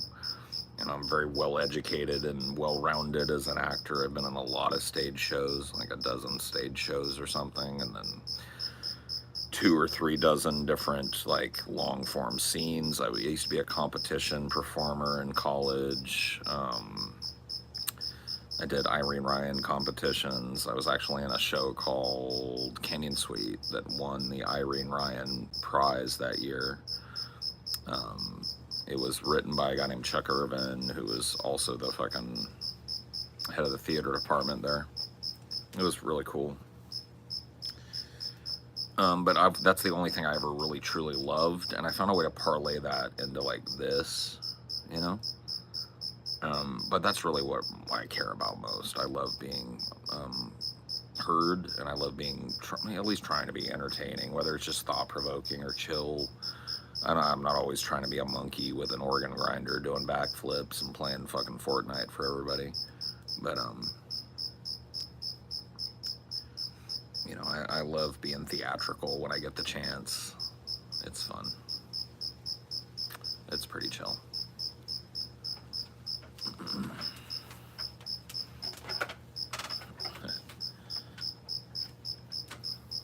Yeah, good luck, bro. Hey, dude, you can bullshit your way into some crazy jobs. Trust me. Dude, I have a friend. His name is Waylon. I'm not saying he's a dummy, but he's a guy that if, like, you would have grown up with him like I did, you would have thought, dude, Waylon's gonna struggle, bro. Dude, how wrong I was. Waylon just floated to the top like cream. I don't know how he did it, bro. This dude just, like, scammed his way into, like, this super big corporate gig with Sprint. He was, like, a regional manager or something for Sprint for, like, 10 years. The dude never went to college. He just kind of scammed his way in there because he was, like, you know, I mean, he's fucking, like, funny to be around and fun to be around. He's got that riz, as you kids say. But I just watched him, like, riz his way into a fucking job that you'd probably have to have, like, a business master's in to work in any other fucking position. He just scammed his way into it, bro. Dude just jaw-jacked his way into it.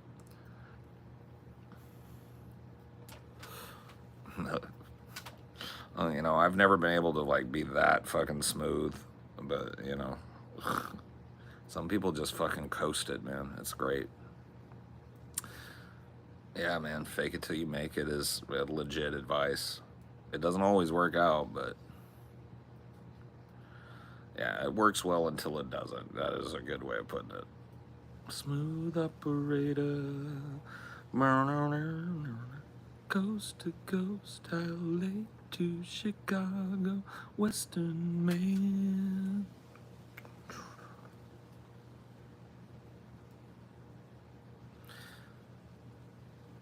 Dude, what was the name of the band? I know it's Annie Lennox.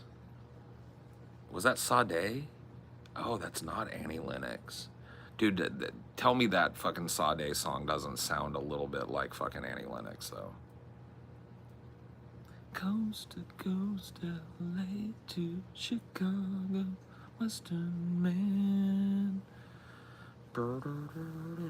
Smooth operator. Eurythmics, yeah, that's what I was gonna say, but I would have been wrong, right? Sade was smoking hot, yeah. I don't have a guitar collection, bro. I can't play guitar.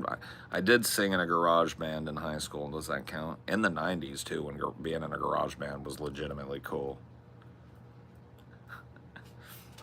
But I don't own a guitar, man. Music was not my forte.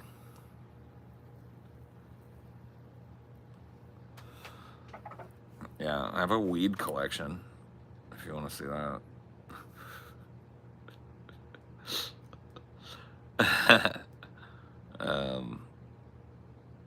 Anyway, whatever, man. My phone's gonna run out of juice. Advice for someone in their early 20s having an identity crisis. I don't know who I am as a person. Dude, get with it, bro. Nobody does. Anybody that tells you they know who they are as a person is lying their fucking ass off, bro. lying their fucking ass off, or maybe they've attained it, but who cares? That ain't you. Get with it, man. You'll learn. You're young. You're not supposed to know who the fuck you are at 20-something years old, bro.